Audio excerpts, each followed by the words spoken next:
When were you in Gaza?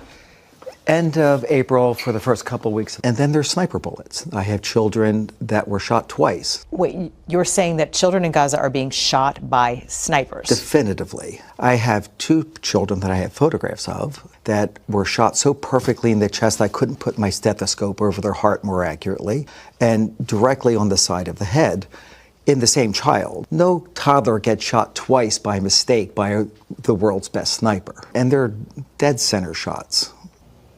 In fact, more than 20 doctors recently in Gaza also told Sunday Morning about gunshot wounds to children.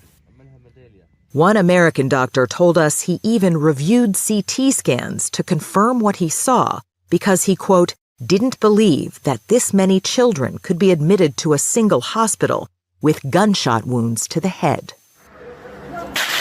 Some shootings have been captured on video. So, of all the disaster zones you've seen, how does Gaza compare? All of the disasters I've seen combined, 40 mission trips, 30 years, ground zero, earthquakes, all of that combined doesn't equal the level of carnage that I saw against civilians in just my first week in Gaza. And when you say civilians, is it mostly children? Almost exclusively children. I've never seen that before. Never seen that. I've seen more incinerated children than I've ever seen in my entire life combined. I've seen more shredded children in just the first week. Shredded? Shredded. What do you mean? Missing body parts, being crushed by buildings, the greatest majority, or bomb explosions, the next greatest majority. We've taken shrapnel as big as my thumb out of 8-year-olds. The UN reports that to date, more than 80% of Gaza's population has been displaced and the majority of its buildings destroyed. A reality which has taken its own toll on the well-being of children. Do you think that you witnessed war crimes taking place? Probably. The ground assumption is that they are Hamas. And then if you go this way, you're bound to kill people that are not. Now, in a rare interview, one soldier tells us about the reality he says he witnessed. What kind of stuff would they say? There are no uninvolved, only unarmed. This is something that I'm going to carry for the rest of my life.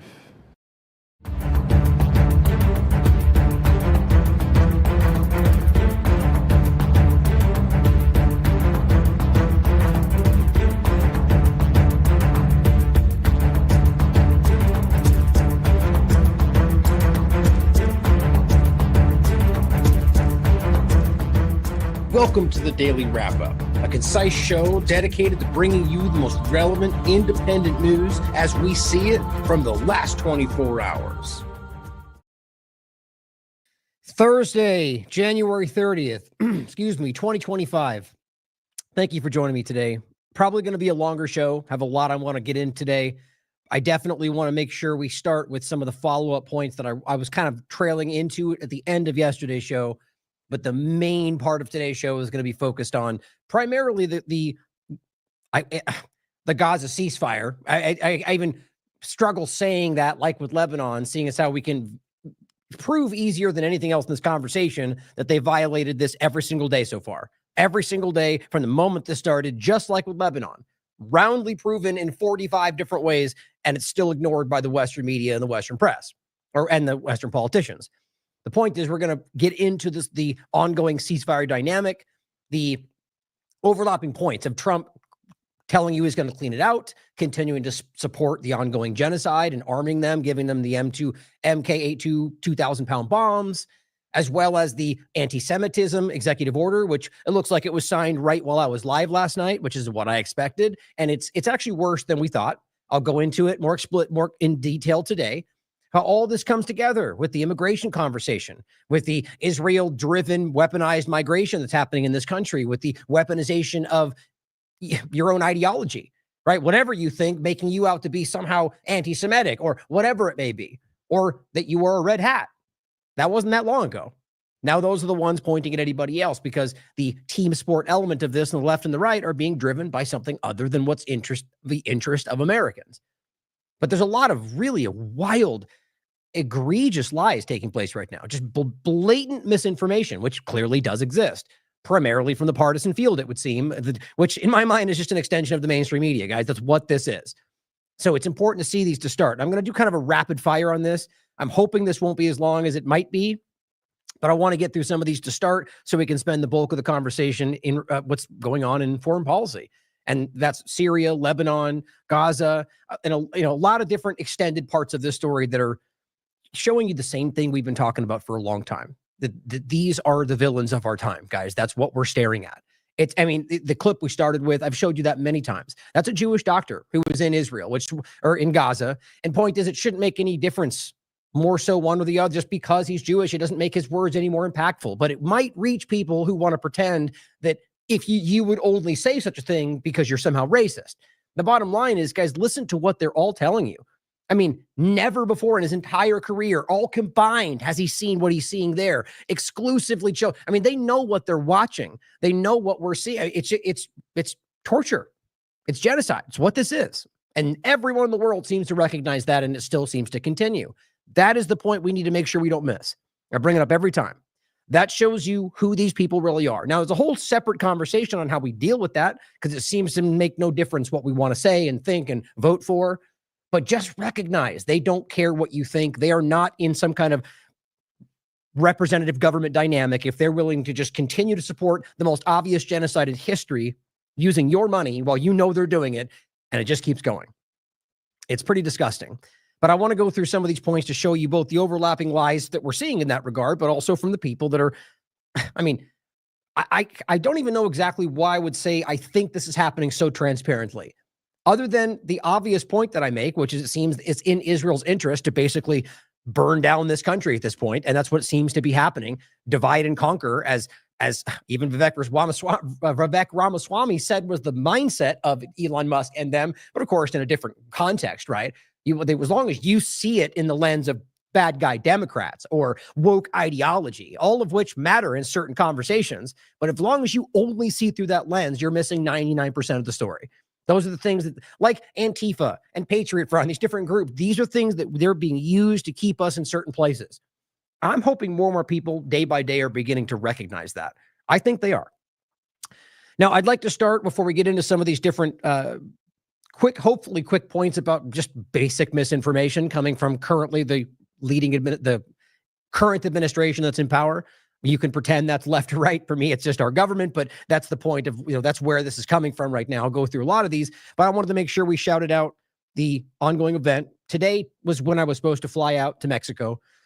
For those who don't know, I had a death in the family, went into it yesterday, and it's been a struggle. It's been very difficult for my family, and my grandmother was the moral foundation of this family and truly helped raise me. And so it's something that is going to be, that will impact me for the rest of my life. But I went into that yesterday and talked about why it was important to me. And you guys let me share something on there. But the point is that was a very difficult choice for me because, one, I wanted to make sure I wanted to go to this event for me. I was really looking forward to being a part of this and the amazing people that are there, but also just because it's something that I committed to. And I made the difficult choice to be here for my family at a time when clearly, and now, especially now, it's very clear this was the right choice for me. I don't even know how this would be going forward without me here at this moment, but nonetheless, make sure you're supporting his event. Make sure you're supporting what's going on. Make sure you're taking part in it. Some of the most amazing people in this field are here at this event. And just really true, genuine, honest, nonpartisan, caring people that are interested in it's such a breath of fresh air to be in a grouping of people that aren't driven by partisan division politics. It's incredible how suffocating that is in the world today. So please make sure you check it out. I was just watching Derek speak about, it's a very powerful event. I'll leave this here. I believe I currently still have a link down below. Show the support. They deserve it because that's a really great event. And I will be shouting this out over the next few days as it continues. I believe there's still about 5 days left. Please take part.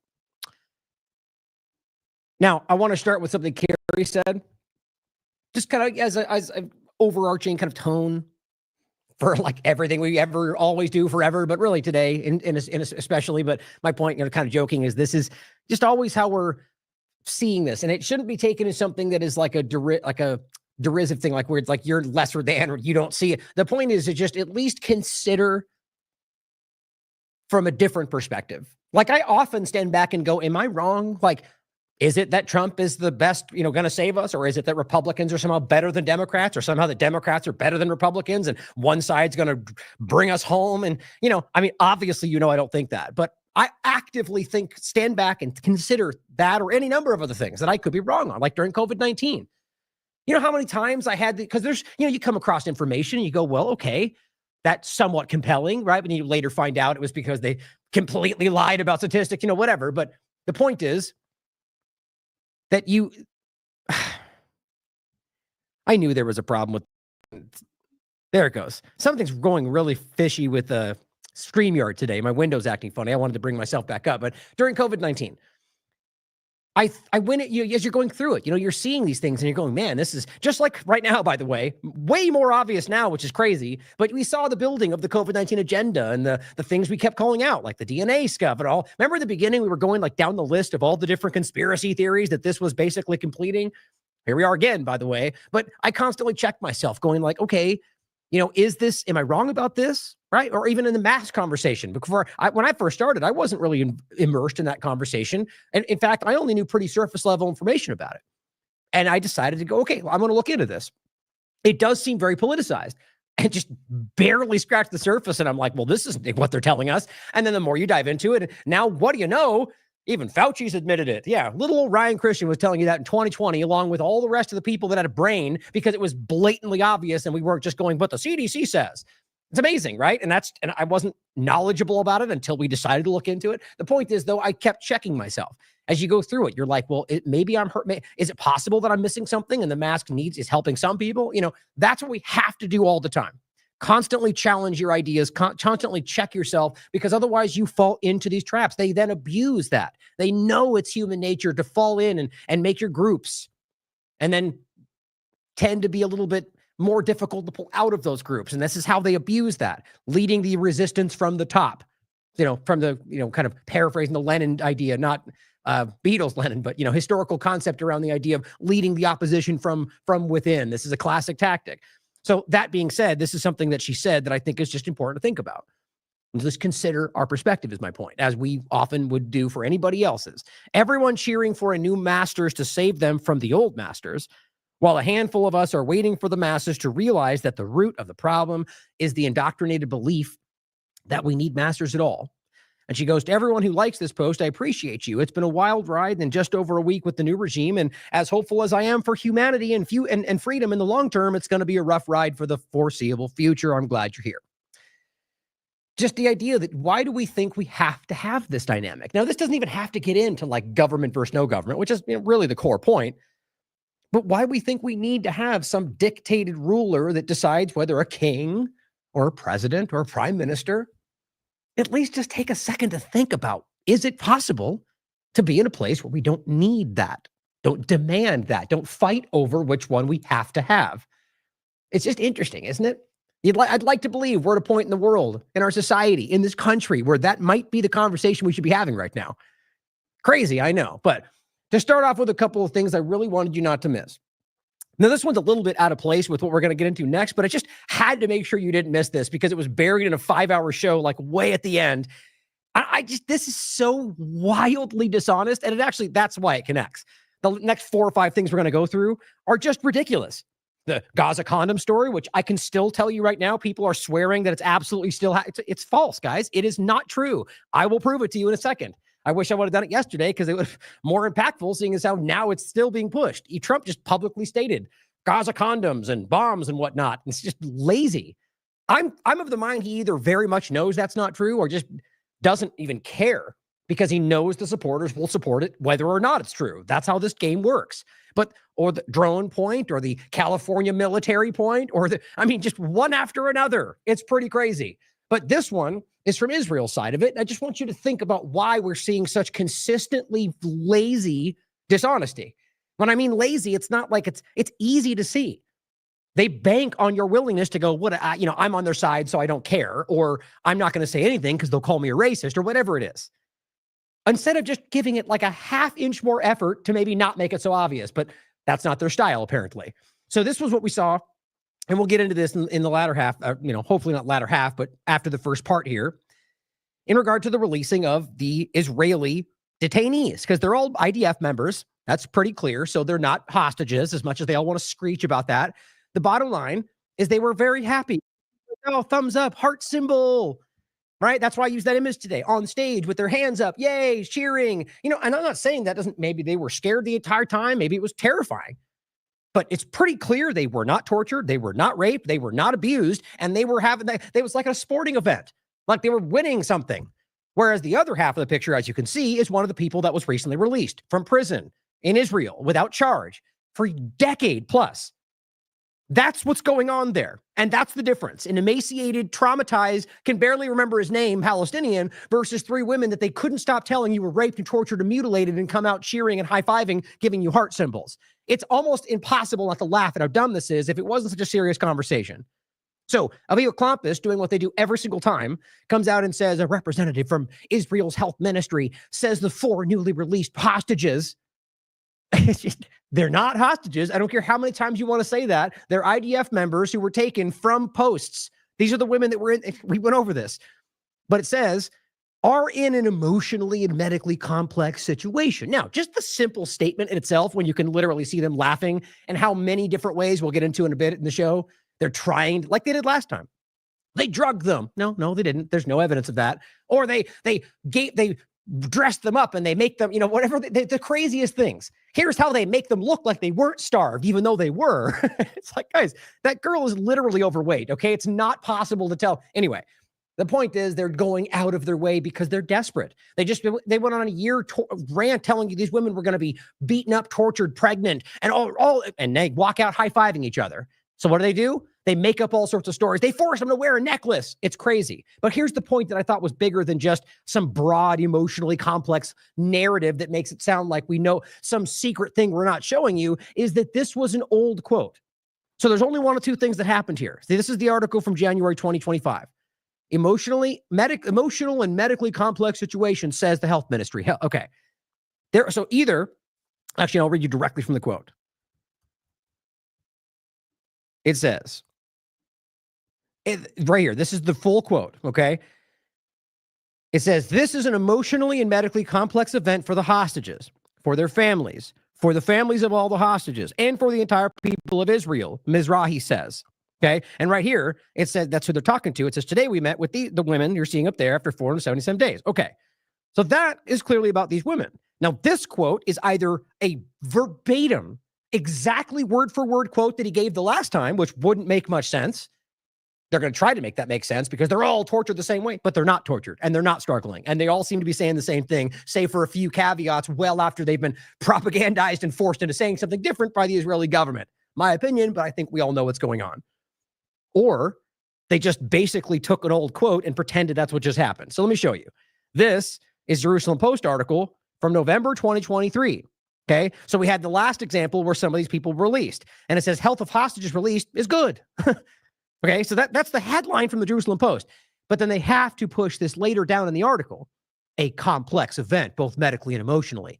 Here's the quote from November 2023. Quote, this is a complex event, both medically and emotionally, for the hostages who have returned to Israel, for their families, and for the entire people of Israel. Oh, interesting. Apparently an entirely different person.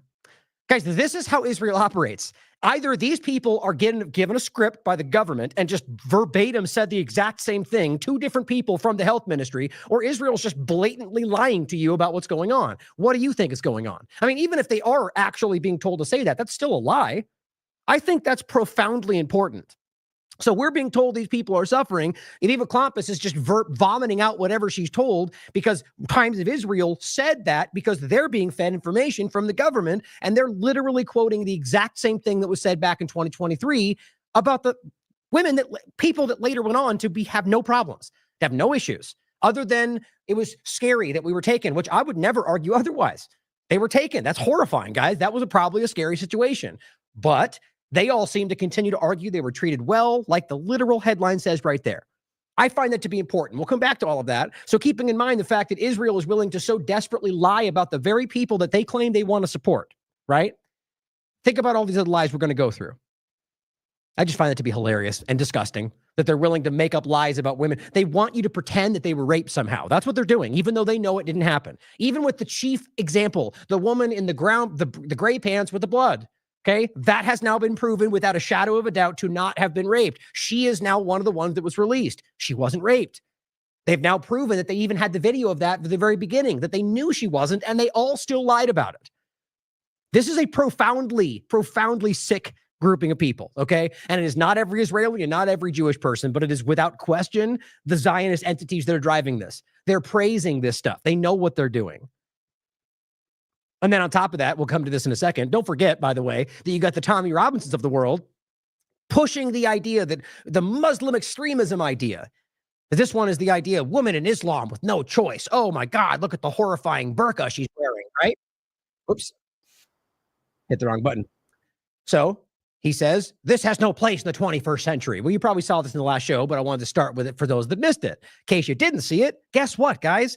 That's, believe it or not, I guarantee people are still going to pretend like this somehow isn't true. Forward is a Jewish independent platform.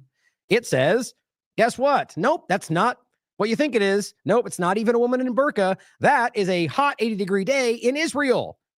And it's site of Bet Shemesh, a Jewish woman and her two daughters in a dark black. Yeah, guys, because the game they play is it's only these evil Muslims, except in Israel right now, Orthodox Jewish women in many cases are required to wear head coverings. That is just a more extreme version of it. That's in Israel, and that's a Jewish woman. Isn't that just the stupidest thing in the world? But guess what? Tommy Robinson's going to keep using it to lie about, even though many of us are commenting down below. That's not what that looks like. And again, the point, how little engagement this keeps getting. I don't care who you are and what side you're on. That kind of point that somebody is wrong about always gets reach, but it's not. It's getting wildly suppressed on a platform that is totally about free speech, right, guys? It's hilarious to me. But this, of course, the post he shares has 500,000 views. So you have all these people going, oh, Muslims are gross, and that's how we don't have a place for that, right? Well, we're going to come back to that in a second. You know, the whole conversation about anti-Semitism. Well, okay, well, Tommy Robinson here is claiming that this Jewish woman has no place in the 21st century. Isn't that anti-Semitic? Uh-oh. How much you want to bet they don't care about that version of it because, oh, he was trying to call out Muslims and made a mistake, so it's all okay. That's the kind of racism we like. God, this place is wild today, man. But we'll come back to that too. Now, let's talk about this absurd story, the condom story in Gaza, which we'll try to rapidly go through. But here is the new KGP. Same. I mean, guys, the whole thing is people love to pretend like we were like, we don't like her because she's a black lesbian. It's like, well, that was your disgusting racism in your mind. I didn't like her because she was stupid, because she was an uninformed and terrible person for the job. So far, I'm kind of getting the same vibe. Somebody who is just, well, they all toe the line, let's be clear. But I'll hold back my judgment as we go further, but I'm getting a very KJP vibe in a very different way, but same kind of dynamic. My point is, she is stepping up and giving you lies already. Even though she made her big statement about how that wasn't going to be the case this time. They always do. Well, this guy just simply says he looked into it, which I did too. And that's why I said at the end of the story or end of the show yesterday that I looked into it. I did my own due diligence and I felt it was pretty explicitly clear that that wasn't true. Now there's more to the story where it turns out why we can find out they were lying about it. And I think they knew what they were doing. Or this is just how stupid they are, right? Or how incompetent they are. You can choose. But let's listen to what she said first. Doge. So they're already trying to pretend Doge is, cutting off money everywhere. Doge found out all of it. No, not in the sense of Gaza anyway. So let's play the clip first. Doge and OMB also found that there was about to be 50 million taxpayer dollars that went out the door to fund condoms in Gaza. Right. By the way, just so we're clear, this is while he's sending, and Biden and Trump and anyone else that would be in that puppet position are sending billions of dollars to Israel to commit a genocide. Well, we're going to quibble about something, by the way, is not actually going to Gaza. But even if it was, $50 million for a group of people that are being literally genocided. But that's what we're going to quibble about. Right? It's all politics. And on top of that, it's not even true. That is a preposterous waste of taxpayer money. So that's what this pause is focused on, being good stewards of tax dollars. And so this doesn't affect Meals on Wheels or Head Start or disaster aid? Again, it does not affect individual. That he's getting that. Now, by the way, the whole thing about the money, that the main thing about that's been rescinded. We'll see how we continue on that, but I pulled that off today. So the bottom line is, that's what we're going to do. We're going to look out for these problematic things. We're going to slice funds here and there. Okay. Now, I guarantee she doesn't know what she's repeating what she's told. That's what that job does. Still, though, accountability. It's like any of the rest of them. This person says he looked into it and the U.S. has spent exactly zero for condoms. Now, to be clear, what she says is almost. So even that alone, when I first looked into it, I'm like, okay, well, maybe he's right and none was sent, but that's because they stopped it. That was my first evolving in this story. This person, by the way, frustratingly enough, had a whole thing on this and they deleted it. So I think this is how this tends to work. Or to be clear, it very well could be Twitter forcing them to delete it. That's how this works too. But I get the sense that people were pushing back on this story. And so somebody who was early on it going, that's false, then got the Trump saying, we know what happened and probably deleted it, but he was right in the first place. So oops, shouldn't have deleted it. But that's how this works. People get pressured by partisanship. Mohammed Shihada comes out, and this is a different element to it, and says, no, the U.S. was never about to send $50 million worth of condoms to Gaza. Now, here's why he says that. Because Israel bans the entry of condoms to Gaza, which they do, by the way, in the first place, along with crutches, seeded fruit, oxygen cylinders, water filtration systems, sleeping bags, cancer, all that's true. Maternity kits, because apparently Hamas can use them to benefit their children. So you're a bad guy, whatever. It's because they're punishing Palestinians. That's what's happening. But here's the actual post, so you can see it. And this is from the IPPF statement on the escalating violence in Gaza. Now, the point is, this is about before let's say clearly before the transition from Biden to Trump, right? And it says basic sexual and reproductive health care commodities like condoms are banned in Gaza. Okay. You could have made the argument that this changed because, Biden's out, Trump came in, and we're going to do it anyway or whatever. Or maybe because the ceasefire. Now there's different change. But realize that the thing they're pointing to, and I can prove it because I'll show you what they're actually either mistakenly or choosing to mislead you on pointing to, was before that took place. So this is still an accurate point. They would have either been able to know that they wouldn't have been able to do it in the first place, or that they would have been lying about it, but just by simply looking into the information. So the timing on this is correct. So if there was actually $50 million in condoms going to Gaza, it would have been at a time when this would have been banned anyway. So Muhammad is correct. And he has a source for the IPPF right there. Okay, now here's Times of Israel. It is from today. And it says, you know what's funny? I hate that. I'm pretty sure this was yesterday. They just updated it. So it says today. You know my thoughts on that. That's pretty dishonest. But it says, Andrew Miller, who served as Deputy Assistant Secretary for Israeli-Palestinian Affairs under former President Biden, calls the claim outlandish. Now, of course, the first thing you're going to get from people who are defending whatever Trump just said is that Biden said it, so he's not true. The Democrats are lying because they don't want Trump to look. But yeah, that's always possible. But you blindly assuming that is pretty stupid, even if it turns out to be correct. Because that means you're just blindly assuming in the interest of your side, regardless of the facts, even if it turns out to be right. But it goes on to say it's possible that $50 million is put aside for sexual health or something of that nature, which would include gynecology and many other services, but definitely not condoms alone. So this is a third point that undermines the reality of this. And anybody with is worth their salt in any kind of research would have found each one of these. That's why I was already pretty clear before the last point we're going to show you. Drop Site News just blew this out of the water. But so the point he's making is that, look, the amount is absurd if you break it down with what we've already done. Doesn't mean absolutely not possible, but it says U.S. aid spending on injectable contraceptives, contraceptive implants, IUDs, male condoms, oral contraceptives, standard days method, and female condoms amounted to $60 million over the entire year of 2023. Just think about that. And that was across the entire globe. See, an entire globe spending all through an entire year was only $60 million, and they're claiming $50 million was just for condoms for one shipment to Gaza. Certainly possible, but the more you dive in, the more this looks preposterous. And it says, moreover, no condoms went to the Middle East, and the only country to receive a small amount, which only $45,000 worth, was Jordan. Condoms generally cost less than $1 each in the United States and much less in bulk. Just over 2 million people live in Gaza, nearly all of which have been heavily damaged in the 15-month war with Israel. The point is $1, 2 million.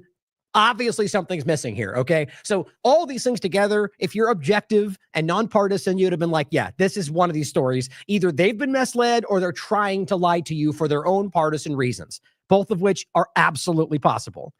Libs of TikTok, like they usually do, just dove into the story because who cares about facts? We're the new media, right? And it says, you may be wondering why Gaza would need $50 million of condoms. You know, the thing that didn't actually happen, that is absolute fact now because it's written on Twitter and she said so. You see the point? These people act like they're trying to challenge and be the new media. And I think Libs of TikTok is an absurdly, comically stupid ass. There's people out there that are much more journalistic in all this, but they do the same things in this partisan circle, where at the end of the day, you're not checking anything. You're going along with what the team said and then defending what the team said, even when it turns out to be false. Biden was going to fight. It's just because they used them to make weapons. It's just, now there's a story, by the way, in Times of Israel. So for that very matter, this whole thing could be some ridiculous story. Usually is when it comes from Israeli propaganda, but who knows? The fact that they would use anything they need to in order to fight back against their occupation seems to pretty, what's the word?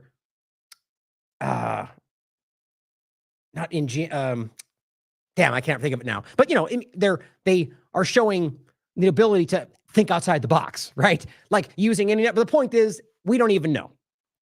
But that's what they leap into, which, by the way, Trump just said. So you can see this cycle, and I'll play that clip from you, where the false story comes out through Trump's White House press staff. Then media like this, fake alternative media, jumps in and gives you these false connections. And then Trump goes out and says it, because then it becomes this massive cycle and they all start feeding off each other. But it goes, Biden was going to fund terrorism. Yeah, they all do, dummy. They all do, including your sacred gospel speech. They all currently do. Syria, they're all supporting it. All of them. Trump, Biden, they all support the Israeli, U.S., CIA, Mossad-supported Al-Qaeda terrorism that is running Syria right now. We'll get to it. And Trump stopped it. Well, that's a little neat bow, isn't it? They were sending condoms, lots of money. They use them for terrorism, and we're stopping terrorism. We just won, even though none of it's real. Here's another example. Elon Musk explains why all the condoms were magnums.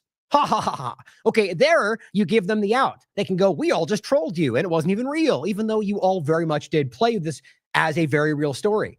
And Trump, I'll play for you right now, just announced this in front of a lot of very serious people. But Autism Capital, of course, I wonder what the condoms would be used for. They're, again, citing an Israeli article about this. But yes, anything could be used for that, especially when you're under an occupation and are being committed genocide against and need to find ways to fight back. But how dare they fight back against an ongoing evil regime that is killing their children day after day? But Drop Site News makes this very obvious. So it goes, turns out the United States did send $50 million for STT prevention to Gaza, $83 million to be exact. Just so happens it was sent to the province of Gaza in Mozambique, the country located in the southeastern coast of Africa. Hamas in Gaza, in Palestine, did not receive $50 million worth of the U.S. condoms from that grant, like President Trump suggested earlier today. In that process, we identified and stopped $50 million being sent to Gaza to buy condoms for Hamas. So he said Hamas, just so we're clear on that. So he either knows he's misleading you for his own obvious reasons, which he's done a countless amount of times, or he just blindly said what he's told. Somebody fed it to him and he said it without even checking, both of which are very possible. 50 million. And you know what's happened to them? They've used them as a method of making bombs. I guarantee somebody sent him one of these tweets, and now that's fact. That's how that works, guys. You realize this is not some small side thing. We're talking about the president of the United States and how very flimsily you can see this trail of misinformation. It's pathetic. And you can even see he highlights this. Oh my God, they even took away the fact check now. Damn it, I knew oh, there it is. Okay, good. But isn't that funny how it doesn't show? I see, there it is. I'm telling you, these aren't by accident, guys. Twitter is playing these games with the information. That's my opinion anyway. But this person says, it took me some manual analysis because there's a misspelling in the grant in Gaza. But there does indeed appear to be STD prevention in Gaza. But no, it turns out when you actually do your real due diligence that this is for Mozambique. Now, by the way, this is not because of the Twitter fact check. That came out because Drop Site News made it very clear, even though they don't cite them right there. That's typical how this works. But the point is, it's not, guys. So money is going out for, by the way, it doesn't even appear to be for condoms. It says for, where was it? HIV prevention services, which includes in some part of that. But you see, this just be, I'm of the mind when you really come to the full point of this, that this means that they saw some article from Israel about condoms being used for bombs, located some connective point and decided to make the story. I think it's as easy as that. And all the libs of TikTok morons out there are going to shout whatever they're told, even though it's false, and then shout you down with their 1 million followers, even as it gets proven to be false. Over and over and over and over and over all day long. And they have every right to do it. That's called free speech. But we have every right to stand back and say you're all a bunch of lying idiots that are misleading people for your own personal agendas. I hope people are continuing to share this. Dropsite News is definitely somebody you should be checking out. But think about that. He stood there in front of everybody and just openly sold you a false story. Now, the drones. I found this to be pretty interesting, in fact. It's just these small manipulations around these stories. Now, obviously, if you don't already know, my opinion, and I think the honest truth, is that there is a government here. Yes, they've got different opinions and different sides and different circles and groups and different agendas and different funding from different foreign entities, whatever you want to talk about. The point is that at the end of the day, it's one entity that knows it needs to come together to keep you in check because they're most afraid of you over anybody else. Historically, any power structure is most afraid of the people that can take that away from them. You are that immediate threat in any context. So my point is that if you stand back and look, it appears to be them always in collusion with their, well, even saying it like that suggests there's two sides. It's all just them working against you. And so what we can see here is a small example of that, where the story was already shown. It was already discussed. Even Kirby, for crying out loud, said basically exactly what they just broke. The FFA allowed, and they frame it as Biden was carrying out an offer. Okay, if you think Biden was carrying out an operation against us, which I wouldn't disagree with, that's not unique to Biden or Trump. It's your government. And what Trump just told you did not break that story, or whatever her name is. I'm forgetting her name, the new press secretary. I'll show you right now. So all this became was, it turns out they all knew this was just a bunch of drones, or maybe it wasn't, and they're lying about it. But the point is they all did it, including Trump. All of them were aware that this was not what they were claiming it was. And simultaneously, let's not forget the Alex Joneses of the world. I told you this would come to pass, where they were screaming every day about some new story, looking for nuclear weapons.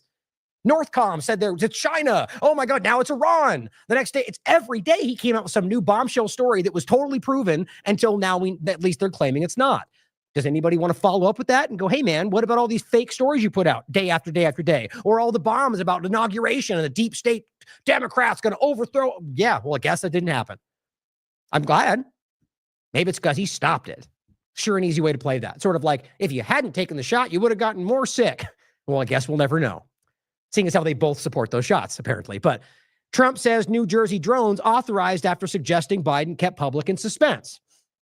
Remember, Trump already alluded that he knew what this was before, sort of like the Nord Stream pipeline point where he goes like, well, I know it wasn't Russia, but I can't tell you because we'd get us in trouble. Oh, so you don't want to put Biden in prison. Got it. Thanks for clarifying that. The point is, it wouldn't be the country. It would be the people that committed the crime. And if Donald Trump, as the president of this country, decided to put Biden in prison for that crime, that would be powerful. That would show the world that we are not going to stand by and let these things happen. And in fact, that would probably change the opinion of the world about the U.S. standing in international law. But how much you want to bet that never comes to pass? He just made that point in an interview. Now, I'm not going to say who, but we know it wasn't Russia. Yeah, we all do. And that's why he's allowed to say that, because we all know that. We all know that JFK was killed by the CIA and Mossad. We all know that Martin Luther King was killed by our own government, at least involved with, because it's a civil case. They've proved that. But let's let them break the story about leaked information that they want to dribble out for you so you don't look at the technocratic prison that's being built around you. Back to the story. Drones. Okay, so the idea is that this was something that was being used, as Rand Paul pointed out, as we all told you. They're just keeping this in your mind, whether it's for some blue beam dynamic or just to keep you on your toes, wondering, how we're going to stop the bad guys, or maybe it's because they want, all the different narratives that were used around this. They need you to react so they can provide the solution. It says, quote, after research and study, the drones that were flying over New Jersey in large numbers were authorized to be flown by the FFA for research and various other reasons. That's a huge caveat right there that we don't even know what that means. But so that is, by the way, in part, what they already told you during Biden's administration. It's in this article. Many of those drones were also hobbyists. Okay, so right now, the ones screaming about one part of this and saying, see, it was the FFA. They knew it was an operation. Well, that's not what she actually said. She said the FFA.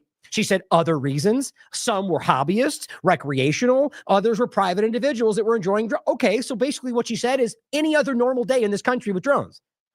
The same thing that they told you before. I don't believe any of them. Not that I shouldn't say I don't believe them. I just don't take them at face value, any of them. But it goes, in time, it got worse due to curiosity. This was not the enemy. They're trying to do this. And I think it's very obvious to anybody with even the smallest amount of discernment. People that want to choose a side, who enjoy the game of two team sport politics, love this stuff. And they don't even care if it's true, in my opinion. It's just about jumping in and going, yeah, those dumb Democrats. That's how they say it. And same thing on the other side, guys. Yeah, those white supremacist Republicans, like these are children, in my opinion. In December, it says Trump suggested the Biden administration knew more than it was revealing to the public. So right there, that means he then would know, and he didn't tell you. So he played a part in also not informing you. And it says, which were spotted throughout the East Coast, though Levitt did not say whether the drones spotted outside New Jersey were all lawful. So basically continuing to keep you in the dark. So nothing new, the same continuation of the same game. And it says they know where it came from and where it went, Trump said, and for some reason they don't want to comment, and neither do you, apparently. Neither did you guys. So what's the difference here? And it says, and I think they'd be better off saying what it is. Okay, then say it. Our military knows and our president knows, and for some reason they don't want to keep people saying. So just be clear, saying FFA and other things and other reasons we can't talk about is no different than what they told you before. So they're acting like they told you new information when they didn't. They basically repeated what the Biden administration said, and all of his followers jumped up and said, look, they proved it, and it was Biden's fault. Based on what? It's just lazy, and people are going along with it. And it says having close, and the point is, this is Biden and December 16th. Don't take it in any way as one side versus the other. It's all your government lying to you. But in the 16th of December, this is what the Biden administration said. Having closely examined the technical data and tips from concerned citizens, we assess that the sightings to date include a combination of lawful commercial drones, hobbyist drones, and law enforcement drones, as well as manned fixed-wing aircraft, helicopters, and stars mistaken as drones. So literally the same thing, because understand commercial, that's the FFA point. Then you got hobbyists, you got okay. So the only thing that changed is she presented this as if we got a new information and allowed all of the mindless followers to jump. It's pretty sad, isn't it? So TrueStream Media covers this accurately. So she simply says, well, here's the clip for you. Before I turn to questions, I do have news directly from the President of the United States that was just shared with me in the Oval Office from President Trump directly, an update on the New Jersey drones. Or not.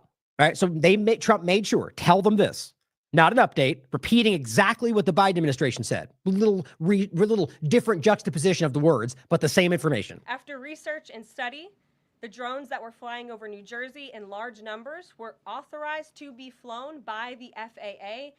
Which is exactly what Biden told you on 16th, or rather I think it was Kirby, but through the Biden administration, right? For research and various other reasons. Various other reasons could mean anything. Research and surveillance and biometrics, which is exactly what Rand Paul told you was happening.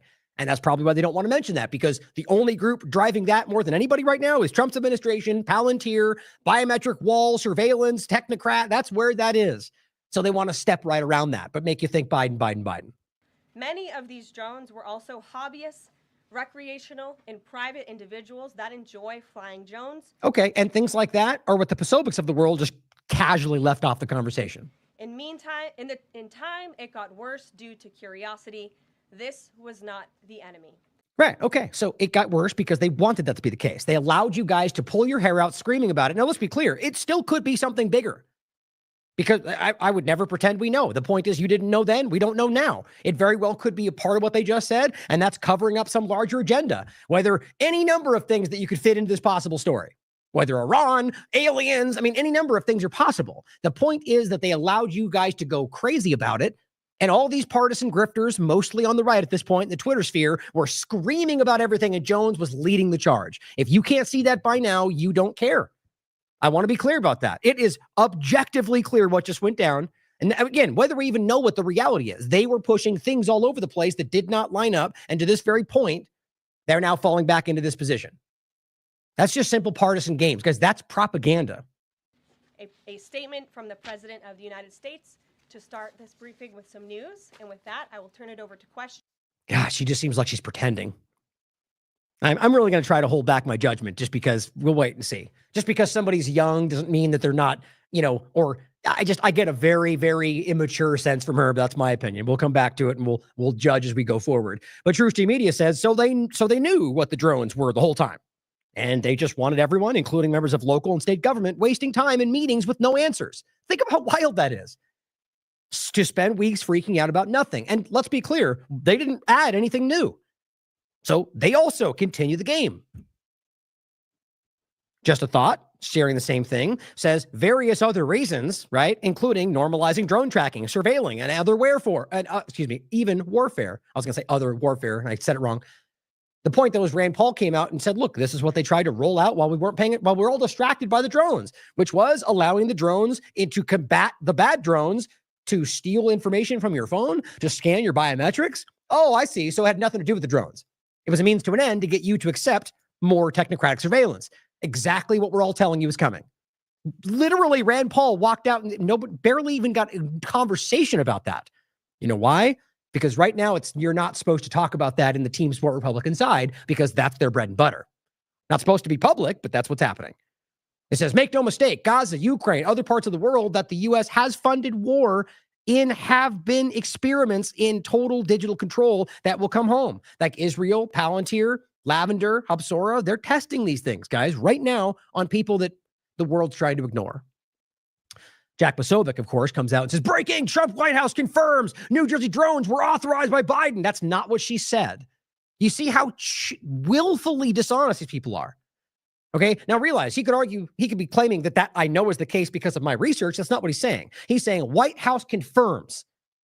You just heard what she said. That's not what she said. She said it was FFA compliant or, allowed, and then hobbyists, police, which, by the way, was the same thing they said on December 16th. So Posobiec is a liar. He's choosing to misrepresent this for his own partisan reasons. What else are we talking about? I mean, here's a crazier example, in fact. Brett Weinstein sharing Nick Sorter, who's in the same group. Breaking. Leavitt reveals drones were flown over Jersey by authorized FFA for research purposes. This is not the enemy. Why did Biden lie? So up until that point, I would have been good. He just shared what she said. Why did Biden lie? I just showed you what they said. They're just either this bad at their job or are trying to misrepresent it. In fact, I think it's both.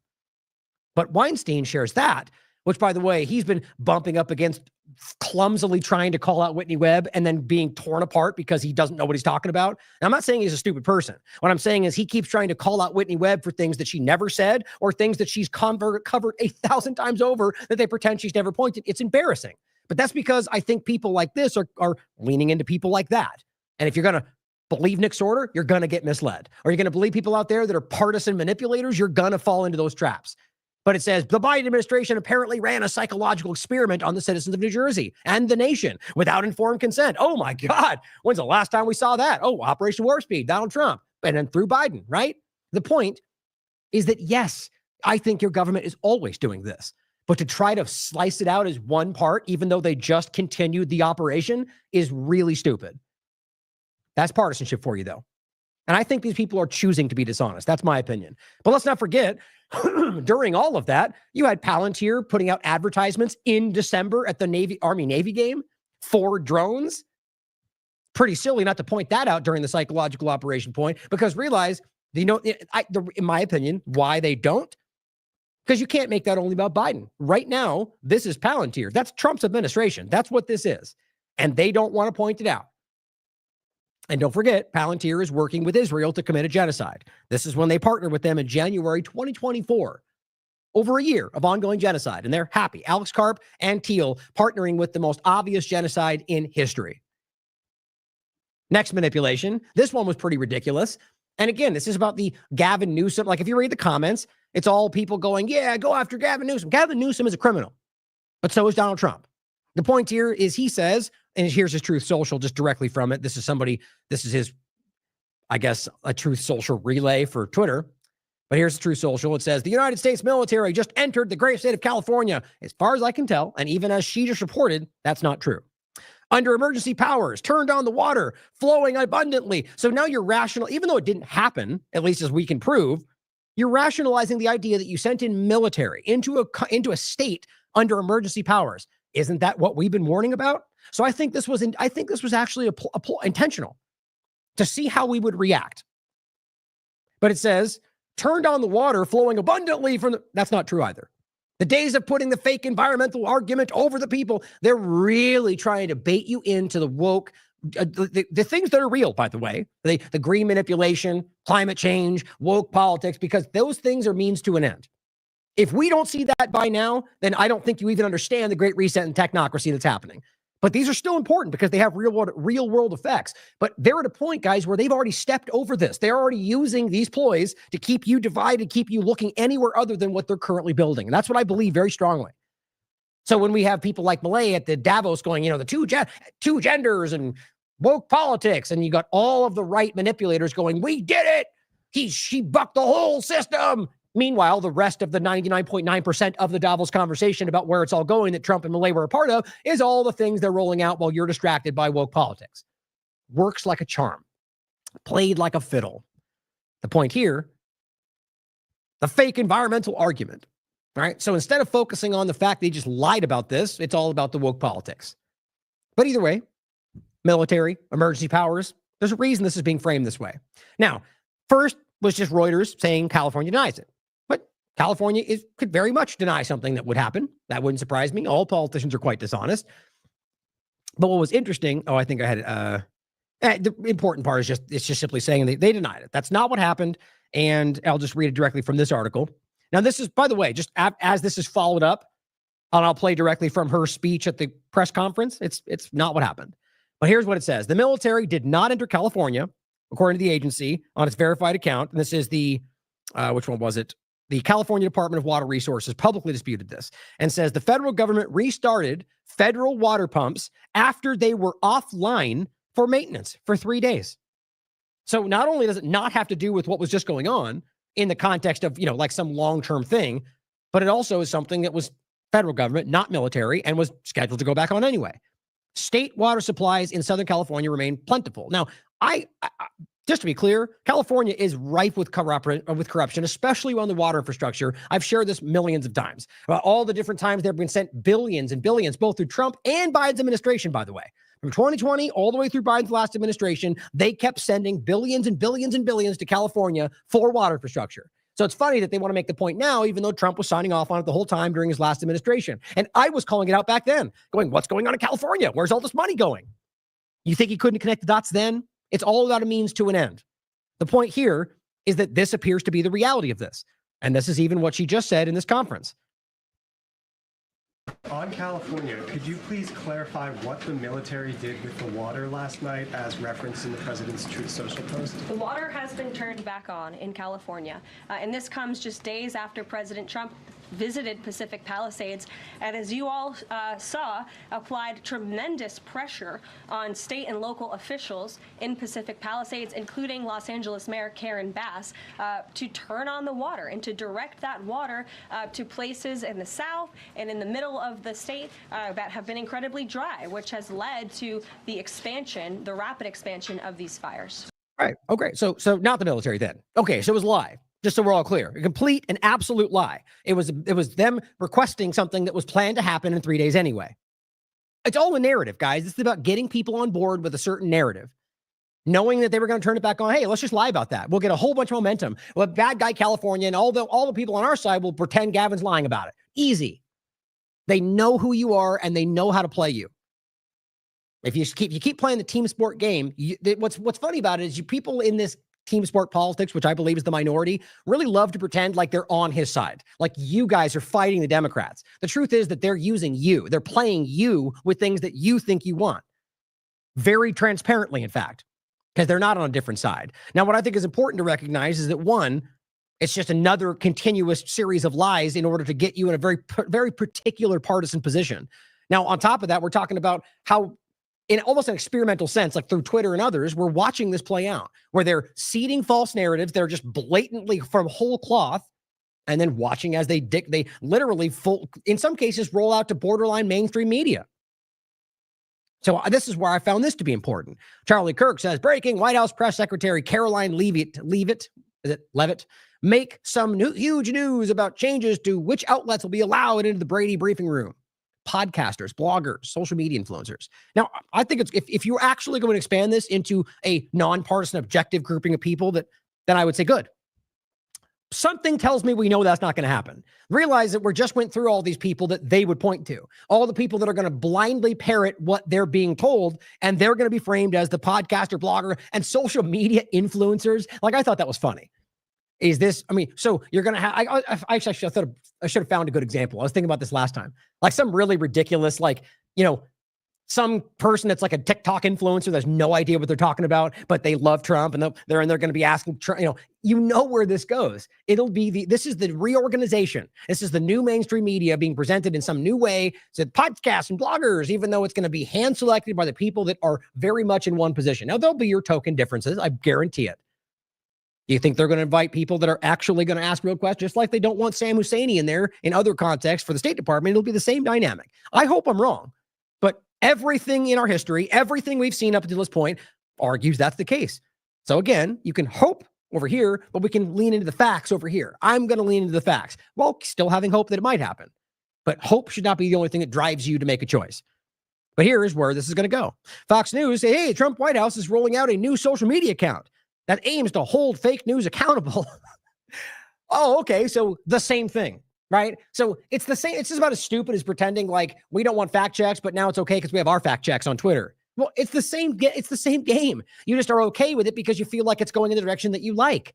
That's a childish thing to think, guys. This is the same deal. You're going to have them telling you what you're supposed to say and the reality of the story that they want to put forward. And you're going to pretend like you're fighting the evil guys, rebels, fighting the deep state. This is the power structure. This is the White House. This is the top of the pyramid in the context of, I don't think that in the context of the real power, but in the context of how we're supposed to view the current political structure.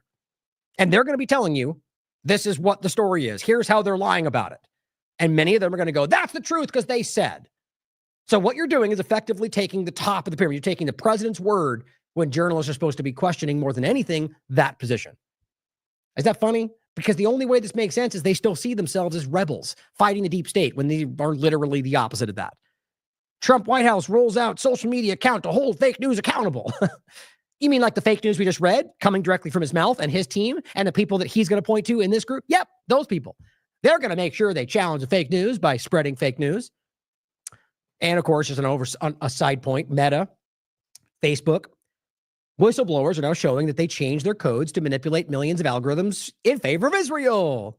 Right? So we're no more fact checks. We're on the good guy libertarian side as we start censoring information on Israel like everybody else.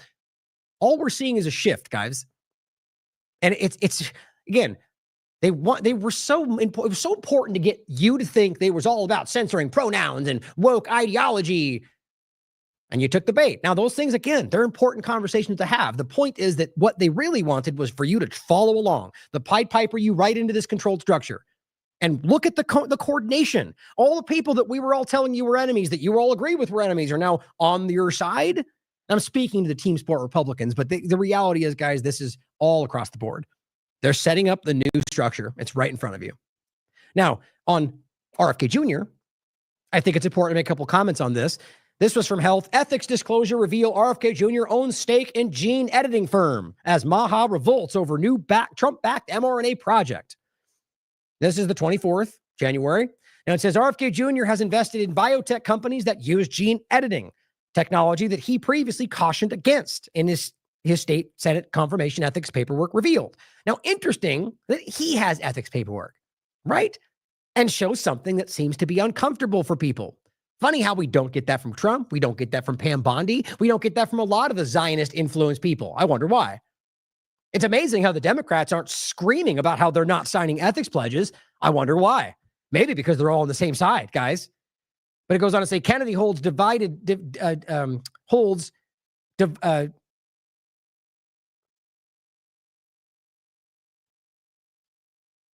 dividend rights. I was wondering for some reason I was reading that. It's something different.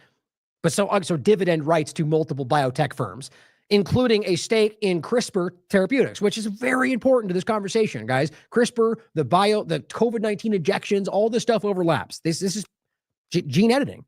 Ethics paperwork he filed in his bid to be confirmed as HHS. It says research on CRISPR gene editing for gene therapy applications shows it can lead to massive damage of chromosomes, known as chromothoprisis, can lead to cancer and an inherited disease in any child of affected patient. Kennedy wrote that in 2021, but now invest in a company. But I think it's only like $45,000 only $15,000. Not that much.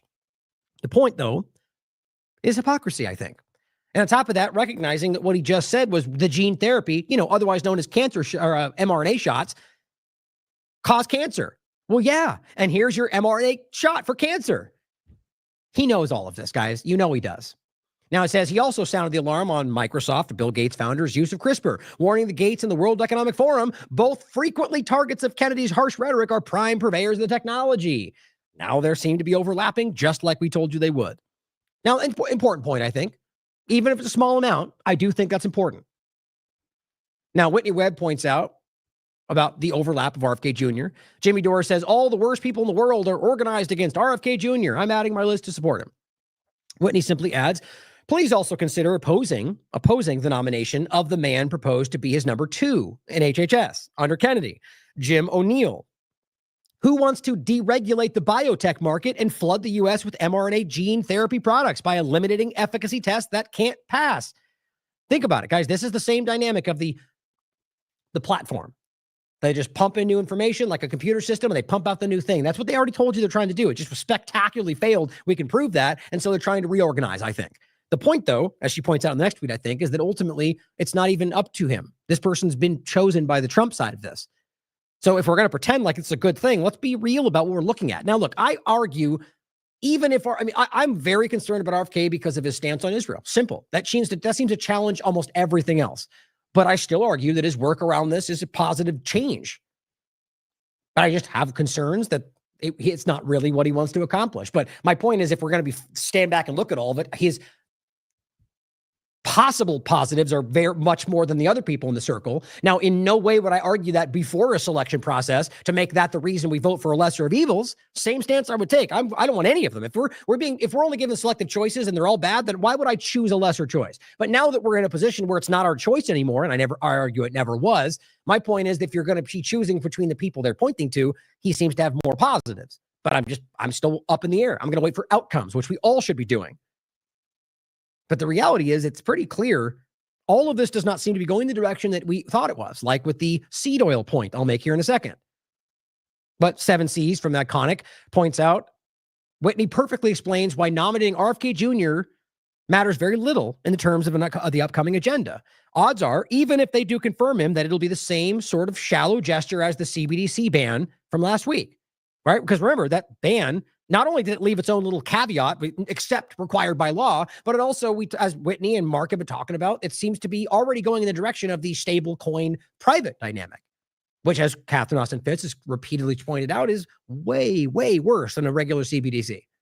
But of course, all the Republicans pretending to fight that, know that, hear us talking about it, but prefer to call you black-pilled, pretend that you're all about doomsday.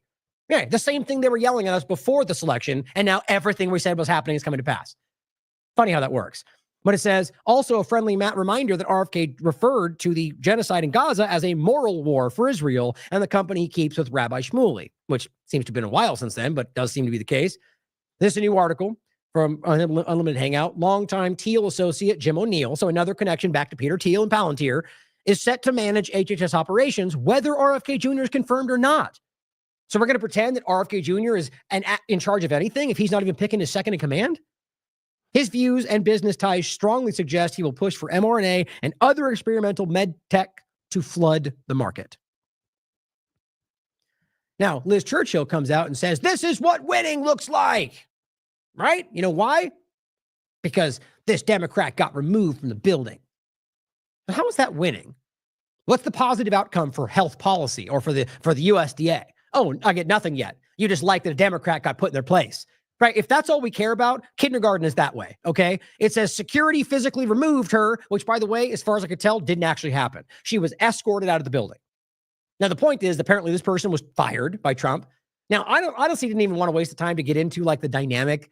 Like, I don't think it says, like, you're fired, instantly leave the building. I think there's some process to it. Either way, not important in the conversation today, I think in the larger sense of things. Either way, as I understand it, from what I've read, she didn't leave, and so they escorted her out. But all these accounts, like Nick's Order, for example, are framing this as capital letters, physically removed from the building. They want you to think she was dragged from the building, which doesn't seem to be the case. But again, I could be wrong. It simply says Phyllis Fong, as she refused to accept that she was fired. Again, is that what she said? I mean, who even knows what actually happened? Based on what we keep seeing from partisan manipulation, it could be very well that she was trying to accomplish one last thing and they just decided to make this. But who knows? It's all very petty right now. But here's Nick. The USDA Inspector General was physically removed. You read the articles for yourself. This says escorted out of the building. So maybe they didn't even touch her. So did they physically touch her arm or did they just walk her out? I would argue if they walked her out, again, a very small, silly point. My point is how dishonest these people are with even things that are, you could take this and just go, she was forced to leave. Wouldn't that be more, you just have to lie about everything apparently. But it says she was forced to physically removed from her office by security after refusing to comply with Trump's firing. Trump's given her his orders. They're not negotiable. You're fired. Get out.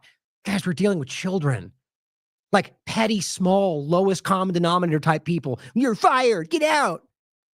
This is worthy of ridicule. Even if in which I'm of the mind, they're all problematic. Her, him, Trump, all of them. They're all politicians that don't actually care about you. Because my reason I say that all the time is because they want to make it out to be that you're fighting for one side, but that's what they're doing. That's what's funny. But it just feels small. Gleefully, shouting. I mean, come on, guys. For all we know, this woman, it doesn't matter. The point is, they will demonize these people just because of the D by their name. For me, it's about the government in any context. But I can also recognize that there's people on left and right of the paradigm that aren't everything they make them out to be. Kerry points out, though, as they want to say, this is what winning looks like, right? Look at us. We made that Democrat look stupid. We're all winning, right?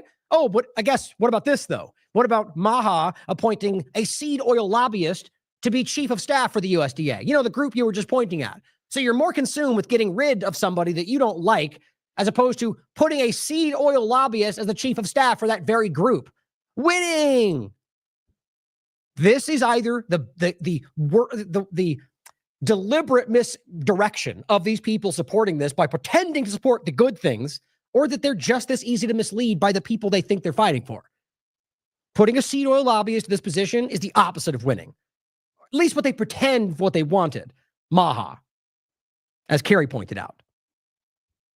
Now, Stargate, we talked about. Trump partners with technocrats to promote mRNA injections, AI, and transhumanism. The whole mRNA direction part of this, I think, is important as well. A couple of clips I wanted to share on this. First, David Dickinson made a good point here. How many executive orders has Trump signed already? Hundreds, in fact. Do any of them stop the mRNA COVID shots? Shouldn't that have been number one that he signed? Crickets. Even amongst the inner circle. Isn't that interesting?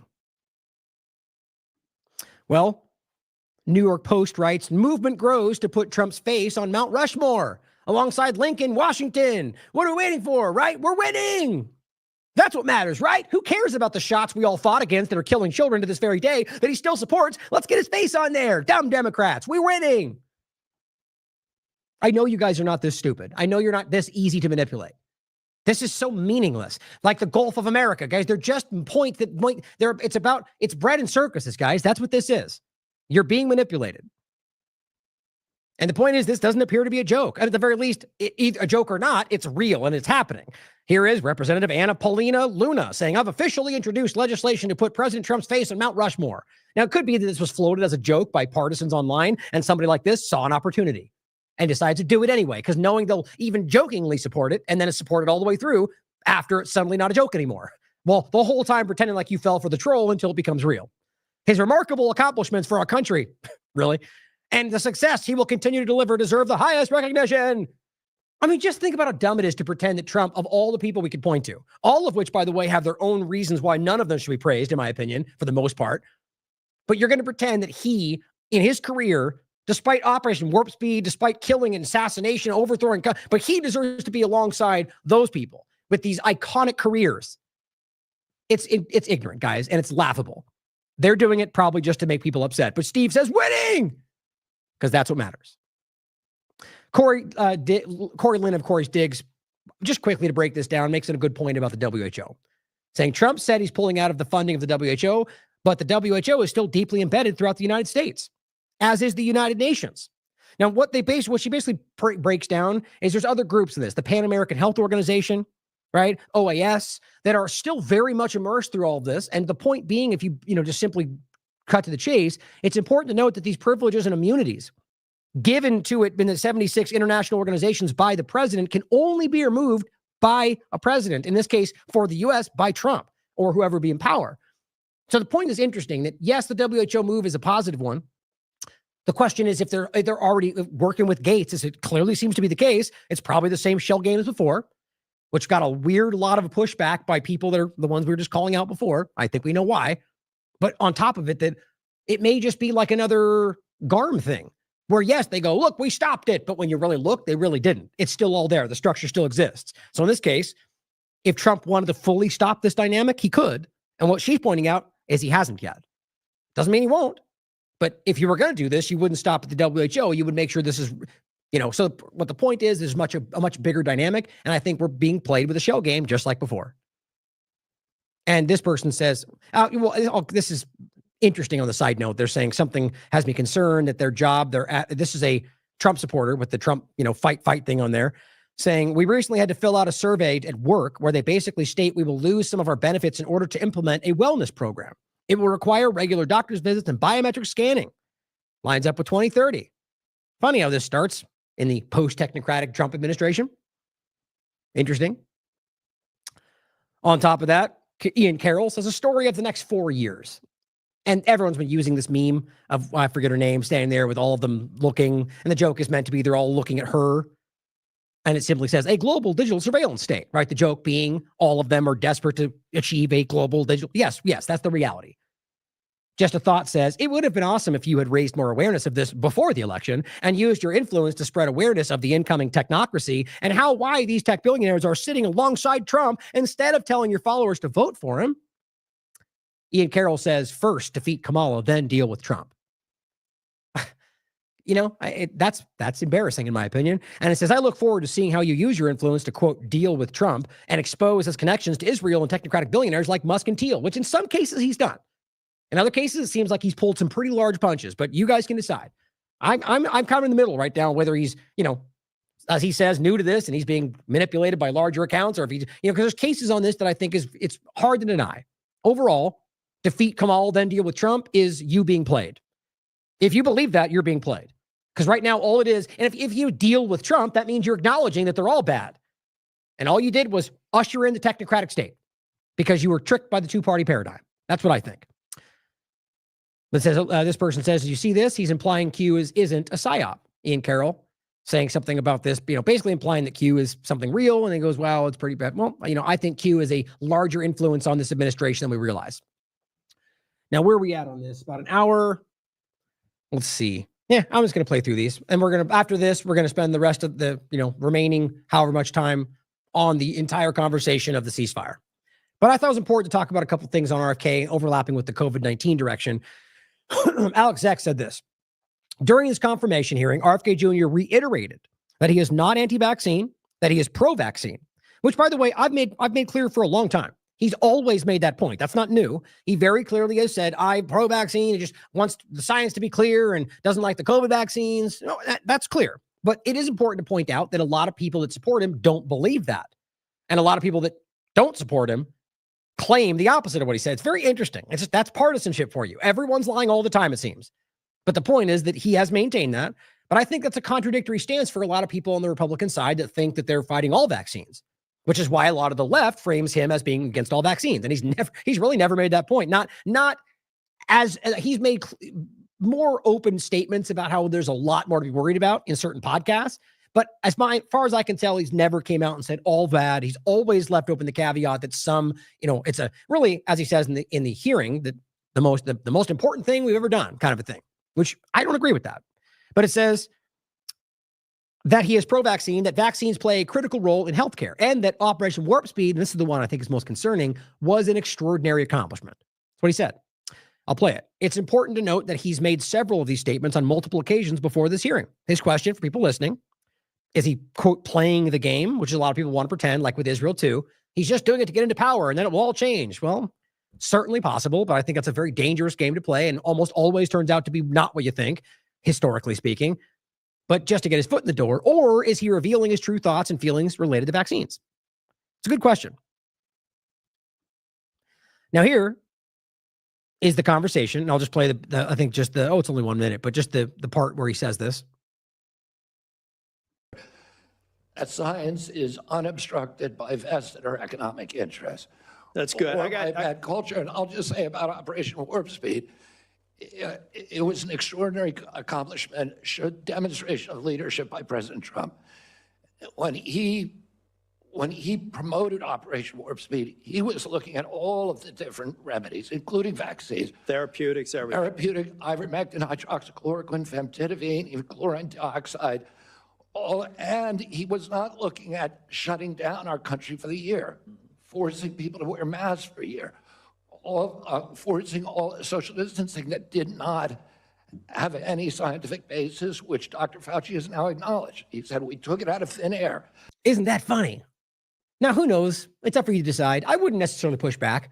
I'm more of the mind that I think that Trump was played in a lot of ways during all of this, which is, by the way, what his own support base now tells us, right? He listened to the wrong advisors. Okay, well, there you go. So the point is that nonetheless, he's still responsible for all that. But you could argue they're all making this up too. That how do we know for sure? It's just him telling you what he thought. But think about how funny that is. All right, again, little Ryan over here telling you 2020, literally in the first so many months of this, that the masks are not statistically significant in reducing transmission. Remember that hill we died on and got pushed back for everybody until years in the conversation when it became public knowledge and we all knew the whole time. And still, people like us who are making these statements, who are very clearly getting censored for it, never, barely outside of you, got the recognition for being correct on the story. Not that that's what it's about. But understand that in a dynamic that we're in today, if you're in this field, well, yes, there is a level of importance to being seen to be correct so you can continue to grow your following, so you can continue to get more influence in the conversation. My point is that you guys continue to see it. My track record, TLAV's track record through all of us is exemplary.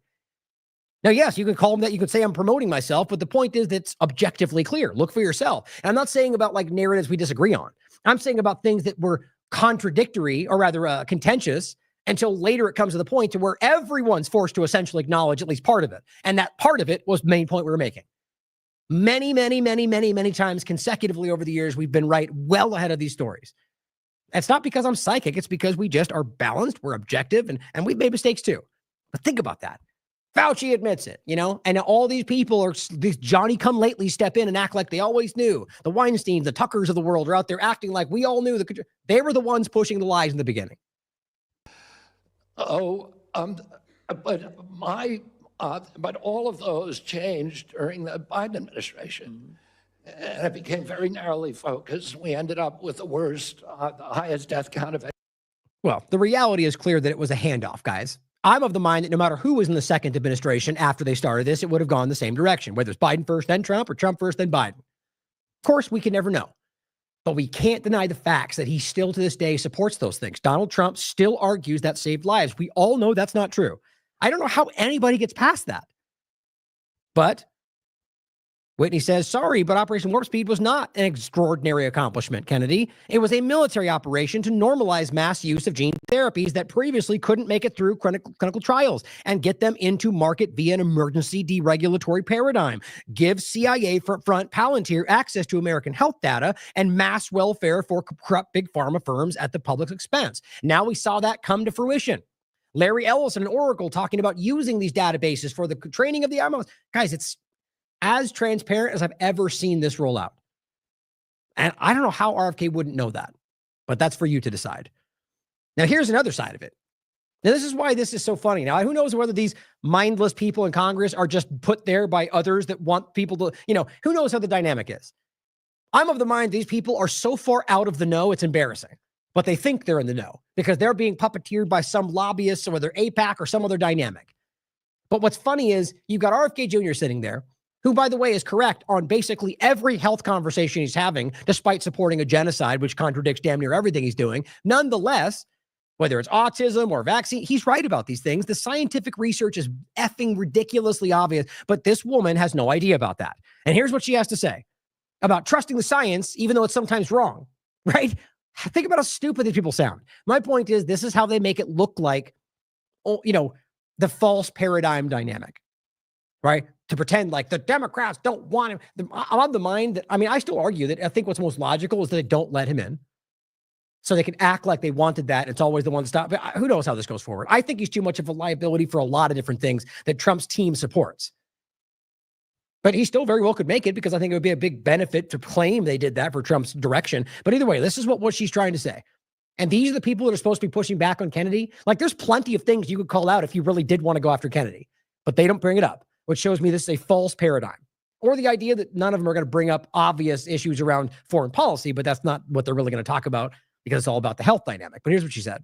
Because sometimes science is wrong. We make progress. We build on the work and we become more successful. And when you continue to sow doubt about settled science, it makes it impossible for us to move forward. I mean, think about how embarrassing that is. Because there. I don't know what's going on with this. That is strange.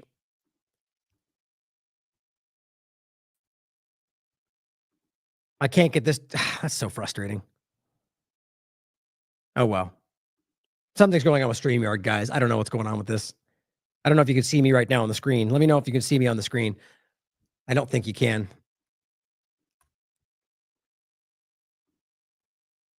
That's so frustrating. Always giving me trouble. Anyway, let me know if you can still hear me, by the way, just in case. What I was going to say, you can see me down there, is that we're really going to sit there and pretend that science can be wrong, but that when you doubt it, you're hurting us? I mean, does she even hear how stupid she sounds? I mean, that's what's so crazy about it. Because she's been trained like a dog to blindly trust the science, but it can be wrong, though. So then why would we trust it? Because what you're basically saying is, listen to your betters. Even when they're wrong, they know more than you, so shut up and follow the lead. That's not what intelligence is. These people are pretending to be, they're false everything, in my opinion. I don't even know if they know that, to be quite honest.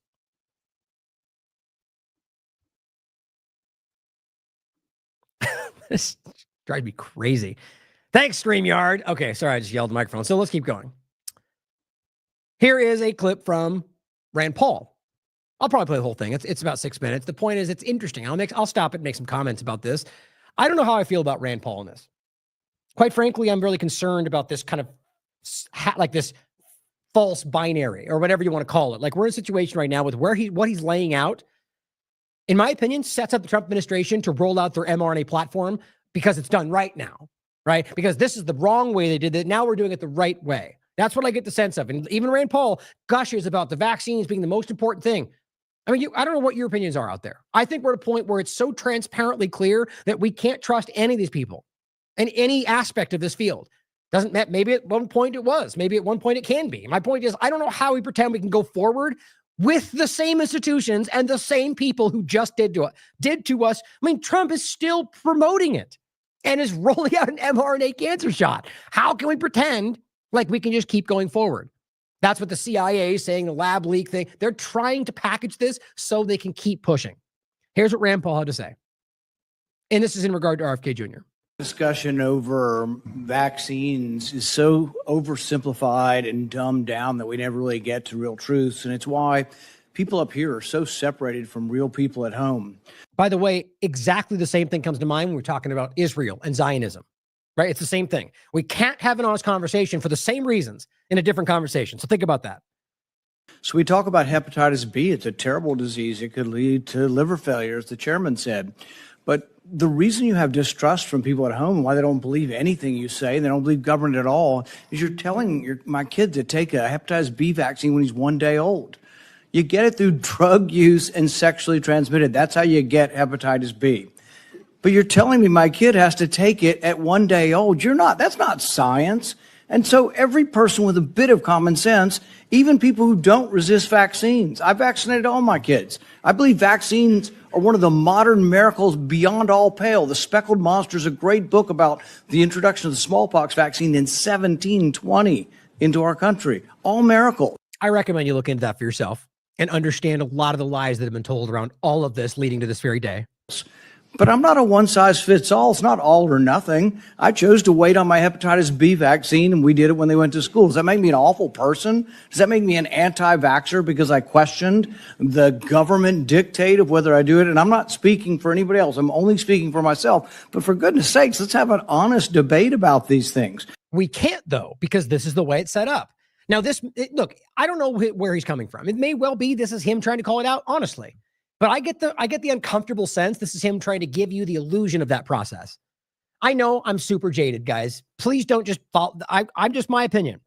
But just realize that what he's doing doesn't feel real to me. Like in the context, as he continues to lay this out, right? The idea is that the reason we can't have an honest conversation about this is because nobody in this room cares about the facts, including him, apparently, as he goes on to pretend these shots can help people. They cannot. These shots are deadly dynamic. Guys, the science, the very science they tell you to look at is currently overwhelmingly showing that these shots are killing people. Overwhelmed with side effects that, by the way, you can still go back and find every one of them listed in the original Pfizer documentation. They knew it. We all know this now. The DNA contamination, the extra substances, the myocarditis, the blood clots, the thrombosis, the thrombocytopenia. Oh my God, every single one of them. The Alzheimer's overlaps, the prions disease, every single peer-reviewed science across the board, or the UK-owned statistics that were showing you that more people were getting sick that took the shots because your immune system collapsed. I could go on forever. You think he doesn't know all of that? Let's not play the game where you think he's kind of, like an RFK point where he's half walking into it. So you think he's on your side. Guys, he has roundly continued to tell you that he still supports these. There's some people in some circumstance, nope, that's a half measure. That's not true. Let's not pretend like it's a positive thing because he gives you halfway there. That's how they play you. We know these things are killing people. We know Trump and the rest of them are still supporting it. End of story. The COVID vaccine. If you ask me my opinion, there are reporters run up and down the hall and they say, you still anti-vaccine?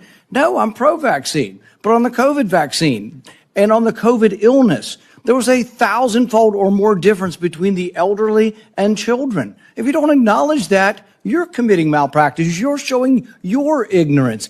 Or you, by not acknowledging the fact that the Ionitis group and many other overlapping studies since have proven that COVID-19, if it was even there to begin with, was less than the flu from the very beginning for over 90% of the population. That's according to their statistics. So then you can combine that with the reality that the shots themselves were actually dramatically like 0.08% in regard to whatever you claim is effective. And on top of that caused, straight up, the benefits were not worth the risk. The risks were shockingly over the top, if there was any benefits at all. This is the current reality of the science. I'm not just claiming this is what we've gone through on the show. I've gone one by one from Nature to British Medical Journal, showing you this day after day after day. You think he doesn't know this information? So when you walk this halfway through, I think we're setting ourselves up to fail. I think it's about where this is going. They're not stopping the agenda. The agenda. They need you to pretend it was a partial mistake, right? That it's only bad here or there, but this can still work. Look, I'm not going to say we should deny that. I don't. My point is that we are in a position where and to be clear, in the case of mRNA, I am saying that, but I'm talking about in the broad vaccination conversation. I just think what they're doing was the point they made to begin with. We're in a place where these are the same people and the same groups and the same objectives that they're still there. Every one of them. So if we're going to pretend we can just say the right thing and move forward, these are dishonest criminals. How does that make sense? If you say a 6-month-old must be mandated to get it, the science is not there. So all this blather about the science says this and the science says that, no, it doesn't. The science actually shows that no healthy child in America died from COVID. Look it up. No healthy child died from COVID.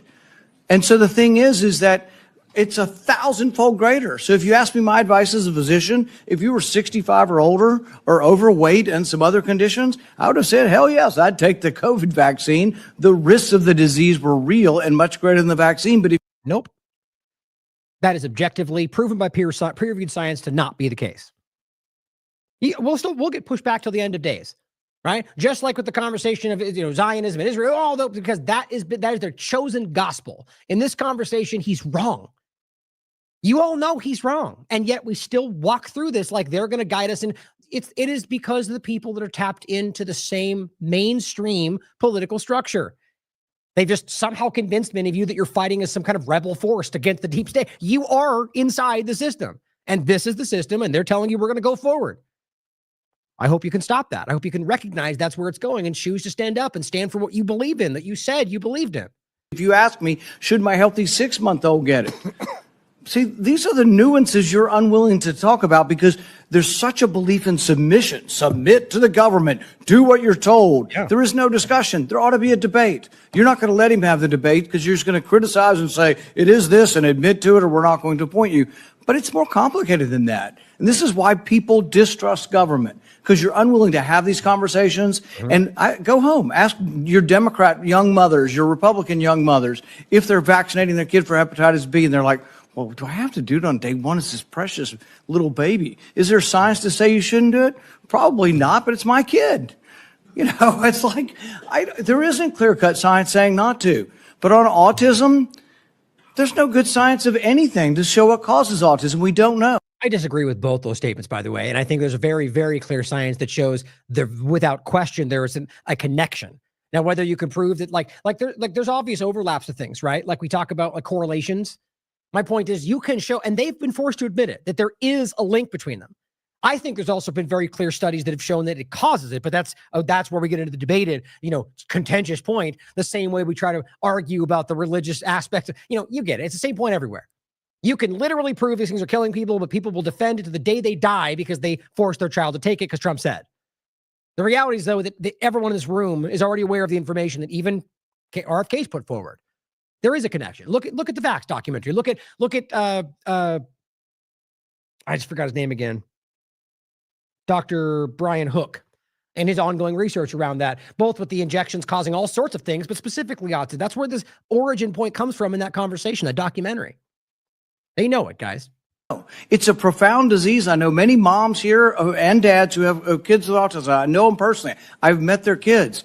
But the thing is they saw their kids developing completely normal, maybe speaking 100 words go to no words at about 15 months of age. Now, there isn't proof. There isn't proof that the vaccines cause it. That's true. There isn't proof that it causes it. But we don't know what causes it yet, so shouldn't we be at least open-minded? We take 72 vaccines. Think about how crazy that is. And yes, we should. That's obvious logic, just like it was during the COVID-19 point when they go, well, we don't know. It could be more dangerous, so take the... No. You don't know. That means we don't know. Like, they play this game all the time where it's, well, we know this is safe, so just in case. Well, we don't know that. And the evidence shows that it's not. That's the claim they made about all these shots. Take this because there's no problem, but you have a 0.0001% risk of maybe getting the thing that then won't even kill you. But take the thing because we know it's safe. But it wasn't. And we knew it. Same thing here. In every other conversation, guys, because politics and lobbyists run this country.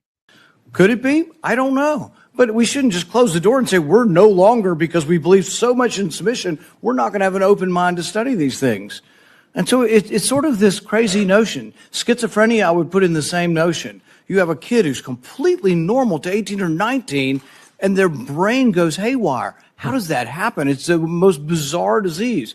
Because of social media, because of glyphosate, because of dioxins and PFAS, and God knows what else is being pumped into you day in, day out, all the time, that are absolutely having effects on your chemical makeup, right? I mean, realize that specifically social media has such a profound effect on your dopamine, on your oxytocin. Like, the idea is that you are being tricked. Your body's being tricked into thinking you're having emotional connection. And that's why you get connected to these things, addicted to these things.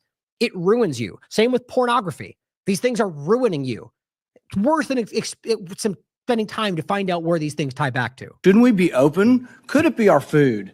It might be vaccines. It might be our food, but autism is more common. I don't know about the schizophrenia statistics, but autism is more common. Shouldn't we want to be open-minded? Instead, we're so close-minded and we're so consensus-driven that the science says this. Well, science doesn't say anything. Science is a dispute, and 10 years from now, we could all be wrong.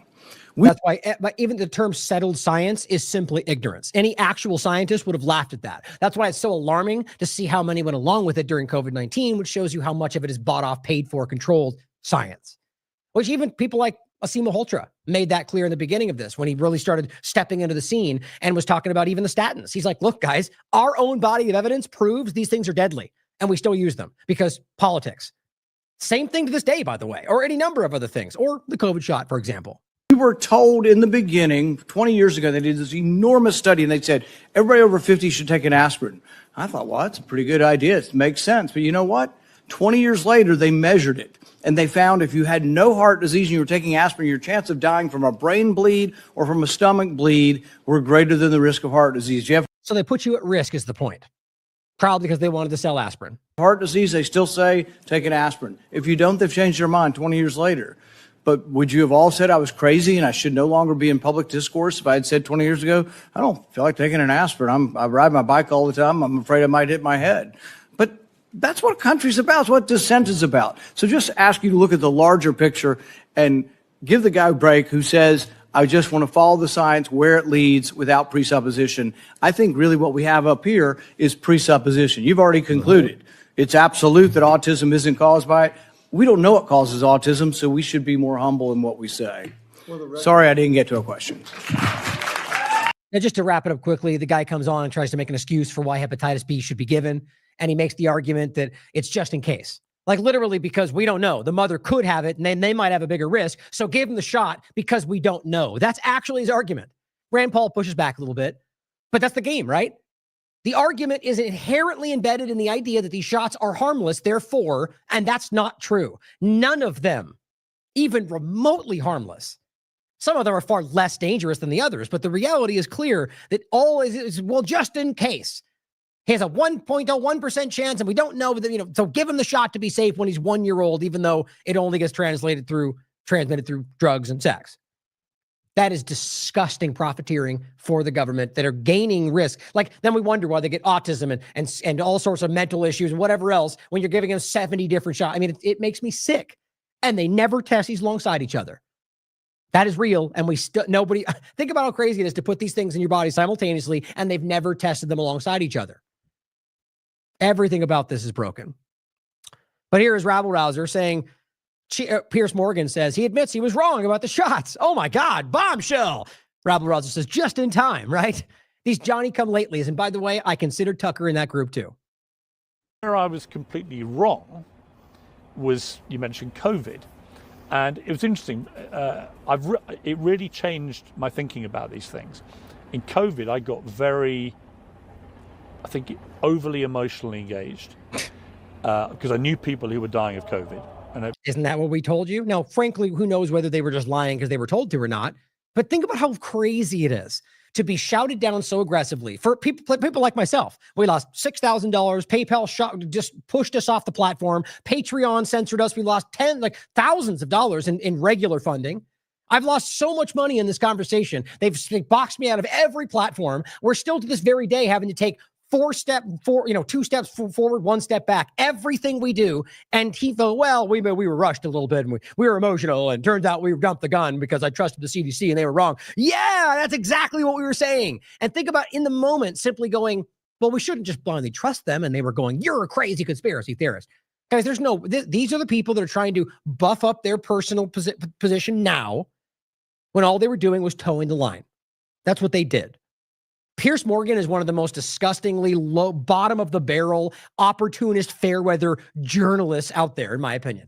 He's been shamelessly trying to line up with the Trump administration now. The guy is a manipulator. It's even the Gaza conversation. He was just he was trying to act like he was in the middle of it, where he was very clearly shilling for one thing. And right now, he's just trying to get you to gain your interest. But see, that's all unity team now. We're all on the same side, right? Isn't that what they want you to think? Might as well have Piers Morgan on there, right next to Jeff Bezos and Zuckerberg and Peter Thiel and now all the rest of them, right? Because we're all in team unity now. It's awful. And in Britain, we handled it very badly. Yeah. But I got led down a line which I wish I hadn't been led down. I'll give an example. When the scientists said, if you have the vaccine, you can't transmit the virus, I believe them. Yeah, we know that because you're a mindless follower. And I became wrongly censorious. Really? Oh yeah, because you wanted people to be censored because we didn't agree with what you screamed the fact was, even though we were proving you were wrong. Just so you understand how this really went, for those that may be new to the conversation. And we got censored, we got affected, we got money taken, we've never got any of that back. This guy only grew and still gets grown. How does that make sense? Because this is a controlled media ecosphere, and they want certain people to gain, including Tucker, including the people that you see push in front of you. Badly censorious. I was saying to people, if you don't have it now, knowing that if you have it, you can't transmit the virus, you're going to go and kill old people, you're going to kill people. It's not about you. It's about the people you may infect and kill. And it turned out to be completely wrong. Oh, yeah. Well, shocker. It turned out to be wrong. So people like us that were proving that with science and their own documentation, did you even look at it? Did you even care? You get the point. Later said, months and months later, actually, there's no difference whether you have the vaccine or not in terms of transmitting the virus. Oh, yeah, months and months later. You mean like a year later. In fact, still to this day, people push back on that same point because morons like you shouted them down when we were proving that. And at that point, I realized I've been misled completely. The only reason you can be misled is because you didn't do your due diligence. You got misled because you trusted who you were told to trust. Journalists don't trust. Journalists research, come to their own conclusions based on facts. So you're not a journalist. Gotten the vaccine? Yeah. Did you know that it made you impotent when you got it? I'd heard that. Is that not? That's not true. Oh, it's not true. I can confirm that's not true. Funny, kind of joking. No, not at all. In fact, very much has a direct correlation with reproductivity, fertility. But let's laugh it off because we're kind of joking. These people are not on your side. I mean, it makes me sick that people are pushing this down your throat when all they can do is normalize the reality. You don't laugh at that's real. There's multiple peer-reviewed studies that have very clearly shown look, guys, the Pfizer documentation from the very first trial showed you an almost 10% reduction in the pregnancy index. Those that watch this show already know that. But let's laugh it off because we're making fun of Piers Morgan because he made himself impotent. The way you just watch that would make people think that's not real. It is real. Here's my point. Such a dick. I can't control myself. No, but that's why I like you. That's why we get on so well. Yeah. Good friends, these two. Good guys, right? Clearly not colluding to keep you uninformed in just the right ways. Here is Tedros coming out and saying government of Uganda has announced an outbreak in the Sudan. The same Sudan the U.S. and Israel have been dancing around in for a long time now. Shouldn't be ignored. Could just be an overlap. Point is, in the Sudan, Ebola virus has now had a breakout. Tragically, a 32-year-old nurse has died. He says a full-scale response is being initiated by governments and partners. The WHO is supporting the government through our country office and our emergency program. We have made an initial allocation of $1 million. So as I keep saying, don't do their job for them. I wouldn't even trust the reporting. Who knows? But just because they're saying something happens, let's wait and see. Don't jump the gun and start making a story. Like, who knows? I think they want you to take the bait and jump into these stories, personally. Either way, I get the sense, if I'm just going to try to look into the future, give you my opinion, I think what we're talking about here is an effort to point to the WHO that Trump pulled out of, whatever the reality of this, we'll see as we go into the next so many months in the next year. The point, though, is that if this becomes a story where suddenly this is necessary because this growing problem, and as Trump floated already 2 days later, well, we might go back to the WHO if they change the price. That's what he said. It'll get brushed off with people that want to pretend he'd never do that until he does. Then you rationalize why it needs to happen, as always. The point, though, is that I think I get the sense that's what this will be. Just a prediction. The idea that potentially this will be used to rationalize why he has to, and he's fine to change it from the inside, whatever the rational becomes. But just keep an eye out, because I think the timing of that's interesting. Michael Tracy says, in regard to the couple points on the confirmation points, Tulsi Gabbard now says she agrees with Trump drone assassinating Soleimani. Yeah, that's real, guys. So she is retrospectively agreeing with an act that she previously denounced as illegal and unconstitutional. That's called integrity in principles, right? No, it's called the opposite. That's called being a hypocrite. What he did was illegal. There's no way around it. You lulled this person into under a guise of diplomacy and then murdered him in an international airport. That's what happened. And Soleimani, even if you pretend that's okay, was not the terrorist they pretend he is.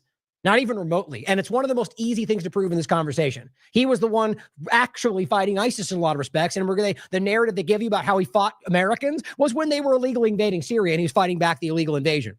What a terrorist. I mean, guys, it's insulting. But the worst part is Gabbard pretending she cares about these things. Or at the very least, maybe she does, and she's still changing sides. That's disgusting. So now you're okay with it. So I guess not anti-war anymore. Here's another example. Tulsi Gabbard, Kevork Almacian points out, reminds everyone during the Senate confirmation hearing of Jake Sullivan's 2012 email to Hillary Clinton. And this is how they use the truth. Even, usually something that they know we've all talked about for decades, but never really broke through the corporate conversation. And they use it. right? Like him talking about the Nord Stream pipeline. They know we all know these things already. And it is the email that Hillary Clinton wrote that says Al-Qaeda is on our side in Syria. Yeah, we know that. Maybe new people didn't know that though, but here's why that's frustrating. 13 years later, Hayat al-Sham runs Damascus. Now, why, if you're not connecting the dots, so still, the administration that she's currently a part of openly supports them. Israel and Trump's administration are currently supporting the Syrian regime in Israel, or in occupied Syria, which is now part of Israel. So how does that make sense? If you're going to make a big statement about how the Democrat bad side was working with Al-Qaeda, and the reality is that all of you are, because our government is actively working with Israel's government to run these entities or influence them, and now you're supporting Syria, then all you're doing is feigning resistance when in reality you're working with them. Now the psychological operation background for her is really starting to show through, in my opinion. Now, on the last part of this, I want to point out the financial ethics overlap again. Now, as we talked about on the 15th, the Trump admin's missing ethics pledges. This still matters. It still blows me away how so few have talked about this. Now, this is the follow-up on, I looked this up on, I think yesterday. Donald Trump has indeed taken steps regarding ethics rules, but it appears he has revoked existing ones rather than signing new agreements. Right. So the evolution of the conversation has been what? I've continued to show you. They haven't signed them. Many of the people that there are already confirming, by the way, which only way that makes sense is that there's not really a fight. These people have been tapped by something that goes above Congress, and they're being put in position. Otherwise, why would Republicans or Democrats not call out the fact that they have not gone through the legally binding steps? Sure, I wish people would ask that question. My point is that Trump hadn't, on top of that, and as of January 23rd, I think the last time was that the date on this? Well, 23rd was last time I checked it, and it's as of January 23rd, because actually, I think we did a show after this one where we talked about it, where it said he had not signed these. Okay. Now it's evolved again. And I think all this is about a shell game. It's about trying to present it in something that makes it look as if something has happened. So now what he's done is actually revoked existing ones as if that makes it all okay instead of signing new ones. And this is what we're talking about. This was covered as of the 22nd. Trump has canceled Biden's ethics rules. Critics call it opposite of draining the swamp. Now, again, the same way this game plays is if it's Biden's thing, that must be bad. Well, that's a stupid way to look at the world because you have no idea what it is.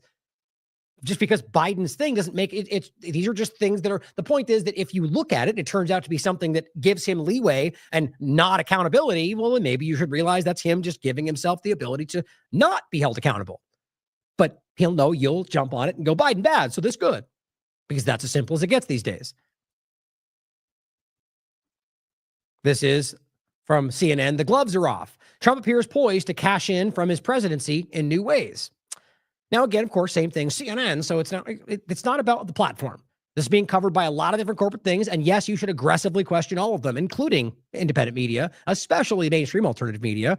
But it says during his first 4 years in office, Trump team paid lip service to ethics guardrails. And this week sued the Trump administration over a separate issue. This group, liberal group Public Citizen, claiming that Trump's so-called Department of Government Efficiency is operating in violation of a federal transparency law that governs advisory panels. And it says on his first day in office, Trump actually rescinded Biden's executive order requiring high-level employees to make several ethics pledges. So look, why would that be something that you think is a bad thing? Making somebody sign, even though I don't believe they care about them, at the very least, it's feigning towards caring about ethics, but now you just remove that.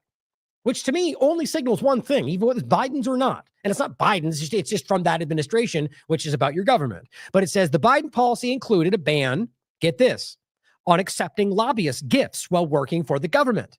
Well, what do you know? And a 2-year prohibition on lobbying executive branch employees after leaving a government job or until the end of the administration. So now they don't have to do that. Now they are profiteering everywhere right now. It says, as of Wednesday afternoon, Trump has not yet issued his own voluntary ethics policy for the executive branch. I don't think this ever even came close to happening. So here we are where they're literally showing you that they're removing things that they did, and they know this team is going to yell it's good because Biden, when in reality, what they just did is allowed them to accept gifts from foreign governments. Because that's not a big deal, right? Here, MSNBC highlights another way this is happening. This is Trump's new meme coins have MAGA crypto bros up in arms.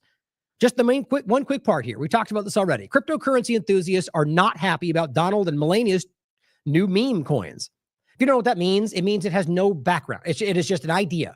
It's Trump on a digital coin.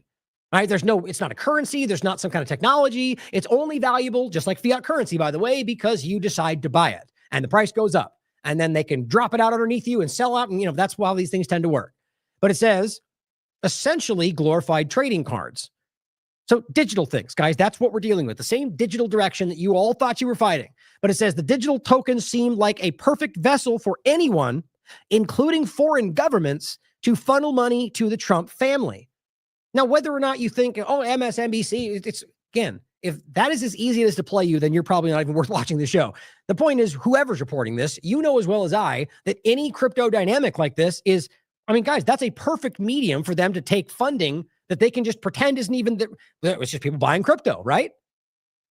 We're watching a money laundering operation just like we saw with Biden. That's what I believe. Because there's no different, guys. This is your government. This is how they operate. Why do you think Biden or Hunter never got in trouble? I know it's all because they wrote. There's always an excuse. As I always talk about, it's the outcome. There's narrative and narrative and narrative. Well, when's the last time Trump got in trouble? Right? There's a lot of narrative. There's a lot of name calling. There's a lot of things. Well, we ruled this and ruled. What happened? Did he go to jail? He's committed a lot of crimes. So is Biden. So is Hunter. So is Bush. So is Obama. What happened? Where's Clinton? She's in prison? Nope. Didn't lock her up because they're not fighting each other. And now we have a very clear way for them to literally funnel funds through a foreign government that we can quite literally prove is controlling this administration. It says that's one reason why some experts have said the ventures launched within days of his inauguration are ripe for blatant corruption. If Biden was doing it, they would be screaming about this. It says, and even some of Trump's biggest fans are bemoaning the move because the people that he played at like the Bitcoin conference, for example, most of which don't believe in what he's doing here. They believe in this as a different kind of libertarian side. That's not what this is. This is profiteering. The Wall Street Journal, especially when you're about to be elected president or inaugurated. Like that's supposed to be a conflict of interest. Oh, but that's right. He never even signed the ethics pledges, so I guess it doesn't matter. It says, the Wall Street Journal published an article that quotes Trump supporting crypto bros who are, I hate that they use those terms, who are worried that this move will delegitimize the industry. On Monday, the Reverend Lorenzo Sewell, the pastor who gave the benediction at Trump's swearing in, also announced that he had launched a meme coin. My God, everyone's grifting, guys. Probably not helping with that whole legitimacy thing. So only point I want to highlight here is that foreign governments or anybody, anything behind you, whether BlackRock or anybody, they could be funneling funds right into his hands that we can't see. And then last point on this, if you didn't see this, by the way, Elon Musk, remember the whole thing where they were giving away $1 million to people that signed up for this whole voting dynamic, which we were all, well, that's pretty much just buying votes, just like you were calling out for the Democrats, but it's good because you do it, right? So partisan hypocrisy as always. Well, turns out something was a lie. Says wasn't illegal, Elon Musk says, because they weren't random. Well, that's dishonest. So the bottom line is he's being sued because they're going, look, what you did was basically giving the money away, you're bribing people. Because, well, it wasn't illegal because we didn't actually make it random. We were giving it to specific people. Well, then you misled everybody in the MAGA movement, which is what a lot of people are now saying. It says he was asked by a judge, asked the judge to dismiss it, arguing that his $1 million daily giveaway to voters in battleground states wasn't an illegal lottery because the winners weren't actually chosen at random. See, that's how this works when you get like a Tucker or a Jones where they argue in a court of law that they can't be sued because they're not actually real, that what they do is all entertainment. And then we don't really take that seriously and we pretend like they were just trying to sidestep. No, guys, that's what we're same thing here. What where he's showing you to get out of being legally accountable is that he played you all. He lied to you. It says this is sharply different from what people were led to believe who had signed his petition pledging support. Now, what it says specifically, the suit pointed to Musk's social media posts that literally said that each would be chosen randomly. We remember that was directly in he lied about it. Or that's what they did do, and now he's lying about it now to get out of being held legally accountable. So there's only two ways to look at it. He bribed people to vote, and now he's lying about it to not be held accountable for that, which should matter. Or he lied to begin with and was choosing individuals and he lied to all the MAGA people. So he lied either way. This person basically says, a second random drawing the next day. Where they say it's right here, basically saying that it says they wanted them to represent the PAC. Yeah, it says that. Yeah, it says Musk lawyers say the participants weren't actually entering a random drawing. They were submitting their information to potentially become America PAC spokespeople.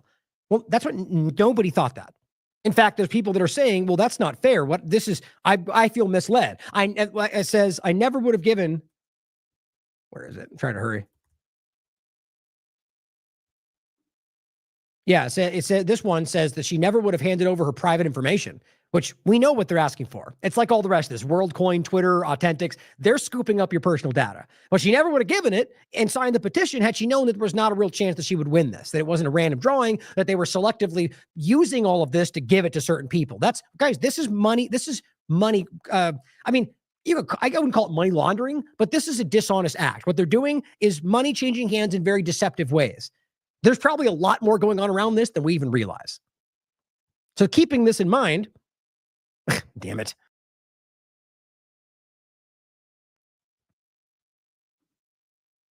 Man, that's so wild. There we go.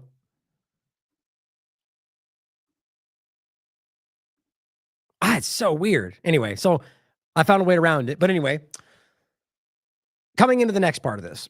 So let's get into the kind of latter half and ultimately talk about, keeping what we just went through in mind, right? Even the financial aspect, the ethics pledges, like this very much overlaps with where I think a lot of this influence is coming from. So this is the second part of this we're going to get into. Oh, wait, is that the same one? Oh, it's the wrong one. Here we are. Got too many windows open. Okay, so here is we're going to get into the kind of latter half of this. And this is starting with some points about Netanyahu that I think, and we played, I think, two of these before. Now, basically, in case you're just tuning in now, I'm going to start with a couple of examples of what I think is truly influencing what we're seeing.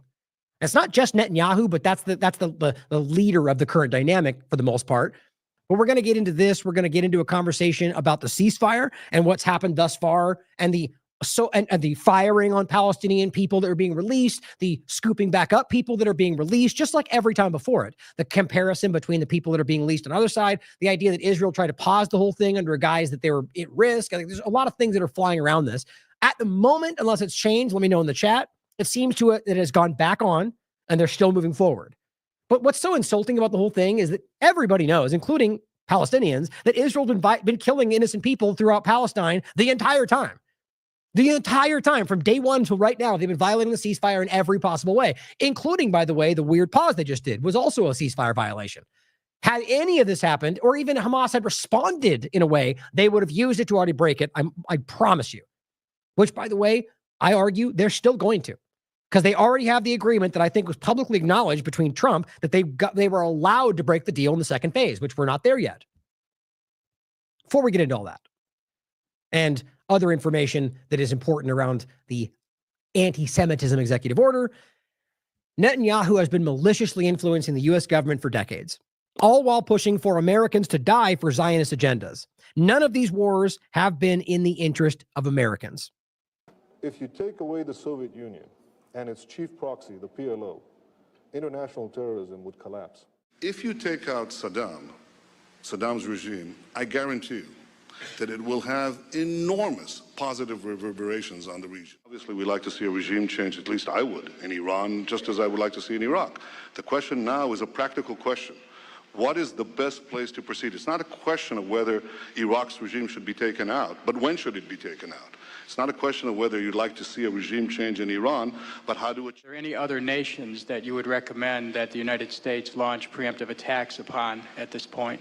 The answer is categorically yes. The two nations that are competing with each other, who will be the first to achieve nuclear weapons, is Iraq and Iran. But a third nation, by the way, is Libya as well. Libya is trying very rapidly to build an atomic bomb capability. So you have here now three nations. All stand together to stop Iran's march of conquest, subjugation, and terror. Wow. All live. And more so because you can look back and see this now, right? The only groups you've seen continue are them. No matter on which side of the aisle you sit, you stand with Israel. Yeah.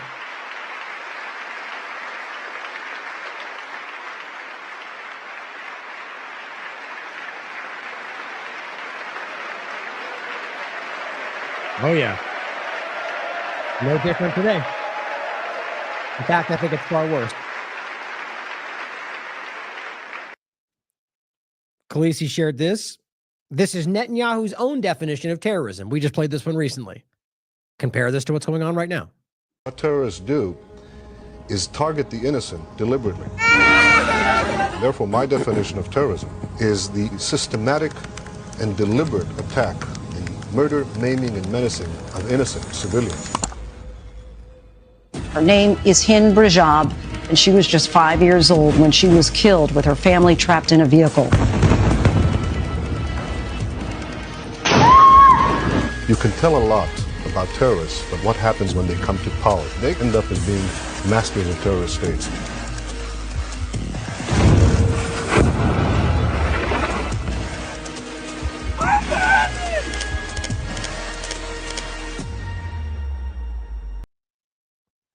Here is a clip, interesting short clip, which I've made this point of for a while now about peace through strength, which is not it's not a new thing. It's something U.S. entities have put forward before, but it also happens to be a very classic mantra from one specific person who you might not be surprised to hear. And how weirdly we've seen this very clear alignment between the current Trump administration and Netanyahu's direction. I think it's worth pointing out this overlap, not just peace through strength, which means war, by the way, which there's no historical, you look back through history and you tell me where war has led to less war.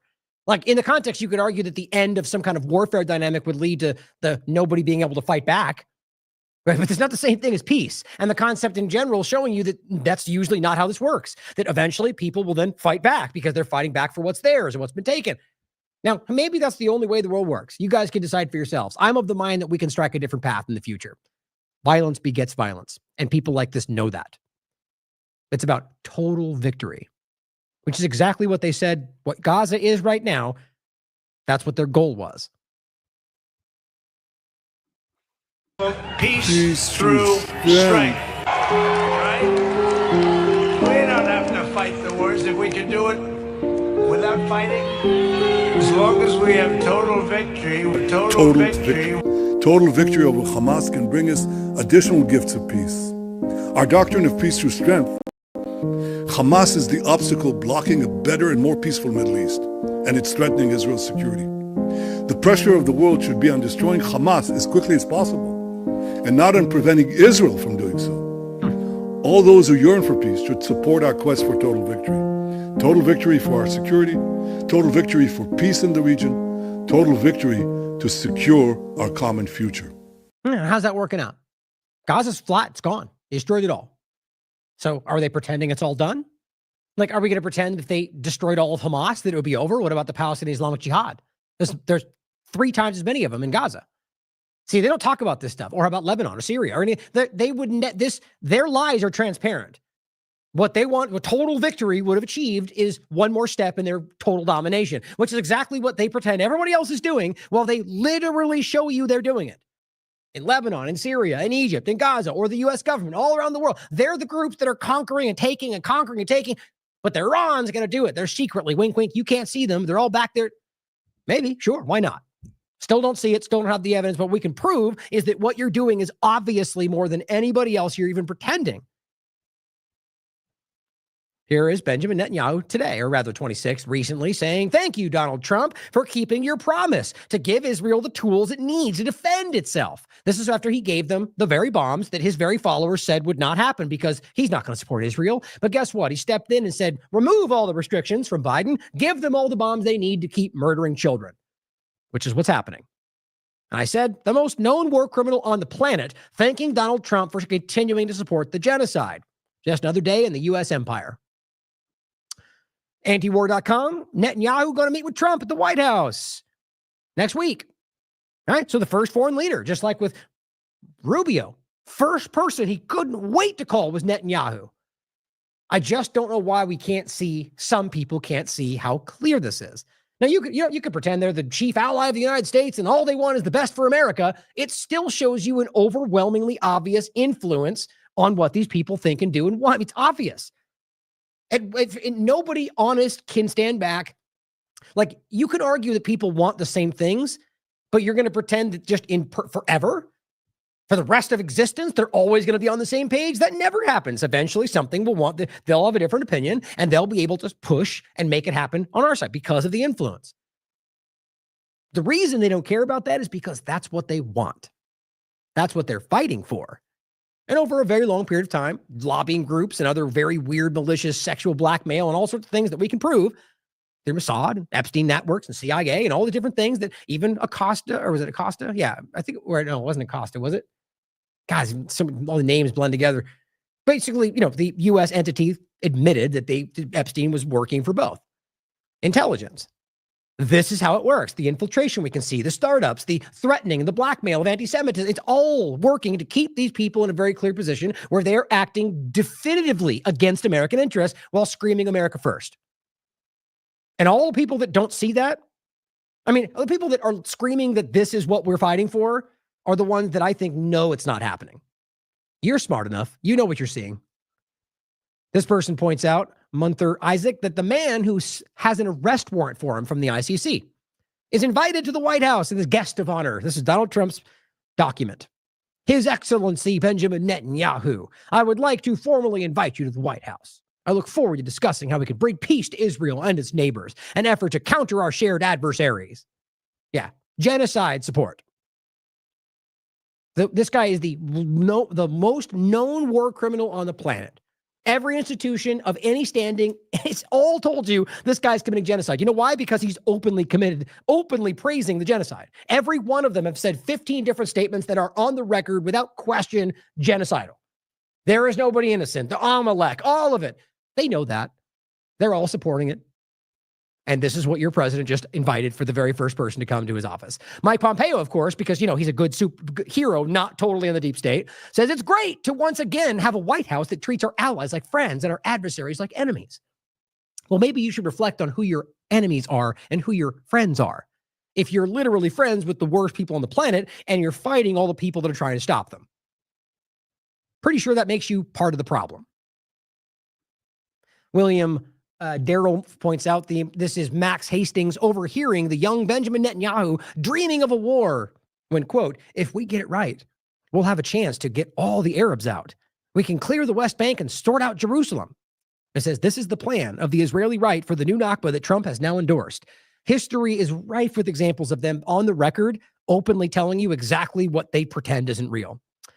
Now, here's where you get the kind of half measure. This is what kills me about these things, right? So I'm not familiar with the guy on the Tucker Carlson clip talking about what's going to come, right? So two things stand out to me in this. As he outlines that Netanyahu is going to break the deal or he's going to go back into Gaza, one of the things that we're all telling you, because these people are maniacs, that he is a criminal, that his own people don't support him, right?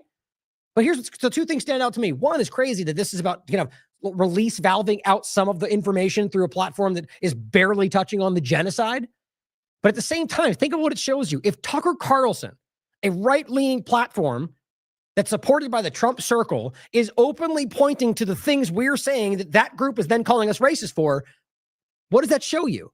It shows you that everybody knows what's going on. Everyone knows Netanyahu's a war criminal. Everyone knows what's going on, that they are trying to make it appear to the right that there's something deeper going on. See, Tucker pointed to it. Save Israel for last, Q said, so ignore all this going on. That's all my reading of it. But I think it's crazy that Tucker can point this out as if it's some passing point where the guy discusses what they'll do to the West Bank and Tucker acts like he has no idea what he's talking about. To me, this is all about playing you to keep these things in this. They want you to let this continue while pretending there's some secret long-term plan. No, they're committing genocide, guys. Trump and Biden and all the rest of them who are continuing to allow this. But this is the truth. But I guess because he'll point to it and then ignore it, apparently we'll pretend like we don't need to do anything else. No, we need to stand up and call this out. Netanyahu's situation is unstable. A supermajority of Israelis want him out. He does not want to resign, because if he resigns, he may go to prison. And also, he's been a power achiever for 30 years. And Yes. I've noticed that people who do that often don't like to quit. So, Pretty recognizable syndrome, I would say. Yes. Not confined to BB. it's international. Yes, it is Yes. international. Okay. How does he not quit? Spectacular circumstances justify his presence. There are basically two options. One, once all the hostages are exchanged, then they go back into Gaza. Or, I guess 1B, is to do the West Bank, which is already going on right now. What do you mean, do the West Bank? Now, of course, you could argue that he's just, which I do all the time, asking a question I know the answer to get a certain response. But let's be clear. That's not something they get into very often, right? The illegal annexation of the West Bank, which is a very, very, very, very public and easily acknowledgeable point. It's been illegal. It always is illegal. The only small deviation we ever saw was during Trump's last administration with Pompeo saying that it wasn't inconsistent with the law. Yeah, it is, though. It's illegal, blatantly illegal. And then they rolled that back. So here we are at the point where the world still acknowledges that taking the West Bank in any way, shape, or form is against the law. And right now, Israel's openly doing that. I mean, openly. They cut off the electricity. We'll get to it. They are straight up going in to take the West Bank. Do the West Bank?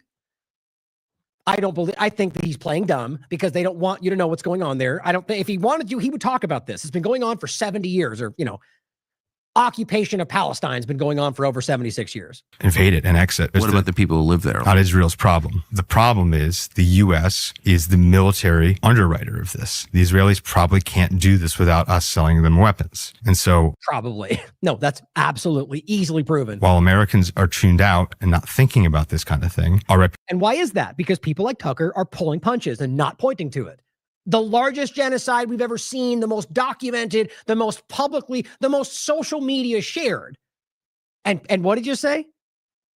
While Americans are tuned out and not thinking about this How is that possible? You know why. kind of thing, our reputation overseas is one of arms dealer. Option 2 is Iran. I'll quote the hardline perspective. It's the head of the snake in the conception of the Israeli hardline and also the neoconservative right in the United States. Yep. Right. So they'll put this clip out, of course, because look, Tucker's back. Okay, did you follow up on that? Are they going to go after Iran? Like, the point is that these people are all actively in the same direction. They're supporting the new Trump administration. They're supporting the technocratic rollout, which all of that includes the globalist Israeli elitist society that is absolutely causing a genocide. Well, let's be clear. They're all collaborating in a genocide. I think things like that it's almost insulting. They rattle the point. People have been saying what he said for decades because it's easily proven and have been called racist for it for decades up until this very moment. I'm glad it's being pointed to, but is it going to be followed up with more information, or is it going to be some way designed to kind of saddle you in this one half measure, which is called a limited hangout? Well, interestingly enough, I just thought this was hilariously stupid. Bill Maher, of all people, Bill Maher, the guy as antiwar.com says right here, guy who makes career off mocking religion uses Bible to justify ethnic cleansing. I mean, talk about being a hypocrite. Bill Maher is one of the most smug, know-it-all, which usually doesn't even know it all kind of person.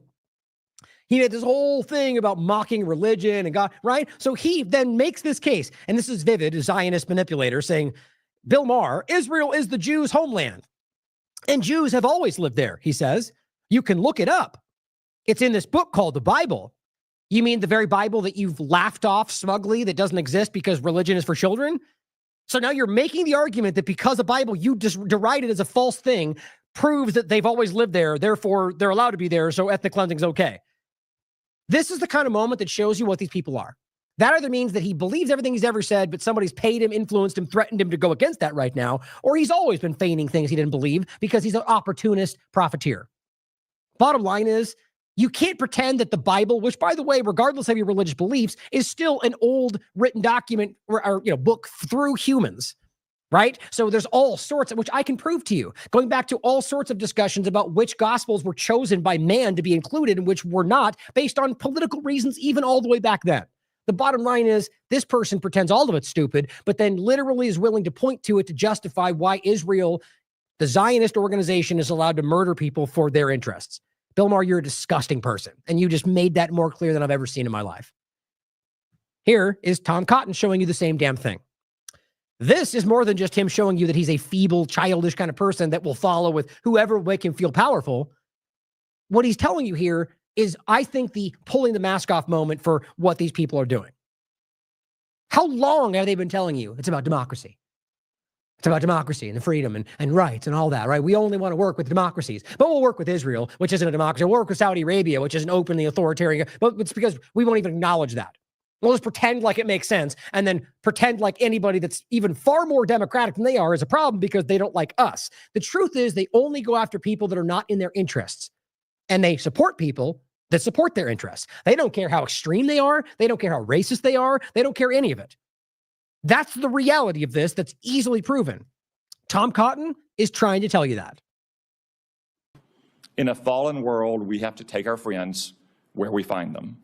First point, did you hear what he said? In a fallen world? Guys, I can't stop. I mean, I've expressed a lot how concerned I am with all of this. But if you can't, I mean, you should be unnerved that a sitting member of Congress who is undeniably being influenced by these prophetic extremist Zionist maniacs who he proudly supports. He called himself a Zionist when interviewing Hegseth. He just said a fallen world.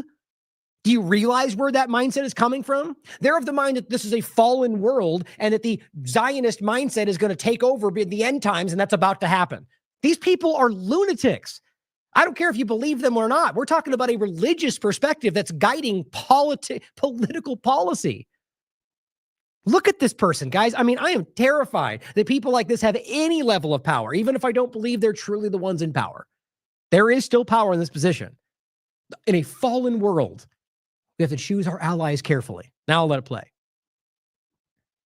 In a fallen world, we have to take our friends where we find them. Or whatever he said. There you go. No question, stable democracies make the most stable friends. But what matters in the end is less whether a country is democratic or non-democratic, and more whether the country is pro-American or anti-American. Got it. Got it. So because we're drifting rapidly, if not long since been even close to it, away from what we pretend we are, right? Not a democratic representative government, a completely authoritarian oligarchy that's being led by a Zionist manipulating technocratic regime, but totally we're democracy, right? The point is that we're so far away from that now. And what he's saying is like, well, yeah, democracy is, it's more about whether they just do what we like and are asking that are in our interest. Okay, well, that's a pretty big statement because what it shows you is that it only matters if they are striving to achieve what we are. And you like to pretend that means because we're good, altruistic people, but nobody believes that. Nobody. You don't believe that.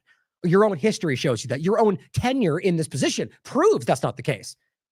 So all they're showing you is the mask off, guys. We only fight for the people that make us powerful, who are aligned with our interests, which means we'll do whatever we want against anybody we want to get what we want. Everyone be damned, including America. That's who these people are. End is less whether a country is democratic or non-democratic, and more whether the country is pro-American or anti-American. Government. Not you, but the government. I'll confess that those views may be somewhat unconventional, but look at where conventional thinking has got us. Right. So, because it's a fallen world, right? Of course. These, you can see the Zionist strings on this guy. He's like puppeteering straight through the idea that we need to radically, dramatically change everything we are. Who does that benefit? Are you of the mind that we have a completely fallen society? I mean, the reality is these people are ushering in the decline for a very clear political interest. And he wants you to believe that it's not about, we're going to work with whoever we can to make us powerful. Let's be clear as well. Democracies are not, I think, what we pretend they are anyway. But just to be very clear, guys, this is a very dangerous thing. And they're beginning to pull the mask off. And that's what Trump does. And this is just her citing this. And then Glenn Greenwald saying the same thing. Tom Cotton presiding over Tulsi's hearing, offering a very candid description of U.S. foreign policy that's virtually never heard in Washington, but has always been the reality, which I would agree with. Now, in the context of the ceasefire, this is also the show where we covered this, the new ceasefire agreement, Israel already plans to break, which we covered before the ceasefire even technically began.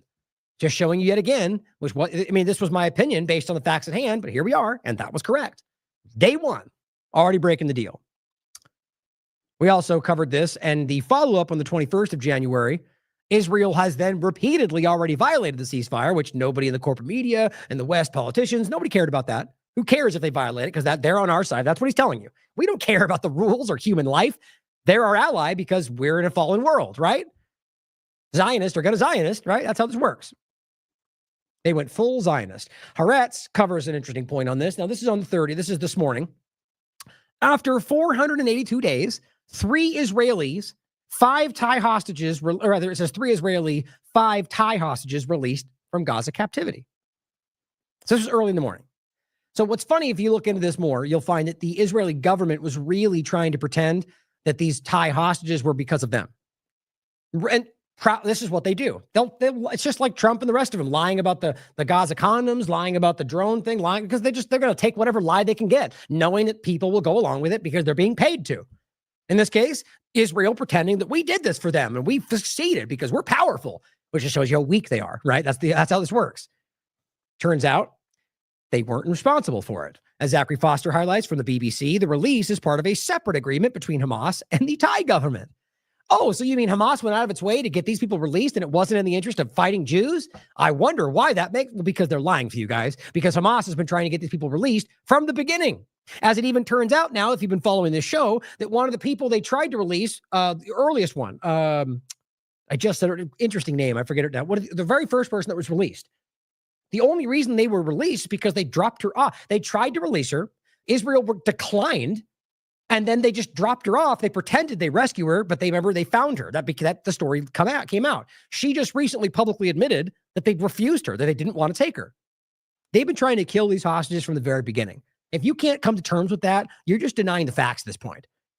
His point is, for years, the Israeli government has invited tens of thousands of Thai nationals to work in Israel.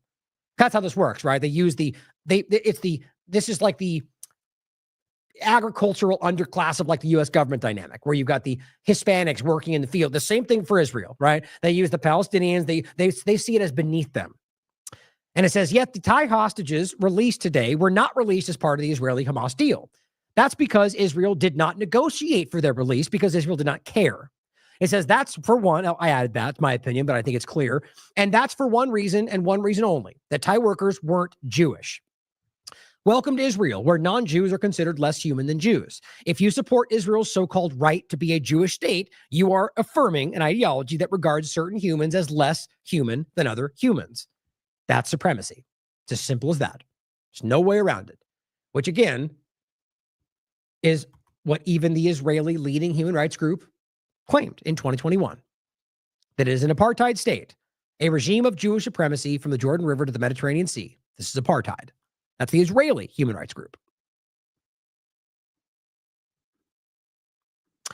Express News highlights further in, this is on the 30th still, that ultimately what you began to see was a big parade or just people coming out in droves from the Palestinian side by the Al-Qasim brigades, Al-Quds brigades, the largest since the start of the ceasefire agreement. This took place as they prepared to hand over prisoners in Khan Yunis. It's a huge, huge gathering, right? Now, what I notice in these is every time this has happened in the past, Israel hates this. They try to bomb or shoot at them, but both of which have happened so far in recently. But the point is that I think this is one of the reasons why this kind of spun out, because they don't like seeing them celebrate. They don't like that being shown to the world as them undermining Israel's interests. It's very petty and small. It shows you how weak they are mentally. I'm just talking about the Zionist government. Same thing I would say about our government, by the way. They're always bombastic and we got to bomb harder because you're weak. You're a weak person that needs to demonstrate strength to make it look like you're strong. What you saw here is they marched these people out. The ones they were going to exchange ended up going through this crowd. Now I'll show you why that's relevant. Now first, because of that, you saw them marching through the crowd. They were delivering one of these detainees.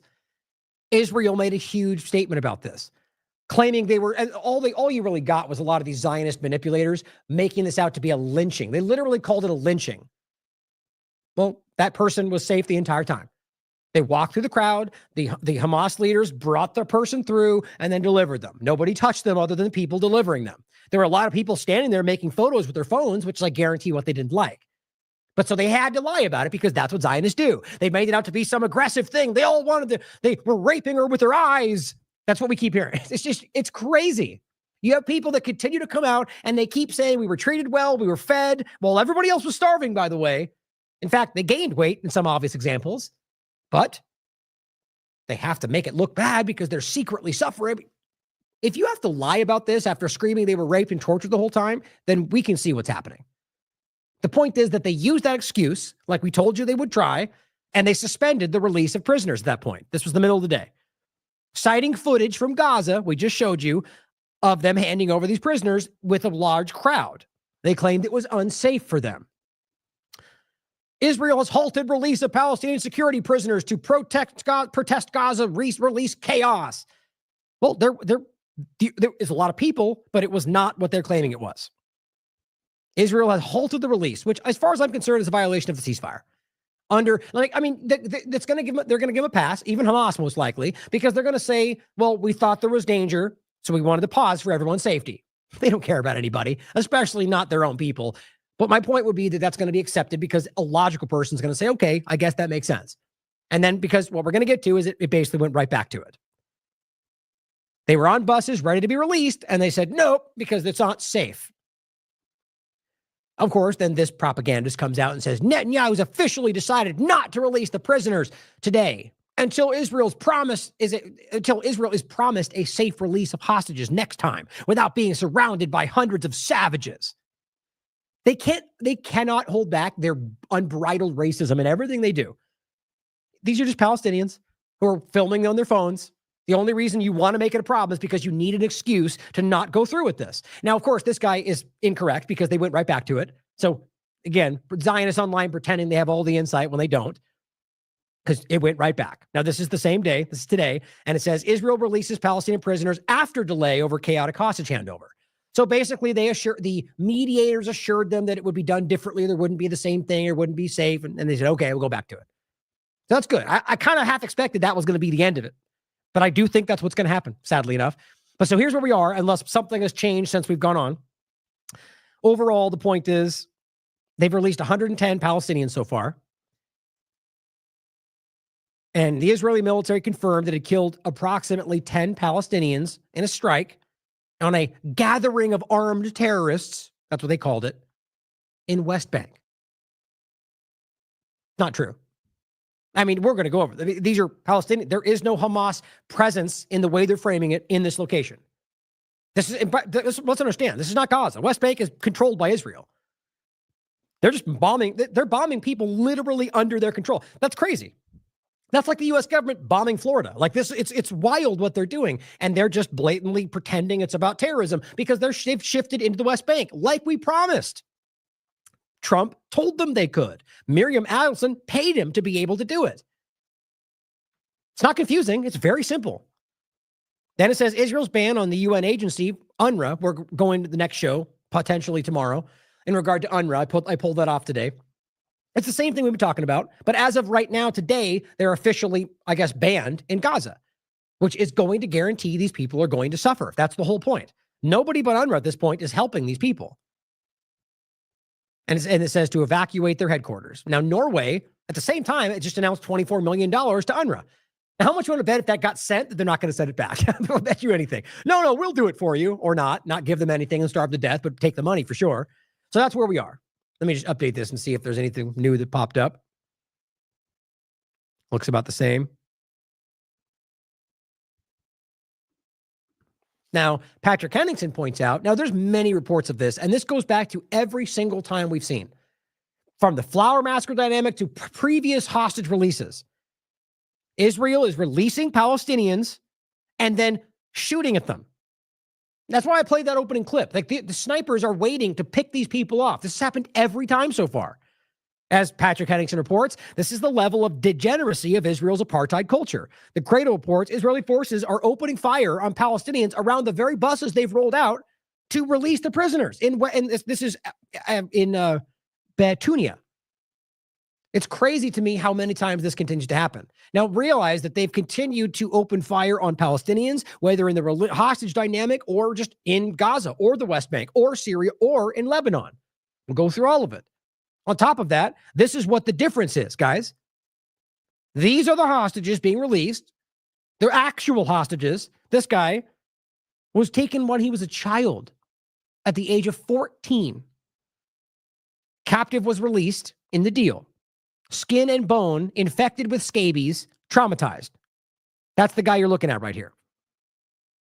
That's what it looks like to be stuck since you're 14. Right? He's 20 years old. He's been in prison for 6 years with no charge, and that's what he looks like. Right? Just in case you forgot, this is what they look like. And everyone before them, by the way. Literally high-fiving, cheering, hands in the air. Now, look, I'm not saying this was not a traumatizing event. My point is, it's pretty obvious, and they've maintained this to this point, that they weren't tortured, they weren't raped, they weren't starved. Clearly not starved. That is what looks like. That's why Israel's projecting what they're doing, because these are the villains, guys. Not every Israeli or every Jew or every Christian, but the people doing that. Whatever color they are, whatever religion they pretend to practice. That is a crime. That is a villain. Whoever's doing that. The people that kept people like this certainly could be secret villains, but pretty clearly that's not what it's projecting. It's projecting people that took care of them, that made sure they were dressed properly when they were released, made sure that they were fed, made sure that they weren't tortured and raped. And obviously you get the point. That's what's going on. Now, the Bibas overlap was already used. I already played this for you. Now, whether they tried to deviate from this or that's only going to come back up in the next phase 2, which is what I'm arguing is going to be the case, I just want to reiterate that this has already been pushed forward. He followed up on the 29th. Avi Meir, who is the former editor-in-chief of Jerusalem Post. Israel's demanded that Hamas provide information on the fates of the Bibas family. But you guys know this. We've already pointed this out. They all know this already. It has already been publicly reported and even covered by corporate media that the father said publicly they were killed by IDF bombs. Now, every person before him that's given one of these videos while under Hamas custody has maintained since what they said then. It's pretty simple, right? And we already know that Yasmin Porat from on October 7th and plenty of other people that have come back from Gaza have all confirmed that IDF bombs are killing hostages. And so here we are where they're still trying to play up this family, even though they know he told you they were killed by you. And you still use them. You still try to act aghast that you think, even though you already know. Like with everything else. Like pretending that girl was raped, even though you know she wasn't, because your own video evidence proved that it wasn't, that we now know. That's just additional information. We already verified this with other data before. Or that the rape hoax entirely was manufactured, but many still push it, including in Trump's executive order.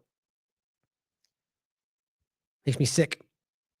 And this is Mohammed Shihada making this point, and this is back on January 25th. Oh, take note how Twitter is suppressing my tweets right here. Just take note how this is very clear. That's not how that's supposed to look, right? It's supposed to look like that, so you can see, which you go back, and then, well, so now you still can't. That's so funny. I'm telling you guys, that's not by accident. That is Twitter suppressing that metadata pop-out. It's supposed to show the link, as it usually does, right? It shows you the video, it shows the embed, but not now. Maybe on somebody else's channel or they're in bed, who knows? But that's Twitter for you. They're censoring for Israel, partnered with the ADL, working with the World Economic Forum. It's all very obvious. Mohammed Shihada points out that there's a concerted effort to blow up the ceasefire using the Bibas family, even though they already know what happened. We're going to be covering this. I guarantee it's going to come to pass one way or the other. Now, overlapping that point, Yanis Varoufakis says, Israel holds 3,376 hostages. Palestinians held without charge. I'm of the mind it's more than that, but that's what you can prove. Of those, more than 300 are children. In total, Israel holds 10,400 people who have no civil liberties courtesy of living in an apartheid state under military occupation, lest we forget. Very easy to prove. But all they want to do is scream about military people who were taken while committing an occupation and now genocide. Again, overlapping that point I made, I'll just include this for you, just so I wanted you to see that, this is the woman that they claimed who has now been released. And again, as he points out, they knew this, right? They knew that it wasn't true. Not only was it exposed as a lie, well before this, it was shown that the Israelis and her family all knew that her pants had been bloodied by her hands and her wrists and her ankle that were cut. You can see it in the picture by sitting on them in the car. that they actually had full video of her inside the building all along and intentionally didn't release it to manufacture this fake symbol for a mass rape hoax. It's unbelievable how disgusting, how sinister all this is. Using their daughter, in fact. And then back to the point I made in the beginning. Now that we know they're not raped, we know they weren't tortured because they told you that, all they can do is go, well, they're in an emotionally and medically complex situation. Even though we now know that they've taken that wholesale from a quote that was actually from 2023 about other hostages who had good health, according to everybody, but they were like, well, it's complex. Well, guess what? Those same women are now good. Still maintained. They were treated well. They got food. They took them shopping. Yeah, they lied, guys. And they're lying yet again with the same identical quote. Patrick simply points out the Zionist cope is off the charts. Look at what they're trying to say. It says Hamas is using special techniques as part of a psychological warfare called looking after the captives with health. Here's the Jerusalem Post links. Hamas altered hostages' appearance before release. Report. Gee, I wonder who put that report out. Or despite nearly starving the hostages, Hamas uses special techniques to make them look healthier and more energetic. No, they just fed them, as it's very easy to show because that one girl is basically heavier than when she went in. But, narratives, words, reports, they're literally telling you that they were treated well. But, who cares about the facts, right? Here's that video for you, by the way, saying hello. They were good treatment. They treated us fine. All of them. They gave us food and drinks and clothes. It's embarrassing. Like if these weren't like maniacal sociopaths, I would almost feel bad for them.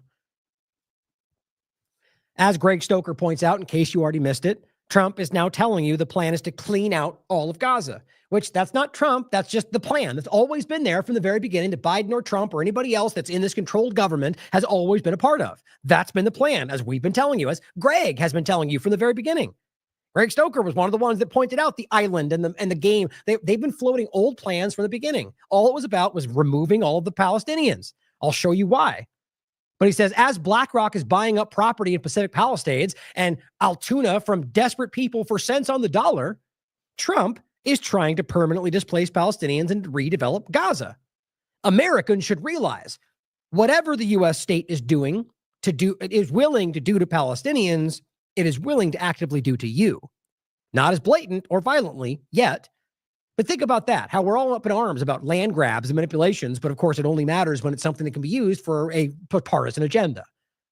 How about it should just matter if it's human life? Or if you have principles and something you disagree with. Greg also points out when Trump talks about relocating 1.5 million Palestinians from the Gaza Strip, it's not because he intends to leave 0.5 there. So think about what he's saying. There's more than 1.5 million people there. So why would he only reference 1.5 million when he's talking about moving them somewhere else? He says he has access to the entire U.S. intelligence apparatus, and I fear he referenced our own reporting on Air Force One, that those are the numbers who's left, right? So basically either alluding to the fact that 500,000 people have been killed, which I would agree with, or that maybe there's a grouping that is not going to be involved, or maybe they know they're going to kill more before they do that. Either way, it's a good point. Why only 1.5 million? When they're trying to pretend that they haven't killed all these people. It's very, very clear. Greg Reese puts this out, another couple clip about specifically the clearing out of Gaza overlap with his son-in-law talking about Gaza beachfront property, which, by the way, is exactly what Trump said recently.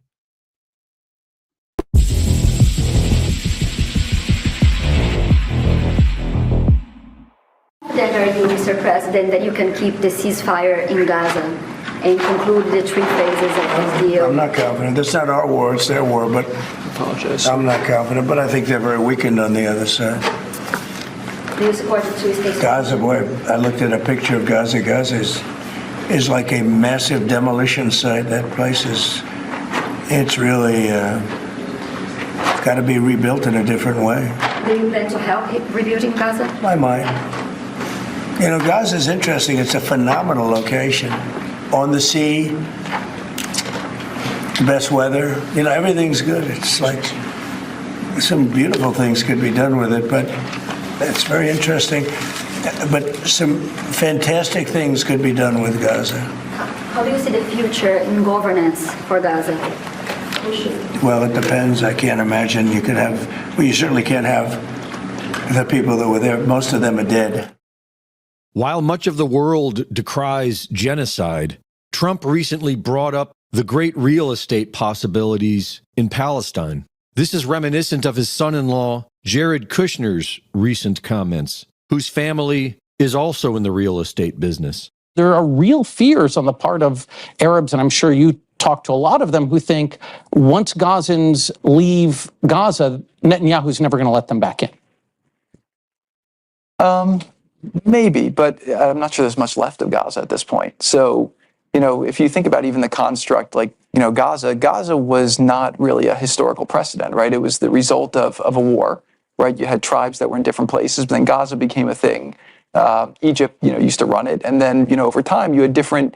Yeah, you just brush right over the illegal occupation of Palestine, of course. Notice the same blithe disregard to all of that's going on by both of them, right? Yeah, it looks like a demolition site. Yeah, exactly, man. Why is that happening? Oh, here's some more 2,000-pound bombs. He knows exactly what's going on. He wants it to seem like he's so not involved, and it's like not even on his mind because it's not our thing. But here's more bombs to keep it going. It's just another flavor of the same ongoing U.S. government support for the genocide, guys. It's another name, another direction, all the same outcome. And he's telling you what they're going to do. Like all the people screaming and crying foul about North Carolina, where's your principle, guys? This matters. If it matters anywhere, it matters here. Or it matters equally. Like you're talking about the government trying to seize property from other people. But see, the point is it only matters when it's politically profitable or politically advantageous for the side that you're on, for people in team sport politics. The rest of us just have morals, integrity. Governments that came in different ways. Both sides are spending a fortune on military. I think neither side really wants to have, a terrorist organization enclaved right between them. And Gaza's waterfront property, it could be very valuable. It's a little bit of an unfortunate situation there, but I think from Israel's perspective, I would do my best to move the people out and then clean it up. But I don't think that Israel has stated that they don't want the people to move back there afterwards. Trump recently suggested... Oh, yeah, they have. Over and over and over. And I can prove to you that Jared knows that. So you can see inherent dishonesty, which then I think clearly proves that they know what they're doing. And they're lying about it because they know what they're doing. That the Palestinian people be moved into other nations. I'm talking to General El-Sisi tomorrow, sometime I believe. And I'd like Egypt to take people, and I'd like Jordan to take people. You're talking about probably 1.5 million people. And we just clean out that whole thing. It's over the centuries, that's many, many conflicts, that site. And I don't know, it's something has to happen, but it's literally a demolition site right now. Almost everything's demolished. Exactly. I mean, are we pretending we don't know what that is? Are you pretending Hamas has these weapons? You literally just admitted through your clumsy narratives, your actions, your word, that we know that Israel has demolished every single thing in the planet. And it's not tunnels and human shields. We can prove that's not the case, but they're way past that now.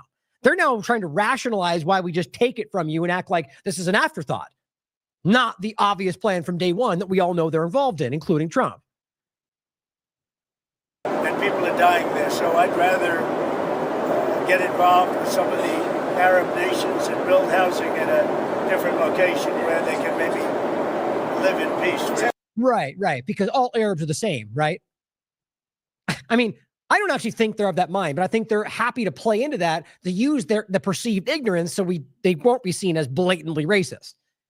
But it is, guys. These are just interchangeable with any other location. It's not the same for any country anywhere, despite that being usually applied to these people, because that's racism. Like, what's his name? And all the savages. Why? Because they're there with phones? Or because they're brown, right? That's what we're talking about. What he's telling you is we're going to just move them over there. No, this is Palestine. That's their territory. The UN and every human rights group in the world has maintained that for 76 years. You guys just don't care, as you've been murdering them the entire time, promising that would never happen. Now we're just going to scoot them over? Well, that's what you guys said the very beginning, the first week. And you said, no, that's never going to happen. And now Trump acts like it's an afterthought, like you just thought of it. Like, they are acting like you're this stupid. You're not this stupid. You know, just like I do, these things have been talked about over and over from the very beginning. And Trump's not off on some distant island. He's involved in the political conversation. Now he's got advisors telling him what Biden went through and what they said. He knows all this. So his playing lofty dumb about this is just a game, guys. They know what they're doing, just like he knows he's supporting shots that are killing your children. Temporarily, or would they? It could be either. It could be temporarily, could be long term. The claim to Israel by the Zionists is that the land was promised to them by God thousands of years ago. But a 2012 Johns Hopkins study shows that Ashkenazi Jews are not Semitic people. Geneticist Iran Alaik found that European Jews were primarily the children of a Turkish people known as the Khazars. And this is where the Zionism comes in. Right? So that's a point that usually gets made to make an argument about why the Jewish people are the problem in this. If you can't see right there the obvious play of Zionism using Judaism, and that's why they're pretending to be, they're playing on you guys. The point is these people, like that point about Netanyahu being from Poland, and like that's what he's highlighting. Many of these people are not they're pretending to be from this location because of this Zionist agenda, which in and of itself is a bastardization of Judaism. Like that's the core point you have to realize. The whole reason they pretend it's Judaism is because they claim this is the, overlap of the second coming and that God gave them the land, but that's not supposed to happen until God returns. That's why Orthodox Jews call this out as a fraud. So you can't have it both ways. It either is the Jewish issue or it's Zionism who has bastardized Judaism for that very reason. And I think it's obvious. That's why there's all these Christian Zionists, but all of it doesn't remove it. There are still a lot of Jewish people that are tied up with this that are part of that problem. Same with Christian people. I think that's very important to point out, but it usually gets pushed back from people that have just decided it's about one religion, which I think you're taking the bait. Who converted to Judaism between the 7th and 9th centuries. Next week, President Trump will be meeting with Israeli Prime Minister Benjamin Netanyahu. Trump has received over $200 million from the Israeli lobby, who want more than just Palestine. And Trump knows that Netanyahu is not open to a two-state solution. Greg Reese reporting. Greg Reese is doing good work. And I think what's important is that Trump also knows that the Abraham Accords are all about that. So he's still pretending, even though every one of them are not. In the past, it was more like, we're kind of feigning that we want it, but pushing back on it. No, Netanyahu and across their board, basically the entire Knesset has come out and said, we'll never, ever, ever, ever do that. Which if you have half a brain and discernment, you already know that's always been the case because the Haaretz has covered it. Even, what's his name? Prime Minister Barak, I think, says that this is the point, that it's all about making sure that we never allowed the two-state solution. It's all on the record. And so the point is that Trump continues to pretend that he's going to push the Abraham Accords, which is all about that. They don't want it. So they're keeping the cycle going so they can keep the agenda going. Trump is aware of that, in my opinion. So are you saying Benjamin Netanyahu deliberately boosted Hamas to try to prevent a Palestinian state? Yeah, sure. He deliberately and systematically even told, on record, whoever wants to avoid the threat of a two-state solution has to support my policy of paying protection money to the Hamas. Right. Obvious.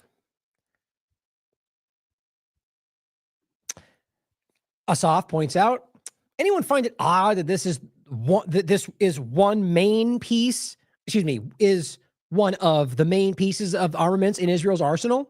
These D9 bulldozers? It's almost as if the demolition of homes and civilian infrastructure is Gaza and the West Bank as a core tactic. Here's Hanani Naftali, the guy who got caught lying first in this post-October 7th dynamic when he lied about, which one was it? I think it was that very first hospital they pretended was not their bomb, and like it was supposed to be Hamas, but then they pretended it was theirs. And then from there forward, it was, we just did it because tunnels and stuff. The point is, he's like, breaking, first shipment of D9 bulldozers has landed in Israel after Trump lifted the restrictions. Thanks, Trump. What do you need 130 bulldozers for? Right? Is that how you find bombs and Hamas tunnels? Well, no, that's how you demolish infrastructure. And the only way that would be legal is, that's right, it's not in any context. Because if you're able to do that, that means you know that there's no Hamas there, which means it's against the law. They know that. They don't care, guys. So does Trump. So does the rest of your government. They are supporting an ethnic cleansing. The extreme Zionists like Tom Cotton and the rest of them taking money from AIPAC, they are being bought off. Ask yourself why nobody talks about this. None of them. Here is an important point. This is Voice of Rabbis. That's one of these, Jewish organizations calling out Zionism. And it's simply pointing out, oh, this is when they got censored on this platform, but they got it back. And it's simply saying that this is the point. This clip is interesting. It's saying they don't have the power that Zionist entity does. They oppress them, and being anti-Zionist gets you shunned from Jewish places. Seeing them calling, basically the point of the clip is ultimately this guy is a rabbi highlighting the fact of the majority, ethnic majority. And I think we've already talked about this. This is the nation state law. This is what they were really concerned about, the idea that they could lose the ethnic majority. Now, why would that matter if it's a democracy? Because they're of the mind, and this is what we're now seeing bleed into U.S. politics, that these people are a problem. Like, that's the only way you can frame that, is that there's too many Muslims here. There's too many Arabs there, which, by the way, not all of them overlap. There's all sorts of different things. There's Israelis that are Arab. The point is, they want you to believe that that's not racist, even though their racist law in and of itself is the definition of apartheid state and racism. But here's what he says, and this clarifies what they're actually afraid of and what they're trying to accomplish. Then ask yourself why they wouldn't want a two-state solution when you understand this. It's clear, because they don't want them there. They want them out of the way. They're worried that if they bring them in with like a one-state solution, well, suddenly then they'd lose the majority. But if they create a two-state solution, well, then they run the risk of, allowing them to have any agency, which will expose what they are. Overall, what they're trying to do is get rid of them entirely. So they don't have that problem. Ethnically cleanse them. There's no longer Palestine. Then we can take the territory and then fill it with what we want, and we don't lose our super majority. Zionism presupposes two things. One, the Jews are a nationality, not just a religion. Incorrect. And two, Israel is the country of that nationality. That means if you live in Israel, even if you're an Israeli citizen and you're not Jewish, Israel's not your country, in the sense that, based on the 2018 nation-state law, only Jews have rights to self-determination in Israel. If you... That's racism. Period. Live in Israel and you're not Jewish, Israel's not your country. What does it mean, self-determination? Self-determination rights means the rights to govern yourself, meaning only Jews have the right to govern themselves in Israel, meaning Israel has to be under the control of Jews. Now, to add to that, to make sure you understand why what I was saying before still makes sense, ask the Ethiopian Jews whether they have agency, right? Ask the Palestinian Jews whether or not they have agency. They do not. They're treated as second-class citizens if allowed to be part of society at all. So you care to explain that if it's about Jewish people? Or how about the Orthodox Jews that don't believe in Zionism? They get beat up in the streets by the IDF. How do you make sense of that? Well, because it's not actually about Judaism. It's about Zionists, rather like, there's a term they use. It's about the Zionist mentality through Judaism, which means it's about Zionism, which is why people like Ben Shapiro went after attacking any Jewish person that was standing up for a ceasefire and called them not Jewish. Think about how insulting that is. Think about how that would be called racist if anybody who wasn't a Jewish person made that allegation, which is what they call racism. Well, your Zionism is not Judaism. Oh, you're racist. But it's okay for him to denounce Jews who don't agree with the genocide. Guys, it's so clear to me that all of this is about specific types of whatever religion is all in line with Zionism. In this case, obviously, it's about Jewish people in Israel, but Zionism control of it, like it is in the United States, Christian Zionism, like Hegseth and Cotton, it's all the same problem. So in this case, the clear aspect is Judaism within Israel, but it's Zionism which is pulling the strings. Right now, so sure, you can be a member of the Supreme Court, you could do whatever you want, you have these civil rights, as long as you're a minority, then you could do whatever you want. That's not entirely accurate, by the way, but we'll come back to this stuff. Like, the point is that there's a lot of evidence showing these people, whether or not, Israel proper citizenship in Israel, that they're still very much not treated as equal citizens. You want, but you cannot control the country. That right belongs to the Jews. And so long as the Jews are a majority, no big deal. It's a slam dunk. But should there be what Israel calls a demographic threat, should there be millions of Palestinians in the West Bank and Gaza, such that if Israel annexes it, now the Jews will be in danger of being a minority, Israel cannot allow that. Right? That's where we are. Now here, oops. This one first. Here is the article I've shown. There's many of these guys. Just take the time to look into this. This is from DW. Are Ethiopian Jews Israel's second-class citizens? Well, you listen to them, they'll tell you that. They're treated as not part of the community simply because they're Ethiopian, whether or not they're Jewish, which proves what I'm talking about. And this is from Zionist Israelis, guys. Or in this case, this is a different one. This was Voice of Rabbis, but same point. And guys, if you've seen this clip, it makes me sick. This is a Zionist woman, a Jewish Zionist woman who is walking by Orthodox Jews holding Palestinian flags. And you've seen this before. She very simply walks by, and I'll include this. It's not some taken out of context thing. It's very clear. She says, Hitler made one big mistake. You should have all been in gas chambers. Too bad. Walks down, says it again. Hitler made a mistake. You should have been in the gas chambers. Too bad. But we're here. You're going to hell. That's what she says. And she walks along with a friend. To Orthodox Jews, as an Israeli Jewish Zionist. How do you make sense of that other than what we're talking about? Or I was going to grab one more. This is the one I was trying to grab. How does that keep happening? Oh, did they change? Hold on. Is that just what they've changed their name to now? Oh, wow. How did I miss this? No, it's still there. Hold on. What is going on here? Wait, that's a different one now. Something very strange is happening here. I don't know if you can see that, but look, if you look at if you can see what I'm searching for, I don't know if that shows up or not. See how they say Torah Judaism on X? I click on these. That says it's not there anymore. Now, Torah Judaism is not the account that we just saw. But if I go to that and search for it, that's not the account. That's not the right one. What in the hell is going on? That's wild. And so maybe that's what this became. Maybe that's what it says. They just got brought back. Guys, how did I miss that? How did nobody tell me that? If this account got censored on Twitter, that's a big deal. Man, I got to follow up on that. Because this is not the same account. Because Torah Judaism that we've been covering, that's the name of the account, had, what, 200,000 followers? Wow. Anyway, I don't want to, I don't know, maybe I'm missing something. I'll come back to this. I'll include these for you. But regardless, we know Twitter is censoring on this platform. Let me just do that. I'll come back to it. Now, here is Mint Press News. Ben Gvir saying, for years, I've been talking about encouraging voluntary migration from Gaza. That's the solution. There is no other solution. Well, okay, so let's say, well, as we can prove that none of them want to leave. So then we're done, right? You said voluntary. Well, no, of course not. That's this maniac's, euphemism for ethnic cleansing. Voluntary. And if they don't, we'll murder them or push them somewhere else. But it's their choice. Just like the shot, right? That's what this is. These are the maniacs we're talking about. Here's the other maniac. This is Smotrich. And as Kim.com points out, Israel, on the record, both Netanyahu, Gvir, Smotrich, all of them have publicly made this clear. They want to expand into 6 sovereign countries because God said, or not, because that's just their agenda, but they want you to think it's God, even though it came from the UK government and plenty of other Orthodox Jewish organizations called them out for that lie.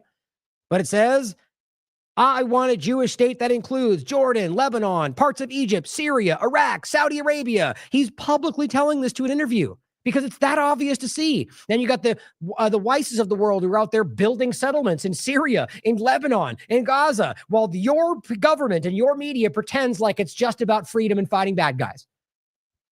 This is the colonial project. They're openly taking territory, and your government, both sides of it, are actively taking their part or being manipulated to lie about it. Now, you can decide who you think is driving this bus. I think it's kind of clear with stuff like this, especially. Trump's unconstitutional anti-Semitism executive order.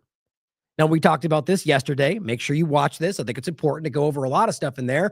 But here is forward from the Jewish Independent platform. Trump anti-Semitism executive order invokes anti-KKK law. Here's what it says. Donald Trump's executive order on anti-Semitism encourages the Attorney General to use a federal law created to target the Ku Klux Klan and will direct federal agencies to tell colleges and universities to, quote, monitor and report activities by foreign students. But it's not just that. See, this is the only way they're framing it.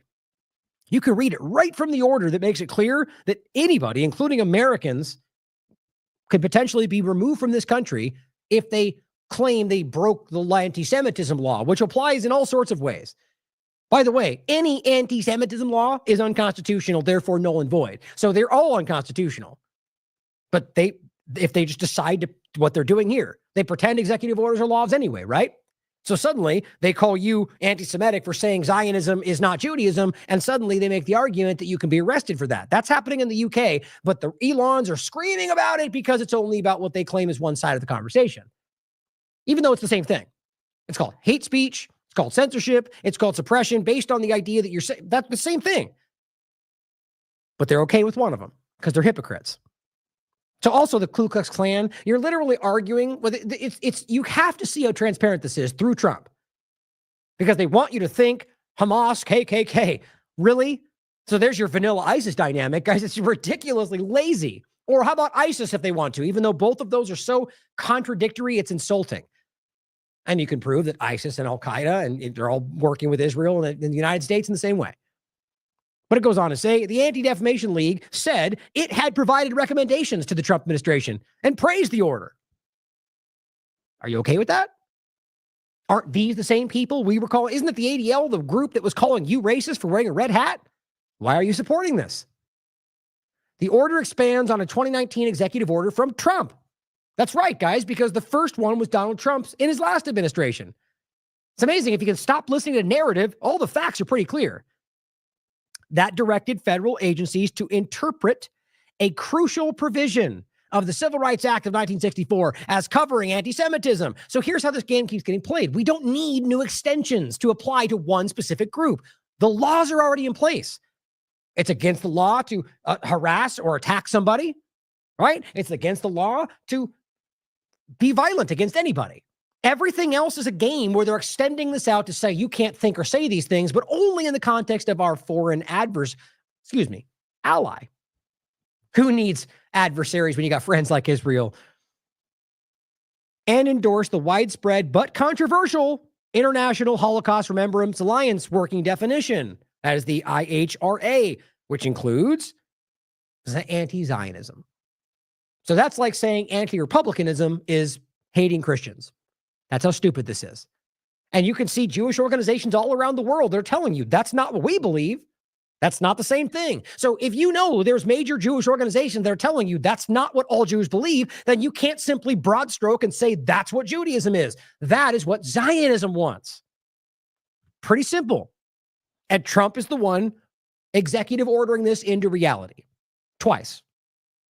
Now it says the new order reaffirms the previous order, which was never fully implemented, and states that federal policy will be to use all available and appropriate legal tools to prosecute, remove, or otherwise hold to account the perpetrators of unlawful anti-Semitic harassment and violence. So when you get into harassment, that we already know what they're calling that. If I say you're a Zionist committing a genocide, they call that harassment. So under Donald Trump's America and free speech, they want to tell you that an American could be arrested for harassing, which would be what? Holding a Palestinian flag? Telling you you're committing a genocide because they are? It's not about Jewish people, but that's the way they play this game. Now it says specifically the new order calls on every federal agency to identify any powers that they can use to, quote, curb or combat anti-Semitism. They say that many times. End of sentence. So that's my point as always. Now, even if you want to pretend that there's not going to be any legal like arresting of people, which I think it's very naive to think that, when he says any action to curb or combat anti-Semitism, that is unconstitutional. Not least of which, because what they mean when they say that 90% of the time seems to be anything but, and especially when you realize that Israelis are not Semites, but that's a whole other conversation. The point is that that is a thought, a feeling, an opinion. So what they're telling you is right now in this country, we are making it against the law through executive order to have an opinion about Semites. That's what they're saying. But then realize that waving a Palestinian flag is being called anti-Semitism. So now it's illegal to wave a Palestinian flag. Well, yes, they're telling you that's curbing or combating anti-Semitism. So whether they put you in prison or simply just give you a fine, the point is that they are telling you that that is not allowed anymore. That is unconstitutional. That is a violation of your rights. You think Trump doesn't know that? You think Israel doesn't know that? We're going to get into this.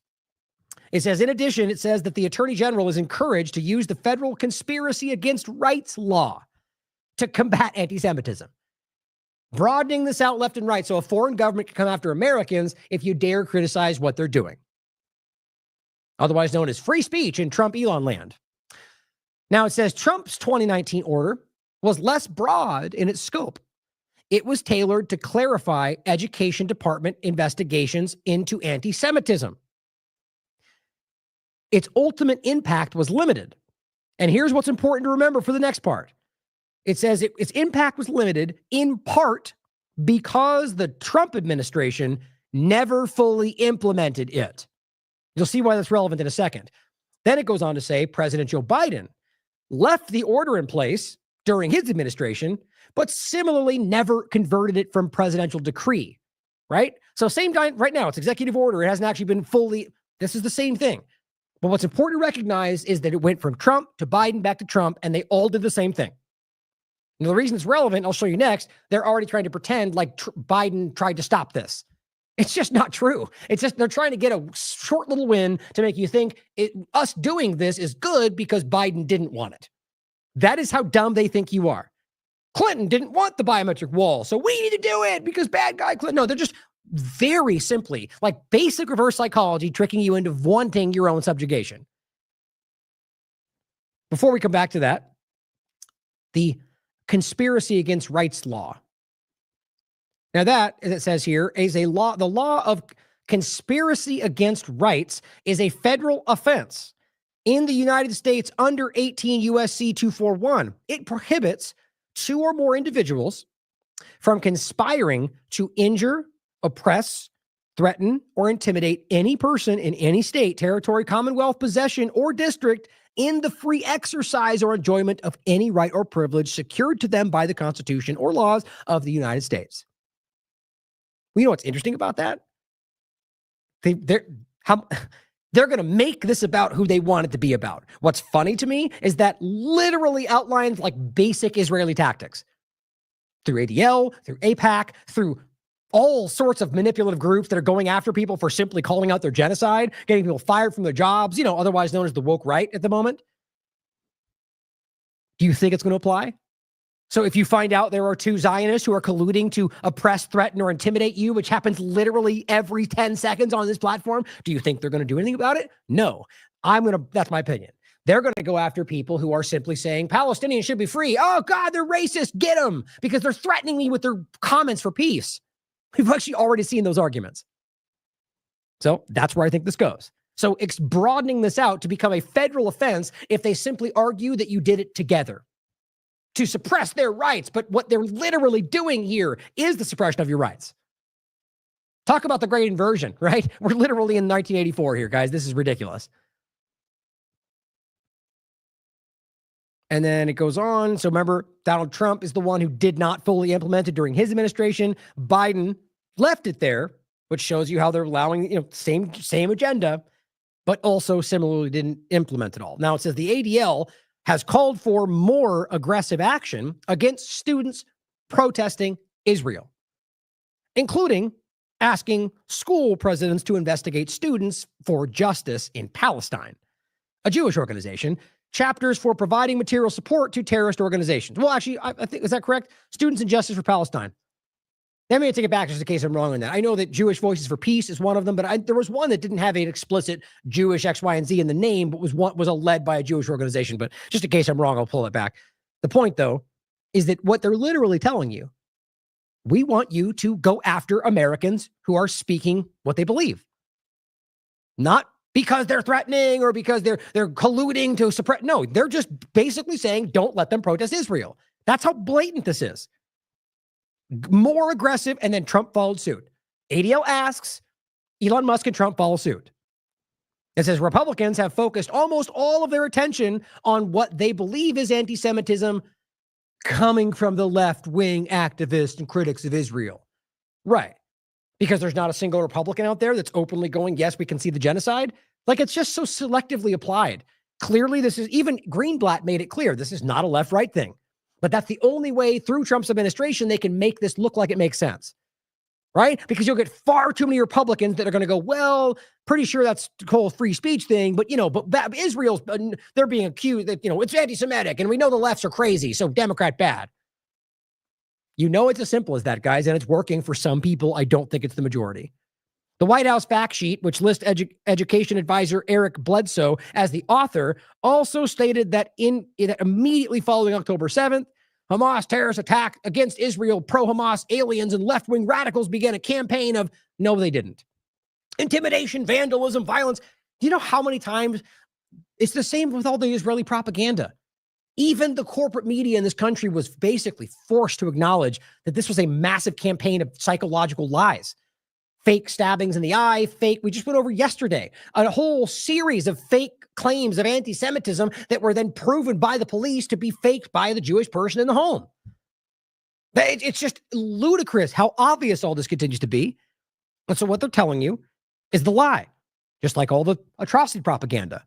Pro-Hamas, well, first of all, most of these groups are very forward about being pro-Palestine, but they can't stop showing you why they think that's the same thing because they're the disgusting people. But it goes on to say left-wing radicals began a campaign of intimidation, vandalism. No, guys, I see very little example of this. But it doesn't matter, though. That's just the narrative written out to justify why they'll censor your rights. Now it says celebrating Hamas's mass rape, kidnap. See, this is written in his executive order. Mass rape, one of the very clear atrocity propaganda campaigns that were provably false to this very day, even now using the central player in that lie. Do you think he doesn't know that? Does he not care? It doesn't matter. At this point, it's a lie. We know it's a lie, and they're basing that, why they need to censor you for having an opinion about what we can prove is the case. And it says they physically blocked Jewish Americans from attending. No, they did not. Every time we saw that, it was some lazy way of acting like you got in my way. And that when you pan back and they are pushing into the crowd when they can just walk around. Or cases where they did not block anything, as we proved to you. And that was what Stefanik was screaming. And it got very clearly proven to not even be remotely what they said. But it spreads like wildfire. Every corporate platform just picks it up without research and shares it. Just like the mainstream alternative media. Gee, I wonder where that comes from. It says, well, the Biden administration turned a blind eye to this coordinated assault. No, they didn't, guys. They went after it just like the rest of them did. It's just so blind. Now, it says supporters, including establishment groups like the ADL, hailed the order, saying it was designed to give the federal government more tools to protect Jews from anti-Semitism. Why does that need to be the case? It's already a crime to commit all the things that you would argue that would be included. The Republicans making it about not just words. There's laws for all of it already. So the only thing it applies to is claiming people aren't allowed to express an opinion. Even if that is exactly what you think anti-Semitism is, you know as well as I that's protected under your First Amendment rights. So if you're not courageous enough to admit that you're compromising your principles because it goes against your party, well, then you're a coward. I'm just going to call it out. Skeptics worried that it was too focused on staunching criticism of Israel, while others focused on the order's apparent classification of Jews as an ethnic group, collapsing the complexity of Jewish identity. They just love to play this game. It's just not the reality. Simple. It's a religion, period. Civil rights investigators at the Department of Education were trained on the order and told to consider the IHRA definition when investigating cases. There you go. That's been a central point in this. And even other Jewish organizations speak out about how that's wrong, guys. This is not about Jewish people. This is about Zionist control over our government. And I'll point to this article yet again, the show we did, Zionism versus Nazism, Israel's connection to extremist ideology, and the ADL's history of faking Nazi marches. We just went over this in the last show in a couple extensive ways. Here is that one point I wanted to make sure you didn't miss. So this is Voice of Rabbis, making sure you understand that Israel was founded under the sponsorship of Adolf Hitler. For those that go, oh my God, how dare you say such a grievous lie? No, it's very easily proven, and even Haaretz covered it. The point is, since this will get major pushback from Zionists running from their own history or those too ignorant to know, be sure to watch our show talking about this and the overt connection between the two. Here is the Haaretz article. I said, as Haaretz reported in 2023, Zionism continued to seek an ally with Nazi Germany even after the final solution had begun. If you do not know this, ask yourself how that's possible. Here's Haaretz. Zionist military orgs' efforts to recruit Nazis. Here's the passage that's important. Transcripts of the interrogation of this leader of the Zionist movement were released through their archives, and it includes information on the dark chapter of their history, Lehi being a central part of the foundation of Zionism, its ties with Nazi Germany. It says, quote, "We will communicate with any military power ready to help the establishment of the Kingdom of Israel, even if it's Germany." As Dan Cohen has covered many times as a Jewish reporter himself, the obvious point is if they were working with Nazi Germany during the final solution, how does it make sense to pretend that Zionism itself is protection against never again from the thing that they were a part of? Yeah, it's really contentious. I get it, but it's also the truth. Now, here are a few different statements, and there's an endless amount of these from former IDF, from Holocaust survivors. I mean, there's people all around the world that are making this case, which is they use anti-Semitism to hide their crimes. In no way should that ever be taken as racism or anti-Semitism doesn't exist. It simply means that people who are pretending to fight against it embellish it, grow it, fake it in order to justify suppressing your thoughts and your speech, now using your own government to do it against you. This is Shulamit Alani, a leading Israeli politician who served as government minister, admitting that exact point.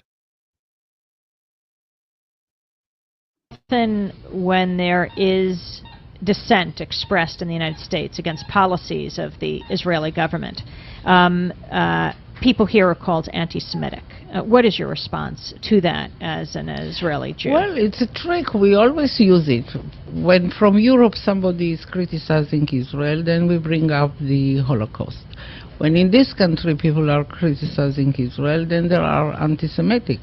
And the organization is strong and has a lot of money, and the ties between Israel and the American Jewish establishment are very strong, and they are strong in this country.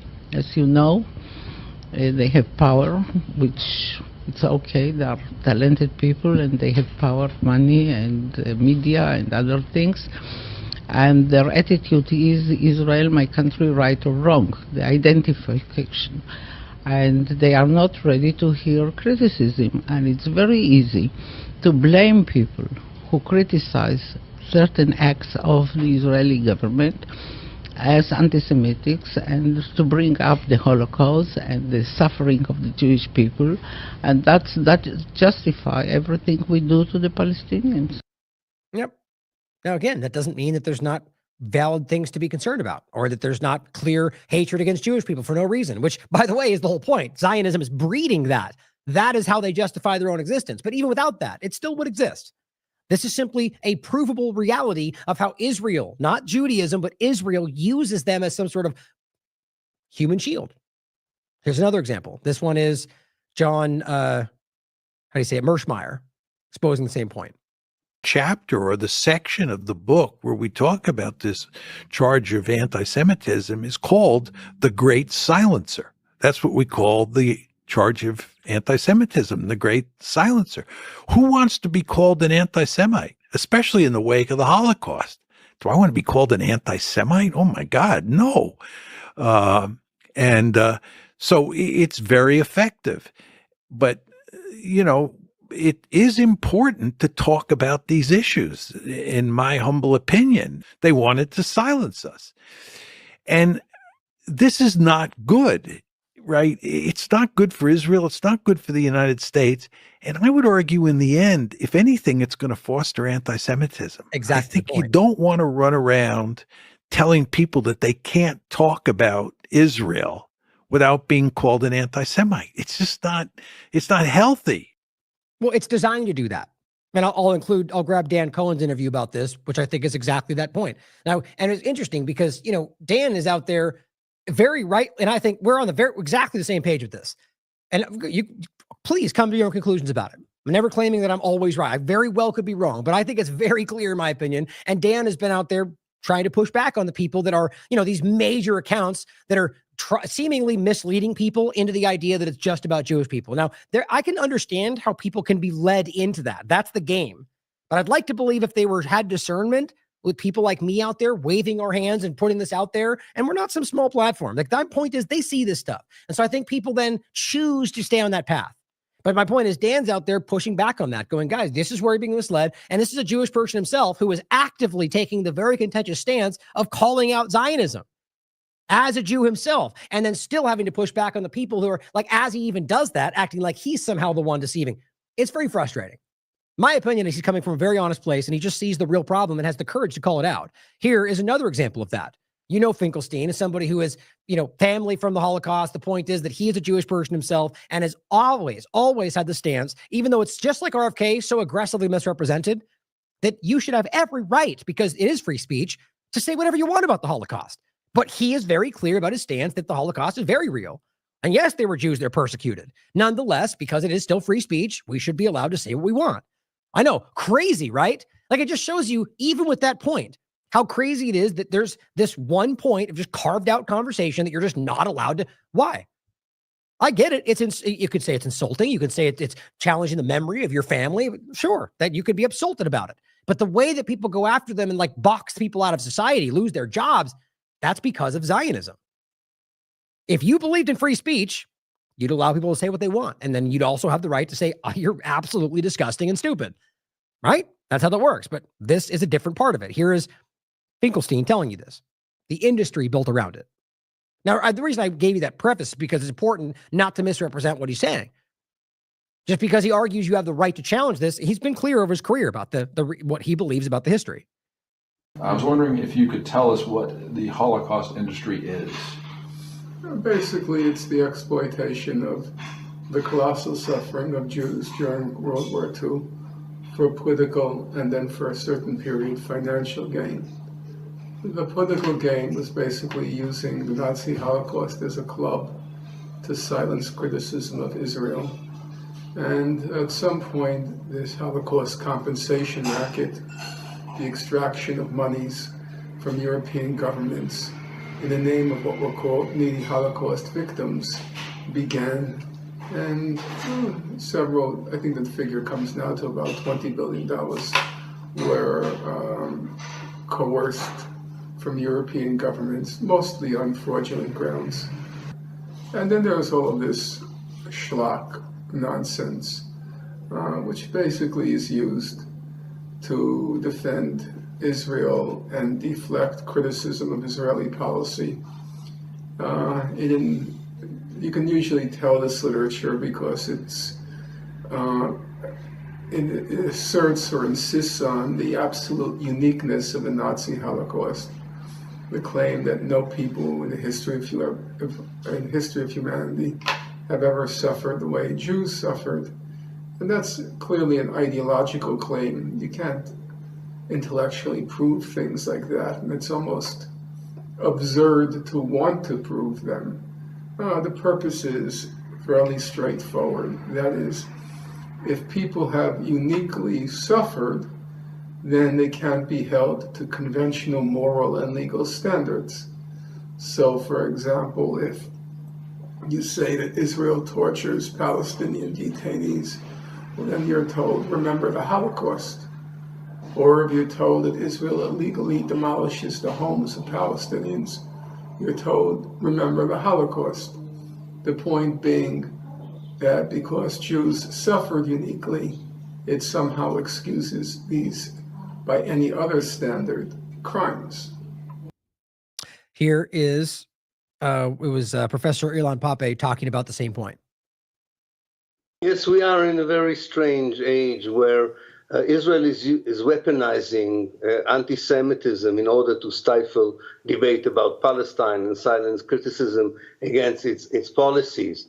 What is surprising is not so much that Israel wants to do it, but that so many British politicians and public figures are willing to go along with it. Of course, there is a difference between Zionism and Judaism, and therefore there is a difference between anti-Zionism and anti-Semitism. And anybody who confuses it is either an ignorant person or someone who manipulates the truth in order not to allow the reality on the ground in Palestine to be discussed genuinely and candidly between everyone who is interested in peace and reconciliation in that land. Exactly. Here's my interview with Dan Cohen, the manufacturer of Middle East Plight. and the Zionism linchpin. Here's one of these many Jewish Orthodox groups holding signs saying Judaism rejects Zionism and the state of Israel, in quotes. Now, here is the order itself. Additional measures to combat anti-Semitism. That's what it's titled. January 29th. Additional measures. Right. So why do we need more measures to fight a thought, an opinion? Because the only way they get even, which I argue are simply dishonest people that very clearly have an agenda to pretend they're fighting for free speech or fighting against violent acts of foreign influencers, even though the most obvious representation of that is the very people you think you're protecting. The point is that this is not, as the same point from before, there are already laws on the books that meet all of these things. Any of the things that the Republicans who are pretending that want to say like violence or harassment, well, there are already laws for all of that. So all you're really saying is you want to carve out a very specific aspect of it for one group of people, which then obviously becomes unconstitutional because it's about ideas. It's as simple as it gets. It's just so transparent. And we went over this recently. It says, my administration has fought and will continue to fight anti-Semitism in the United States and around the world. And around the world. They always say that. So are you fighting anti-Islam? Are you fighting Russophobia? Are you fighting anti-Christian? Why? Why not? If you're fighting to all around the world and in the United States, simply ideas, why wouldn't you start with Christianity? Good point. I've heard that brought up. I mean, there's so many of these examples because we're supposed to pretend, like he was just saying, there's a very unique dynamic here. People have suffered in very clear ways all around the world as far back as you want to look. It's not unique. One with people, it does not then justify more criminal action to other people. That just makes you the problem. The bottom line here is that anti-Semitism, which is being framed as simply pro-Palestine, is your right to think and say what you want. So here, on December 11th, 2019, Donald Trump says he issued his first one back in his last administration, right? And it says, on combating anti-Semitism. And we all cried foul then, too. And a lot of Republicans who are now pretending they don't see it, were also calling that out. It says, in particular, faced anti-Semitic harassment in schools and on university college campuses. Okay, fair, fine. So if you want to make it about harassment, well, guess what? There are already laws against harassment. So you don't need this. So then this is they're feigning that to get you to basically suppress your speech. Then it says Executive Order 13899, that's 2019 from Trump's administration, provided interpretive assistance on the enforcement of the nation's civil rights laws to ensure that they would protect American Jews to the same extent to which all of the Americans were protected. Okay, why do you need that? It's only about the words. If it's anything that has to do with actions, violence, threats, there's already laws for all of it. There's just no way to misunderstand this. So all they're trying to do is carve out a very clear picture of why you think they're more at threat and then say, but it's just words though, or rather it's just violence though, but it's not though because all the lies already apply. I just don't get why anybody with a brain can't see right through this. And it says, the prior administration effectively nullified this order by failing to give the terms of the order full force and effect through the government. Now, we talked about that. That's not the truth. Trump didn't implement it fully. Then he passed it off to Biden, and Biden didn't implement it fully. So if you're going to blame Trump or Biden for not doing it, well, then you'd blame yourself too. But you see, truth doesn't matter today. We're in the post-truth world. Thank you, Bilderberg. They're all a part of it. This is them trying to give you a lazy point about why Biden didn't finish it. So we need to, because if Biden didn't, then the right thing to do is to go forward. Who cares if it's you fighting against your own free speech, undermining your own constitutional rights, as long as Biden didn't, so we'll do it. It's lazy. I don't know why. I mean, it's just as lazy and reactive as a lot of Israeli propaganda. That's probably why it looks that way. It says these attacks unleashed on an unprecedented wave of vile anti-Semitic discrimination, vandal. No, it didn't. Provably did not. The ADL was caught for this lie about it was Palestinian flags. And they claimed every single one of them was anti-Semitism, and all these liars went along with it. Jewish students have faced unrelenting barrage of discrimination, denial of access. No, same old lie. Lie after lie after lie. Oh, and by the way, the ones after words and thoughts, intimidation, harassment, threat. Well, there's laws for that. So you don't need this. Then it says identifying all civil and criminal authorities or actions within jurisdiction of that agency, and all agencies, by the way, beyond those already implemented under the first order that might be used to simply curb or combat anti-Semitism. As I said before, that's not about violence or threats. That's curbing or stopping your thoughts on this, if it happens to be anti what they're talking about, or they frame it that way. Anybody who's trying to pretend this is not a blatant violation of your constitutional rights is a liar. And it says, it shall be the policy of the United States to combat anti-Semitism vigorously, using all available and appropriate legal tools to prosecute, remove, or otherwise hold to account the perpetrators of unlawful anti-Semitic harassment and violence. Okay, Paul, that's one full section. You want to point out where that says foreign visa student? It doesn't. That should scare you if you thought this was about something else. This very clearly says that their policy is to go after you for having a thought that they don't think you're allowed to have, whether it's racist or not. That's what it says. And then use all their appropriate legal tools. So just because there's appropriate legal tools does not change the fact that it's using illegal tools to unconstitutionally attack you for your speech, to prosecute, remove, or otherwise hold to account for a thought, for words. Remove, prosecute. Where are all the honest conservatives, guys? Where are they? I know they're out there. I don't see them in the conversation, probably because Twitter's suppressing them all. This is terrifying. This is exactly what it looks like, and you all know it. Now here, by the way, was a next day fact sheet follow-up.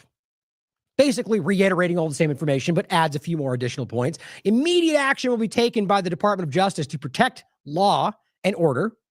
Okay, well, that already exists. Didn't need to write this to say that. Quell pro-Hamas vandalism, intimidation. Here we go again. Somebody want to show me these pro-Hamas vandals? Right? If you're talking about Palestinian protests, it's not the same thing. And I don't see really any examples of them doing anything other than standing there while Zionists throw things at them. But either way, investigate and punish anti-Jewish racism in leftist anti-American colleges. Oh, so only those, though. So if it happens on a right-wing college, that's not a big deal? And why would you even write that? It's just so transparent because they know the only way they're going to get Republicans to fight for something that is anti-free speech is to pretend it's only about the left. That's how easy they think you are to play. Please, God, prove them wrong. Because it's very clear what they're saying there. Colleges to punish anti-racism. Racism is protected under your constitutional rights. Even if it's actually not racism half the time because they're making it about Palestinian flags. Doesn't matter. You have a right to feel and think and say what you want in any context, guys. That's supposed to be what we believe. But they're telling you it's not true if it applies to Israel. The order demands the removal of resident aliens who violate our laws. I thought that was interesting, by the way, because technically what we're talking about are people who are here legally, right? Resident, permanent residents who are just don't yet have the full citizenship, who they say violate our laws. Okay, well, I get that is one of the only points in this that even seems like it might, like the idea is, well, you broke the law, so yeah, then accountability, right? But deportation because you violated our laws. Okay, well, if it's like murder, that might not be hard to wrap your mind around. But let's just say you run a stop sign. Okay, well, that seems a little far on the other way. That seems silly, right? Okay, let's find something in the middle. Let's say you punch somebody. Now you're going to get deported because you violated our laws? Well, how much you want to bet it has to do with very specific types of laws. In fact, laws that are protected under the Constitution. Well, either way you look at it, it's a very weird thing to lay out because you know as well as I, they're not going to start deporting people for violating laws unless that's the context for what you would do with anybody. Like, you realize these are people who have the right to be here under, legally, whether they're citizens or not. That means, as we're going to get to in a second, that you're protected under the Constitution, despite all these screaming uninformed people that think they know what they're talking about that very much do not. Yes, the Constitution applies even in most cases to people here illegally. I'll show it to you yet again. I've gone over this 1,000 times in the past. The reason that's important is because what they're trying to make this out to be is that we can just kick people out of the country just because they're not full citizens if they say bad things about Israel. And that's what they're laying out for you. But be clear, they've carved out multiple points that apply to you too. Celebrating Hamas's mass rape. They have to reiterate the propaganda because that's what they're being paid for. Then it says he moved the American embassy to Israel to Jerusalem. These are his promises kept. He literally outlines things that are illegal. Now, if you don't remember this point, the reality is simple, guys, that under the fake two-state solution that they pretend they still want, Well, Jerusalem's supposed to be the divided capital of that agreement. They all agreed to it. They just keep pretending like Hamas never let it happen, even though we've now proven 50,000 times over that Israel was on the hook for making sure it never happened. That's what we just showed you. Funding Hamas, the group they pretended they were fighting, to stop it. That's what they do. They fund the worst people that they pretend they're fighting and then blame it on it. It's incredible how much evidence we have. Their former prime minister said it on the record, but we go, well, maybe it's racist. The point is that he's literally telling you the fact that the U.S. government just decided unilaterally to ignore that agreement, an international agreement, is his promise. Well, no, it's a promise to a foreign government at the expense of everybody else. Also, you don't have the authority to do that. But, promise is kept, though. Well, yeah. So he's writing executive order aimed at going, look, Israel, look what I'm doing for you. Isn't that weird? Why would he write this aimed at them if this is about you? I think that's saying something very clear, don't you? He established the Abraham Accords. No, he didn't, though. It's all a big game.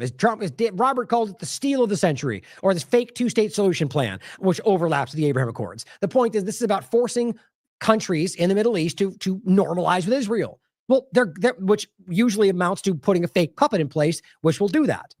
Their peoples do not support this. Ask Egypt. So it's just an illusion, guys. It's about forcing people into political positions that benefit them at the expense of everybody else. As usual. Then it says, now President Trump has promised the federal government will protect the rights of our Jewish citizens. Why does that need to be stated? Don't you already technically have to protect the rights of everybody? I guess you protect them more than how else do you read that? If they right now protect the rights of Americans, and that's what their job is, why would they go, we'll promise to do it for this group especially? Well, you damn well know why. And it's not about Jewish people if you've been following along. My promise to Jewish Americans with this is, with your vote, I will be your defender, your protector, and the best friend that you've ever had. Aggressively enforce the law, he says. Well, I'd prefer just enforcing it, aggressively. It says protect public order and prosecute anti-Semitic crimes. Let's just shove that one in there. What's an anti-Semitic crime? I will issue clear orders to my attorney general, he says, to aggressively prosecute terroristic threats. Arson, vandalism, violence against American Jews. Okay, well, let's just talk about arson, vandalism. You know how many examples we've already seen of Zionists being caught doing that? Are you going to go after them too? How much you want to bet not? Or the idea that what's a terroristic threat? Well, if you're getting into the level of threatening violence, well, there's already crimes for that. There's laws for that. Terroristic threats, well, you know what they're talking about. Are you going to, if you say from the river to the sea, well, you're a terrorist. If Israel says from the river to the sea, you're fighting for your freedom. Follow along. Now, Dr. Simon Godek, thank you that there are some people out there that are in the Republican side of this that are willing to be honest about it. And he says, why do you tolerate Trump gutting the First Amendment just to shield one small, powerful minority from criticism? You either stand for the First Amendment in full or you stand for tyranny, which plenty of supporters, even of him, didn't like because it bristles them because it makes them feel like a hypocrite. You know why? Because they're being hypocrites. This person says, are they citizens? Simon says, well, and he's right, by the way, the First Amendment protects everyone in the United States. Citizens, green card holders, even visitors. Free speech isn't a privilege. It's a fundamental right. No, it doesn't. People are so willfully ignorant. It's disgusting. Now, guys, it would take this moron half a second. I shouldn't do that. It would take this guy half a second to just look into it. Now, the reality is that doesn't work for the narrative, and they don't want that to be the case. But it is the case. So too bad. But realize that, like, for the 100-mile what do they call it? The 100-mile no constitution zone around the United States, which is easy to look up. I mean, if they can make an entire state of Maine exist in a non-constitutional zone because the border, then they are already showing you that they don't have the right to do that. These are inherent God-given rights. They're inalienable. The point is, whether they wrote them down or not, they existed, was the way they framed that. Now they love to pretend like they can dole these things out and change them because they decide. They're slowly taking things away from you, like with this action for Israel. Let me prove what he's saying here. Now, hear it again. The main point being, free speech is not a privilege. It is a fundamental, universal right. That's what Americans believe anyway. At least that's the foundation of this, that now many people in the current political two-party illusion dynamic have been lost in that. But let's look at it. Oh, first, I'm sorry, Craig Mokhyber saying the same thing. Then I'll show you the actual data on it. The First Amendment of the U.S. Constitution applies to non-citizens who are lawfully within the country, including students, That would be like Visa card, permanent residence, which is what they're pointing at right now. And the U.S. is also bound by its obligations to protect their rights to free speech and assembly under the International Convention on Civil and Political Rights. So it goes well beyond even just the First Amendment in this country. Any assault on these rights is an act of oppression and a breach of U.S. and international law. Protesting apartheid and genocide by an oppressive foreign regime is not a crime. That's what they're criminalizing right now for Israel at your expense. It is a moral imperative and a legal right. Israel, its proxies, and its captured and corrupted agents in the U.S. government are driving the U.S. step by step towards fascism. They must be stopped now before it's too late. Now, obviously, that going in that direction benefits Israel, but it also benefits the long-term agenda, which is the complete collapse of this country for their agenda.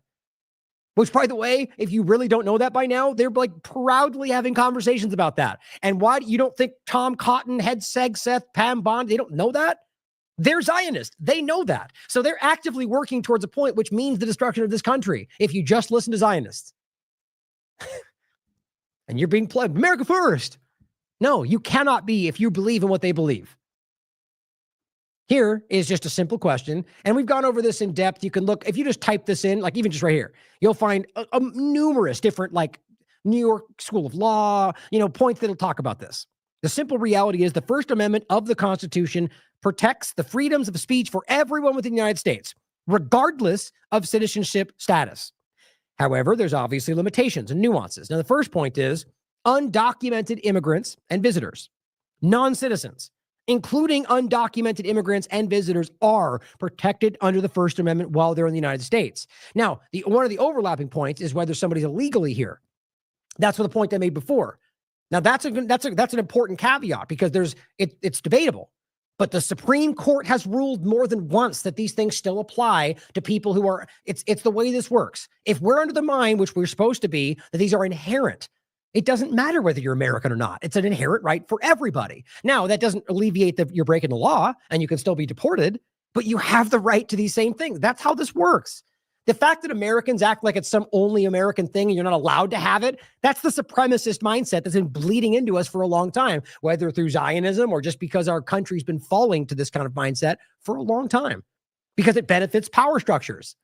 That's what, see, the whole idea is, first of all, we should begin, always remember we want a state. I want a state without a state. I want a non-state society. But if we're forced to live in this dynamic, I do think the Constitution is beneficial to keeping that at bay as best I've seen in the state of society.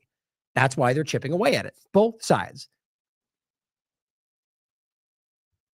And on this point, don't forget, I think it's the wrong one. Yeah, no, it's the right one. Don't forget that Trump in these different clips, like these two are the important ones for this conversation, says very clearly, I'll just play them real quick. Let's see.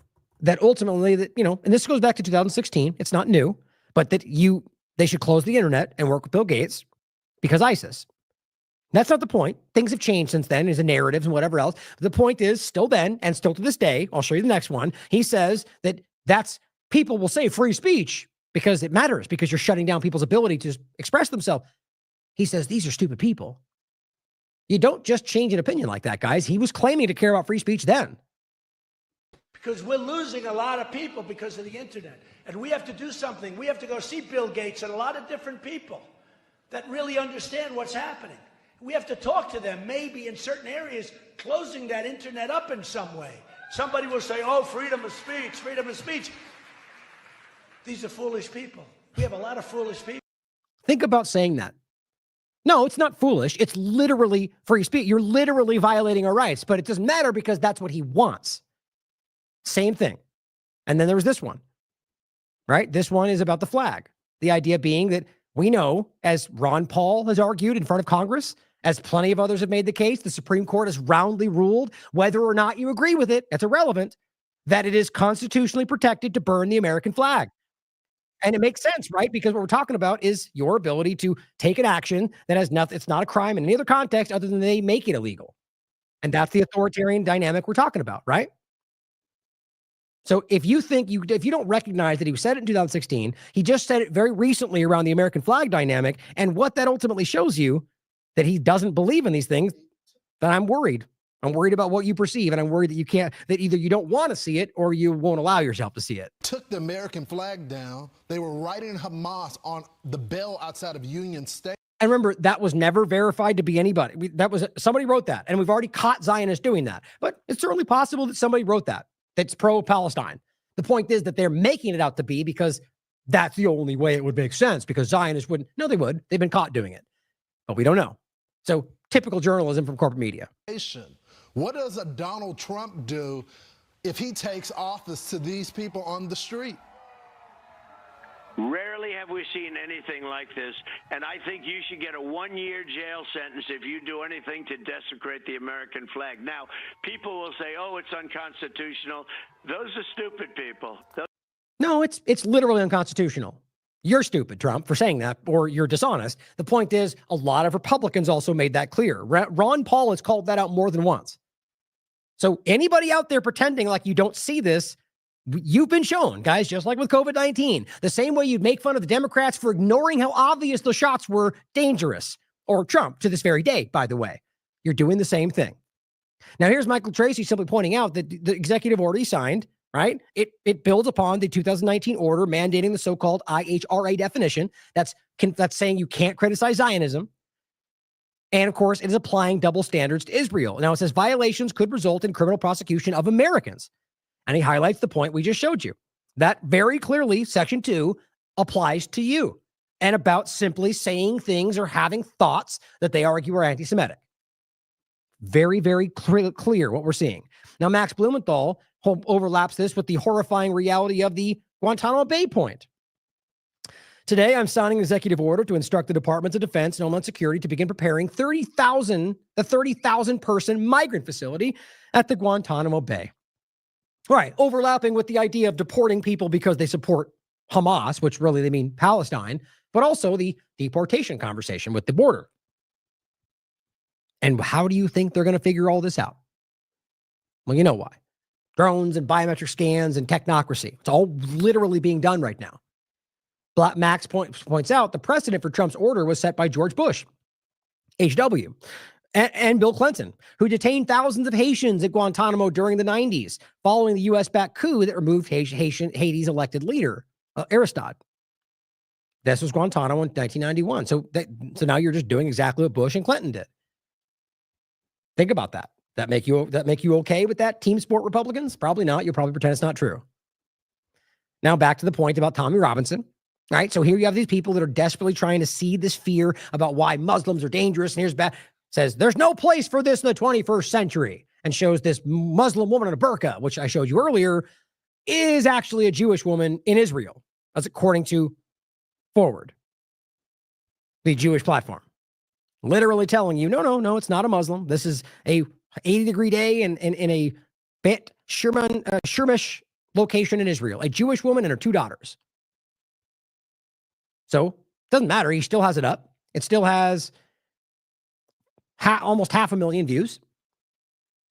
So my point is not, like we said earlier, just showing you he's being dishonest. I said, will you still call this out as having no place in the 21st century once you realize it's actually a picture of a Jewish woman in Israel?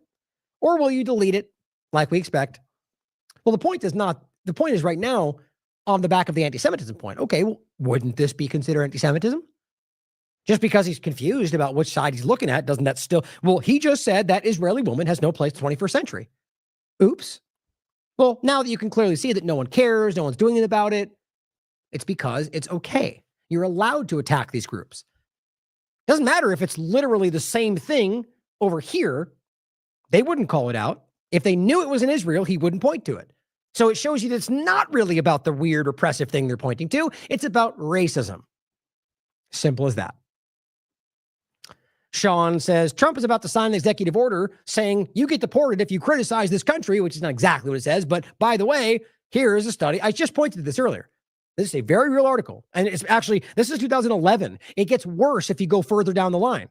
Study, Haaretz, 61% of men don't see forced sex with acquaintances as rape. Well, yeah, that lines up with raping people in Israel that we keep seeing, or why they keep projecting everyone else raping everybody. That's not happening. Benjamin Netanyahu says, on behalf of the Israel and Jewish people, I thank Donald Trump for his executive order to fight anti-Semitism and support for terrorism on American campuses. For his executive order to fight anti-Semitism and support for terrorism on American campuses. That's a funny way to write that, right? Because what he's really saying is fight this and fight anti-Semitism. But yeah, that's interesting because that's normally you fight anti-Semitism and fight for and support. Fight anti-Semitism and fight support for terrorism on American campuses. The way he wants that to read. I'm just kind of being interested. I don't. Who knows if he meant this way, but it's interesting because what he's actually doing is supporting their support for what I see as actual terrorism on these campuses, which is the Zionist racist mentality. But it goes, thank you, POTUS, for standing up for truth and justice. Again, who needs enemies when you got friends like Netanyahu? Guys, this is a war criminal by everyone else's account in the world committing a genocide. And not only is Trump meeting with him, he's praising him for both his executive order and, everything, guys. That should be embarrassing. And I simply said, can't keep up with all this winning. Make Israel great again. Now, here's an interesting overlap. This Bedar US group, Zionist activist movement. Let's see what they've got. 10,000 followers. Says, join us at the Jihad rally as we assist ICE for deportations in deportation efforts. Well, that's interesting. So you've got a Zionist organization who is assisting ICE deportations. So is it actually just about some Mexican migrants, or are they handpicking deportation aspects in regard to anti-Semitism? I'll let you decide, but that's pretty alarming, isn't it? And it says, we will document all attendees at the event who wearing kippahs, and masks will be identified thanks to Terror Watch, monitoring, tracking, and exposing terrorist supporters, hateful acts, and anti-Semitism worldwide. Gee, Nesher AI. Yeah, they're using artificial intelligence to track and monitor Americans for a Zionist group to get you deported from the country. Again, I just can't give these moments where I'm just blown away. How in the world any honest conservative cannot be, you should be running screaming from this right now. It's basically intersecting with the artificial intelligence, technocracy, everything. Suppression of your rights, foreign government influence, all these things we've talked about, borders, everything's coming together, and they're proving that they're not what they're claiming. But that's not even where this point goes. First of all, they're simply saying, we're going to work with the deportation dynamic because they're wearing kippahs. The Palestinian scarf.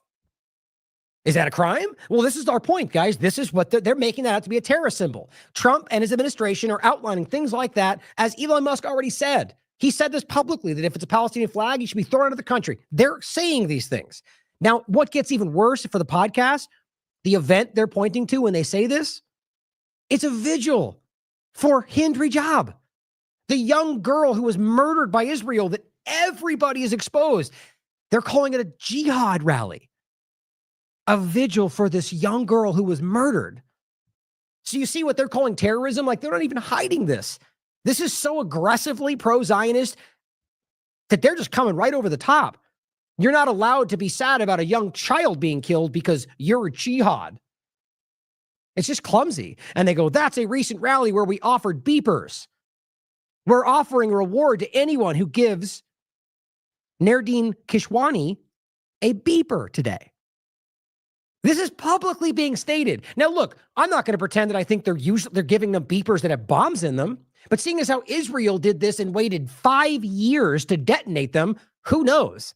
The idea that they're giving beepers to people, because there's a rally where they offered beepers to people to support Palestine, that's a threat, guys. I don't care how you frame it. That's not a joke. If you don't remember the story, Israel literally killed mostly civilians, children and women, with a campaign where they let beepers, whatever they claim they had explosives implanted in these beepers that went out to Hezbollah, and 5 years later blew them up. We couldn't pretend that it's possible that, that they ended up going to the United States on a plane. Think about how crazy that is. 5 years. They could have been everywhere in the world. In fact, they could have been. We wouldn't even know, because some guy in the other side of the world that his beeper blows up would never connect it with that story. Think about how alarming this is. This is the show we did, Israel's infiltration of U.S. tech in the light of the Lebanon pager attack. So this is a group who is working with ICE to deport people from America, working for Zionist Israel, who is literally spying on you with artificial intelligence and handing out beepers to people that support something other than Zionism. This is what your government's supporting right now, Biden and Trump. It really, really does unnerve me. This is wild. And Tiberius says, Zionists, shoot 355 bullets at a 5-year-old girl, killing her and her family. That's been roundly reported by just about everybody at this point, other than Israel and Matt Miller, by the way. Humans, we will hold a vigil for the child. Zionists, let's deport the people attending. He says, I swear, if you can't see how much these effers are worse than Nazis, you're not even paying attention. I mean, it really is horrifying. Now, oh wait, I thought there was more behind that. Oh, that was the same thing. So they are, just again, the main point is that we're talking about you working with deportations with ICE, calling it a jihad rally when it's for Hindu job, and spying on Americans and handing out pagers. No big deal, right? You'd think your government would care. Can you imagine if that was perceived as Palestinians handing out what they would argue is the suggestion of a bomb to Zionists or Jews? Guys, they would lose their minds. This would be a 24/7 conversation about how they're terrorists. But here, in case you forgot, this was the anniversary was recently. This was on 2 days ago. Last year, on the 28th, the Israeli army killed Hind Rajab, a 5-year-old girl from Gaza, along with her family by firing 300 plus bullets at them. An Israeli army tank killed the PCRS teams that came to rescue her, killing the paramedics. This is forensic architecture that did a breakdown of this. This is a very important thread that is, I mean, just so it's clear, by the way, for those that aren't familiar with this story is not up for debate. They just pretend like they're still investigating. Last time Matt Miller was asked by Prem Thacker, he's like, well, we're still looking into it. Like 8 months later. Clearly, they don't care. BBC, I mean, every mainstream article basically called this out because they had evidence coming out showing you that they knew where the bullets were fired from, what bullets they were. They can't deny it. So they just hide from it. And your placating government ignores it because they're monsters. Now, overlapping this with the point that I made the other day, let's not forget that they've already seen examples of Americans being caught up in this deportation dynamic. That's why this is important. Now, just for a quick side note, it's funny how people always assume into what they believe their partisan views are. So in this case, we talked about this. This is from the city of Newark. Now, we went into this more in depth in the last show. This is not some partisan game. This very clearly did happen. And this guy is a Puerto Rican veteran. And clearly, because he had brown skin, they just assumed he was another migrant, and they scooped him up. And he was saying, I'm a veteran. I'm a military veteran. And as they say here, suffered the indignity of having his legitimacy of his military documentation questioned. Also say they produced no warrant. And basically went after all the brown people in this restaurant. As I pointed out the other day, I was like, well, couldn't you be a German, Swedish immigrant? What you're pretending is this is about illegal immigration, right? So why is it not? It's certainly possible, right? Well, obviously, you know that it's more likely based on what's going on, but they're violating the rules. There's no warrant. And so the point was, nowhere in there did I say that I even know who this person was, that I then assume because he's a veteran that he's a good person. But weirdly enough, I got comments about that going, why would you assume that just because he's a veteran? Well, I didn't assume that. Didn't even mention that. The only point I was making is that it would matter to Republicans that it's a veteran. On top of that it ultimately was an American who got caught up in it. Those are the only points that matter. But because everyone seems to only be able to see through the partisan lens, they somehow assume that I'm speaking through some altruistic virtue dynamic. Nope. I say what I mean, and I mean what I say. The point, though, is that overlapping that they're Americans who are already getting swept up in this, because I don't think it has anything to do with going after immigrants or keeping you safe. Francesca Albanese points out that Israel has a track record of violating ceasefire agreements as well as anything else concerning international law. It's one of the few honest people in this conversation. You know why I know that? Because this is provable. As far back as you want to look, if you're not a complete moron or a Zionist influencer. And it says, and this time is no different. Yet its allies are always ready to blame Palestinians. Jeremy Scahill pointing out on the 29th, this is yesterday, more than 80 Palestinians have been killed in Gaza since the supposed ceasefire took hold, which is so embarrassing. It's insulting that we even keep calling it a ceasefire, guys. They've been murdering people continuously. 49 of them were in Rafah alone. Israel repeatedly violated the agreement, killing dozens of civilians, returning to their devastated neighborhoods. Francesca Albanese also points out, as Israel continues to kill Palestinian children from the river to the sea, is any Western politician there to be heard or seen? Asal Rod points out another Haaretz article, which, by the way, is from the 27th of this year, January 27th. Palestinian family was eating dinner when the IDF sprayed bullets into their house, killing a 2-year-old. Now, we're going to come back to that as the West Bank part of it, but that's the child we showed you the other day. Nobody even cared about this in the West. Why? Apparently because they've desensitized people to something. Palestinians are Hamas. That's what they've tricked people into thinking around the world, or rather the leaders of the conversation, whatever that's supposed to be, the military, the media and the government. I think it's actually quite the opposite. I think everybody sees what this really is, but the power structures don't care. So they shove the narrative in your face. But I think most people see this and are outraged. I thought the West Bank was not part of this. Didn't you get done telling us that it was only the bad guy Hamas and it wasn't even all of Palestinians? Well, now you're just jumping into the other Palestinian location. Not even a false narrative about Hamas. Anybody confused? They're just murdering people sitting around the dinner table. You know what that sounds a lot like? The fake story they gave you about what happened on October 7th. Sitting around the dinner table and they shot and they killed him. Well, no, that's what they do every day in Palestine. Now, here's another example. Caitlin Johnstone, pretty sure the Israeli contractor was shot exactly because he was an unarmed civilian. Israeli contractor working in Gaza, accidentally shot dead by the IDF. I mean, the willful ignorance around this, when we know they've already shot their own hostages, as I've shown you before, 3 of them, one of them 15 minutes after the others, after he spent the whole time going, don't shoot me, I'm Israeli. And then they coax him out and they shoot him in the chest. 2 of them. This is another example. Was an unarmed and dressed in civilian clothing. And it goes, making it unclear why he was shot. No, that's the point they're making. That's why he was shot. Because as we keep getting told from the mouths of politicians and IDF members, that they just kill whoever's there. Over and over and over, we've gotten articles and videos and whistleblowers. And yet we all act like, well, we're not really sure because and some people are still so afraid to be called racist. The amount of evidence is be damned, apparently. Unbelievable. Asal Rod from Times of Israel was mistakenly identified as a threat. And she says threat equals they mistakenly identified him as a Palestinian, right?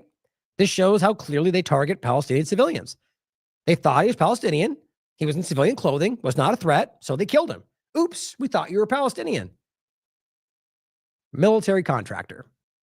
While Jeremy Scahill points out, more Palestinian captives have died in Israeli custody.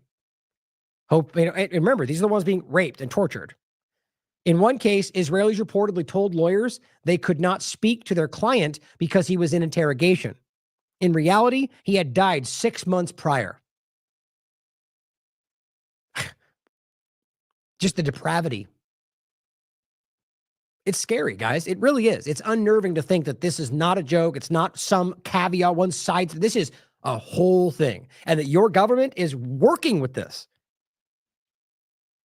Age 25 and 35 have been killed in Israeli custody amid ongoing reports of torture. Neither had pre-existing health conditions. I'm going to come back to this one. Okay, Abir points out, this is what Palestinians are returning to. And you've already seen all this, guys. This is what Israel did, thinking they won't return. I mean, just take a look around this video. It is the entire area. It is gone, guys. Palestine, Israel, Gaza is gone. Mohammed Shihada points out that Netanyahu violated the ceasefire back on the 25th, but every day, actually, as we can easily prove, but declares Israel won't allow displaced Gazans to return. Nobody said a word about that, even though it's a violation, and even though Hamas just kept going forward anyway, because no one's going to point out anything that Israel does wrong. So the moment they don't follow through, they're going to go, see, Hamas broke it, even though the reality is they've already said, we're not going to let them back to the north. That was a huge part of the deal. Right now, there's a whole crossing right now. They're not letting them back. You don't think they know that? Matt Miller, Patel, or Kirby, or whoever the hell's in position now? Yeah, they do. Biden, Trump, they know. Netanyahu knows. They don't care. says the agreement clearly says they should allow this unrestricted return of 1 million Gazans on day 7th. They did not. In fact, it got worse because they shot them as they were trying. Owen Jones simply points out, Aviv Klampa saying, Israel won't allow them to return to the northern part of the Strip until civilian hostage Arbel Yehud is released. Now, by the way, that's one of the names they mentioned in conjunction with the Bibas family. So they're playing on these, which I bet you they know they're both killed. But his point is valid, even though I don't really trust this person at this point. He says, so Israel just openly, well, Aviva Klampas did, but she's clearly representative of the government, admits to collective punishment and using hundreds of thousands of civilians as bargaining chips. Right. Okay. So the game where we pretend Hamas is not Palestine, that's well since gone, right? They're simply going, no, we won't let them go back to their territory, even though what we're pretending is we're fighting Hamas and they're not part of it, because Hamas has not returned a hostage. Well, what does it have to do with the Gazans that you're supposed to let back to the north? That's Hamas, but it's collective punishment. No matter how you spin it, that's what it looks like, just like they've been doing the entire time. Howard Beckett, look at this, guys. Look at that big march. Tens of thousands of Palestinians at the Netzarim corridor in central Gaza, prevented by Israel forces from returning to the north. Look at all those people. And it says proof it was never needed that occupation is imprisonment. They just decided not to let them. Another picture. Zionists, this is Yusuf Munier saying, Zionists look at this confused and think we left them nothing to return to. Palestinians know there is everything to return to. That's the difference. And this is not about the home or this is about something far more profound than that. And as I've said before, the resilience of these people is inspiring. They're going to keep going back because that is their destiny, it seems, to continue to fight for what is theirs. I mean, at this point, why would they stop? Like, you have to realize these people know their own history. They know the rape and torture and pillage and the constant displacement and ethnic cleansing. They know their houses are gone. What else do they have to fight for? To give up and allow yourself to be moved somewhere else? That, to me, and clearly to what they're saying, it would feel like a defeat. At this point, just their existence and refusal to be moved is a victory. Now, I don't mean that in the sense that that's the way it should have gone. Like, obviously, this is a complete ethnic cleansing genocide where they have been wiped out. But at this point, if you were in their position, I mean, just again, the resilience is inspiring, and they are not going to stop in regard to what? Fighting for what is theirs, right? Jeremy Scale, showing the same discussion, says Trump is dreaming if he thinks any of us will go to Egypt or Jordan, which Gazan saying this to him. Tens of thousands of Palestinians march across the axis, asserting their right of return to northern Gaza. And they're being shot at, by the way. There's many examples of this already. Here's footage of the moment the Israelis fired on Palestinian people waiting to return to the north, right? They don't want that. They don't want this big example of all these people together cheering, waving flags. They can't allow that. So they fire at civilians. No, not even a narrative doesn't make sense of it. Zionism Observer points out the IDF shot 20 different people in Gaza. This is on the 26th. It's been happening pretty much every day. Over 100 people in Lebanon on the 26th. That's true too. Both massacres were to prevent civilians from going home because at the time, on the 26th, they were supposed to be allowed to go back to Lebanon in the south. They stopped that too. Israel was supposed to pull away. They did not. They never intended to, as they already told you and we already reported, in violation of the terms they agreed to. But that's how this works. That's what they always do. Now, Saeed Mohammed Randi points out on Lebanon, this is on the 26th, 22 unarmed Lebanese civilians have been murdered by Zionist occupation forces who opened fire on unarmed civilians inside Lebanese territory. My God, how can this keep happening so publicly with zero? Because the screamers out there on your team sport politics side don't care about any of the stuff they pretend to care about. Or overseas, the people that pretend to care about human rights, which would be the U.S. government projecting all of this or funding the Israeli genocide. They don't care about these things. They care about their control. They're willing to work with the worst people on the planet to get their control over you. You just can't pretend like this is anything other than direct violations of everything. The law, the ceasefire agreement, 124 who've been injured, including 9 children. Israel commits 11 new violations on Lebanese ceasefire, January 30th. Rania Kalik points out, why is Israel firing at Lebanese civilians returning to their towns?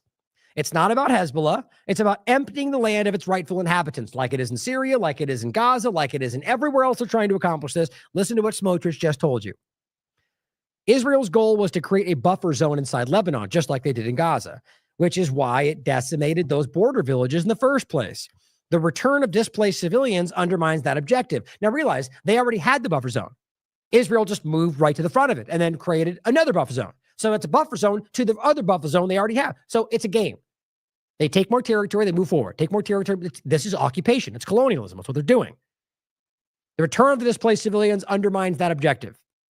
The people of South Lebanon have always resisted Israel's aggression, just as any people would resist a foreign power seeking to subjugate them. Their mere presence at the border challenges Israel's dominance because they refuse to submit. That's why Israel wants this land emptied and why some even aspire to settle it with Israeli Jews. Craig Murray, who's been there, by the way, documented this from day one, showing violations of ceasefire.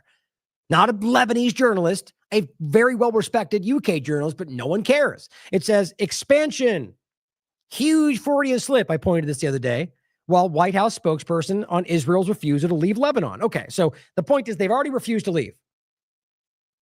It says, quote, we are pleased the Israeli military has begun the withdrawal from the central regions, and we continue to work closely with our regional partners to finalize the expansion. That was the quote. The link's right there. Now, I agree with them. That's not what they were supposed to say, but that is what they're doing. So you can't pretend these two are the same thing. Either they're supposed to pull back, and that was the agreement they pretended they were all on board with, or they were planning to expand into Lebanon. You know what's happening because you can see it. So stop listening to false narratives from some career politicians, left or right, and focus on what you can prove. They are the very thing they pretend they're fighting.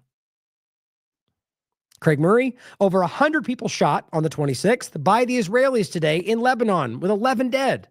A 12-year-old boy was wounded by Israeli fire, standing right next to one of his team just before he took this video. Think of how brave this person is for doing that. Saeed Marandi points out, this is what Western media conceals from you. Footage shows Zionist forces opening fire on Lebanese civilians as they tried to return to their villages. The collective West and its Zionist colony remain the greatest burden on humanity. Just riding around on bikes, opening fire on people. I mean, it just doesn't stop, guys. I'm just trying to go through this to get done here. We're at over 4 hours. The word you're looking for is lied, Assault Rod says. Israel lies over and over, yet most Western media outlets still use Israel says to frame their stories. IDF said bombed apartments were Hezbollah base, but most of dead were civilians. Yeah, that's called lying, guys. Think about the way you still frame that. How pathetic. And here is the follow-up. This is from the BBC report. Only the people in red were confirmed to have even a connection to Hezbollah, not even being a part of Hezbollah. Every other one in this photo are civilians. That's mostly children. Think about that. That should be the end of the conversation. In any other context, if this was even tangential to Palestine, people would lose their minds. But here you have Israel openly murdering the vast majority of women and children, claiming that it's all Hezbollah. BBC proves it's not the case, and we just move forward. It says the IDF says the overwhelming majority of these killed in the strike were confirmed to be terror operatives. And you gotta love terror operatives, terror rape dungeon. Like they're just such children. You could just say terrorist. And it says, but the point is, well, you want to make it into something grosser and weird.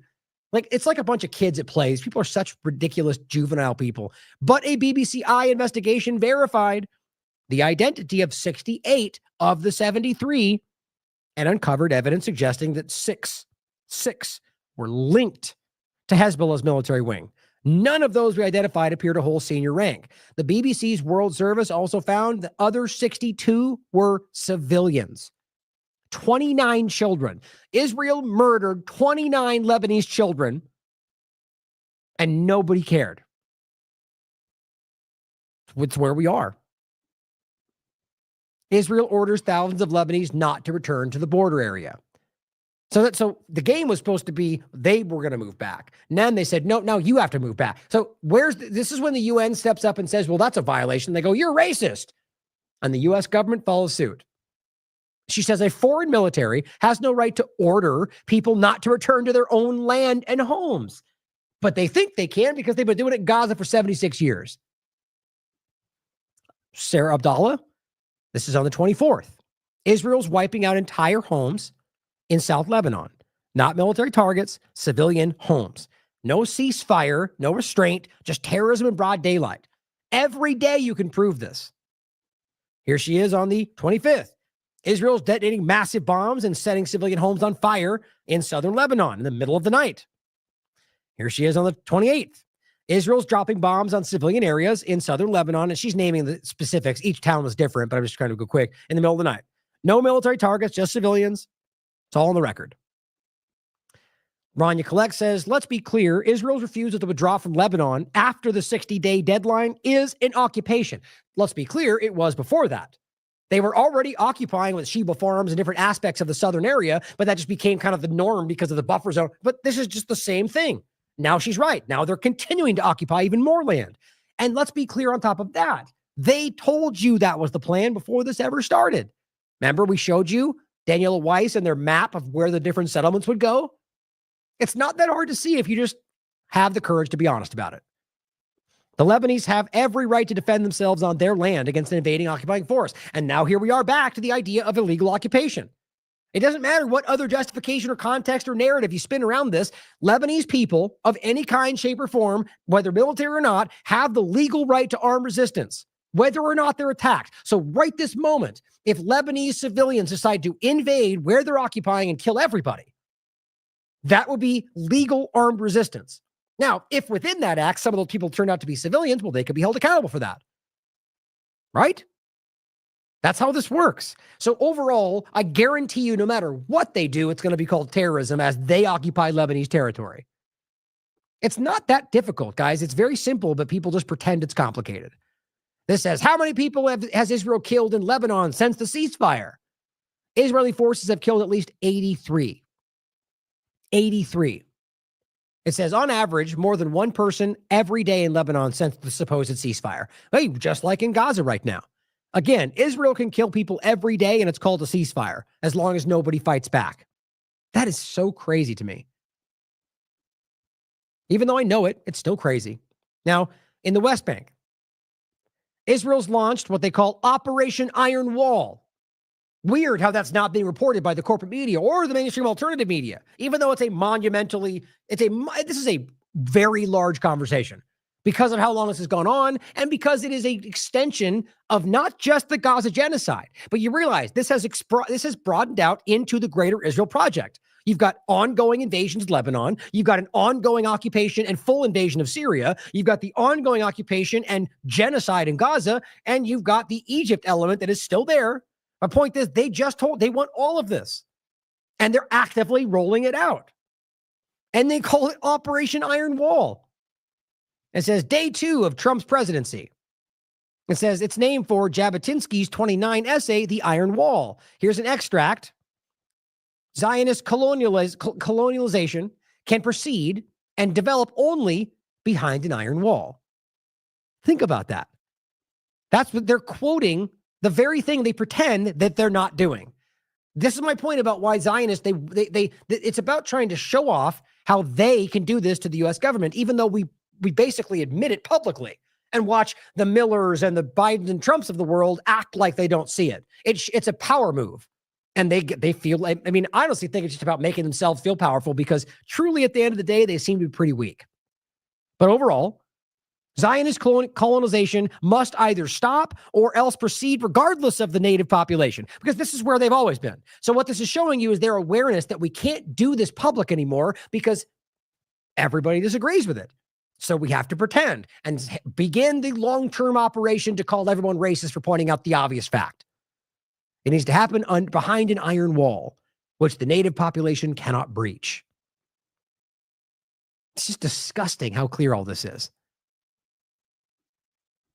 And Francesca Albanese says, as long as the long-awaited ceasefire in Gaza took place, Israel's death machinery escalated its firing in the West Bank, killing 10 people in Jenin today on the 21st, If it is not forced to stop, Israel's genocide of Palestinians will not be confined to Gaza. And she's right.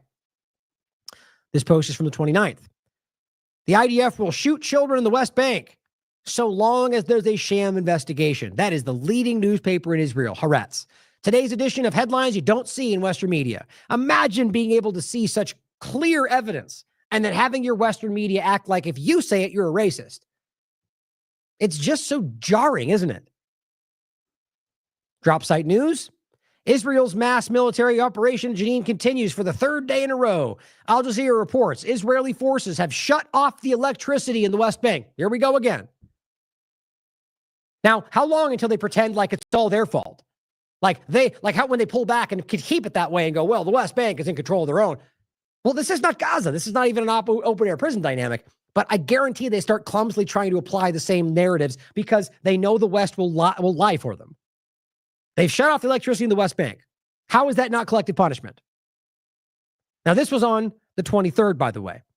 Speaking to the Wafa news agency, Al-Rub said the outage extends to the Jenin hospital and the Sina Specialized Hospital, jeopardizing their emergency operations. But nobody cares. All the narratives, it's all the same. I just get tired of saying the same thing. You damn well know if this was in any other context, they would be crying foul. Currently, the hospitals are trying to use the fuel reserves and bring in more fuel to keep it on. Same thing. They're being besieged, guys. That's what this is. Ryan Razbiani pointing out Israel's repeating what they did in Gaza in the West Bank. They just destroyed a residential building in Jenin refugee camp, right on video. And you can prove all of this. Again, this is not Gaza. This is a very different dynamic, like we said in Lebanon. More evidence coming out, more people seeing this, and it's very clear what they're doing. They just believe they can get away with it. Why wouldn't they? It's been over a year. They've said a lot of things. No one's gotten in trouble. Now, this is Quds News Network. Israeli occupation forces continue their wide-scale devastation of homes and infrastructure in Jenin refugee camp for the 5th day in a row. Now, realize what you're seeing here is not the game. They're not they play. They're going after bad guys. They're tearing up roads. They're tearing down buildings. They just showed you the D9 bulldozers. They're going to. This is ethnic cleansing. They're just decided to go all the way. They always have. This is where you get those videos or the evidence and articles we've shown you in the past, where they say we can legislate anywhere in the world. Because the point they're making is that we can take the West Bank. We can go anywhere. They've made that case in their own government Knesset more than once. Then you wonder why they're not afraid to act like they can do this in the United States. Here's a heartbreaking video. This is a family who is driving in the West Bank. Despite the language, the scary part is it's very reminiscent to just any other family anywhere else in the world, just driving down the road with their kids, listening to music, and then what appears to be them getting bombed and dying in the West Bank.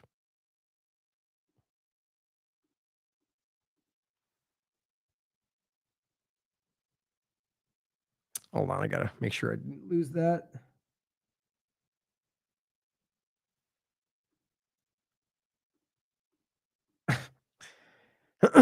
Okay.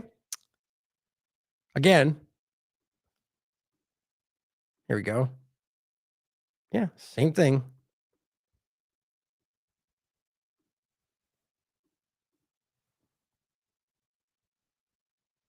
What in the world?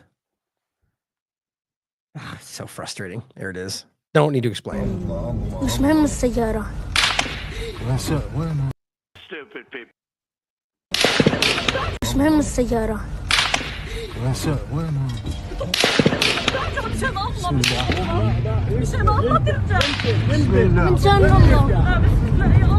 على مالك على مالك يا الله بسم الله امشي امشي امشي امشي. So that's what we get. There's too many examples like this. Try to find this article for you. This has been covered a lot by Israeli media, and it's easy to look up, but I'm just trying to find ones that won't be immediately dismissed by people that, like this one is the, let's see. Well, here's just an example I'll include so we can keep, oh, here, I know what I'll do. Here's the article itself from Middle East Monitor. I'm pretty sure in this it's pointed to it somewhere. Well, I'll include this for you. Like, I don't want to take the time to search it out because we're wrapping up here. But the point is, just because it's Middle East Monitor, of course, people will pretend it's not true, but it's very easy to prove. This is literally them speaking to the Knesset, and the often point they make, and this is quoting them directly, that says Israel claims that it can legislate anywhere in the world, that it's entitled to violate the sovereignty of foreign countries, and that it is allowed to ignore the directives of international law in any field it desires. Netanyahu, other ministers, they've publicly expressed this. Now, they frame it in the idea about the West Bank, but they state it pretty clearly, don't they? Then you wonder why they're not influencing, or why they are influencing groups like the United States through Trump's administration, because they don't feel this stuff applies to them at all. Just don't know how much evidence people could ignore. UN reports the Israeli soldiers have forcibly expelled 2,000 families from Jenin in the West Bank. A camp with a population of 22,000. 2,000 families in the West Bank. Where's the crying foul for that? Who's speaking up about this? Where's Jordan? They were making huge claims about red lines for the West Bank. No one seems to care. As he says, Jenin had nothing to do with October 7th. It's about Palestinians, guys. Linda Mawan points out a soldier shot on the 25th, a 2-year-old girl in the West Bank. This is her. Lila, killed in the West Bank, shot her in the head, 3 years old. These aren't by accident, guys. We showed you the clip in the beginning. Almost exclusively children, according to that Jewish doctor. The Israeli occupation has notified the residents of Al-Na'am village in Bethlehem of its intentions to demolish all of their homes and forcibly displace them. That's how casually this is happening. By the way, guys, all of you have to move. We don't care where. Get out of the way. We're tearing your homes down. It's amazing how people will pretend like this can't be true. It happens every day, every single day in the West Bank. They're taking home by territory. All of it's illegal. Now they're just doing it in a mass movement. As of yesterday, following the airstrike, according to Miriam Barghouti, in Tubas an hour ago, until the 29th, in which 10 Palestinians were killed in one bombing. The Israeli army is carrying out a large-scale offensive in Kalkila. As of now, all districts in north of the West Bank are under full attack by the Israeli army. Operation Iron Wall was started 9 days ago, is expanding and intensifying. Airstrikes and bombs have become the norm in the West Bank. How is it possible that can be going on with no coverage in the West? Zionism Observer points out, Israel's announced today that the IDF will not leave Jenin. See how this works? So now they're permanently occupying Jenin. Guess what? They're also now announcing they're never leaving Syria. Yeah, that's what's really happening. These are statements from the Israeli government. Israel Katz, the defense minister. IDF will remain in the summit of in Syria indefinitely. That's what they just said. They're also reporting publicly that they will not leave West Bank. Your governments are cowards if they pretend this is okay. Trump, Biden, anybody, left, right, UK, doesn't matter. Anybody supporting this is not a friend, is a dishonest person, is a monster, is part of the villains of today. That's what we're seeing. In Syria, same point. During a visit to the Syrian side of Mount Hermon today, the war minister said they will remain there indefinitely. I told you so just doesn't cut it. And as this person says, they prove us right every time. And what's crazy is, even though every time they do what we say, what we're told we're racist for suggesting it'll never happen, the same people that said that jump to the next claim and call you racist for the next one. IDF to stay in Syria indefinitely. But wait, I thought that was the Al-Qaeda guys there. Oh, I guess they're working together. Surprise, surprise, because they're the same effing thing. U.S.-backed Syrian authorities conduct dozens of sectarian executions. Kavark al-Massian, Hayat al-Sham, Al-Qaeda, killed 204 Syrians in Homs since January, including 5 women and a child, in, quote, revenge operations and field executions. That's supposed to be the democracy they were fighting for, right? No, I mean, they didn't even try to force that narrative in. They just said, hey, our people are there. Just shut up, call it democracy. Look the other way. These are the people that we've always been telling you are terrorists, but we've been working with them, and we know it's everything we're talking about. You can't pretend like Al-Qaeda are their enemy when we're telling you they're a proxy element, and then the moment they take control of Syria, they work with Israel and the United States. And he literally congratulates Donald Trump on his presidency. That's Golani. It's just ridiculous what people can pretend is not happening. Syrian girl points out an old man standing up front of his home is killed by the new Syrian government, which you can watch if you really want to. They shoot him down in the front steps of his home. Max Blumenthal says, welcome to Homs, under the tyranny of the majority established by Giuliani and his Gulf and NATO backers. The city is now the site of waves of sectarian murders, calamity largely ignored by Western press, and the human rights industrial complex. Homs is for Sunnis, Alawites out. The Syrian species of the Red Star flag terrorism are celebrating the self-installation of the al-Qaeda leader. It is exactly what everybody claims Israel and the United States are fighting. They are rolling out and working with everywhere they go the thing they claim they're fighting. How do we not see that by now? Kavark Al-Masian says, Al-Muhammad al-Juhani, otherwise known as al-Shara, so the terrorist, the guy there was a bounty on his head right before this, has been declared the president of Syria. That's not a joke. The U.S. Israeli-backed al-Qaeda army has now been declared president because democracy. It's just pathetic.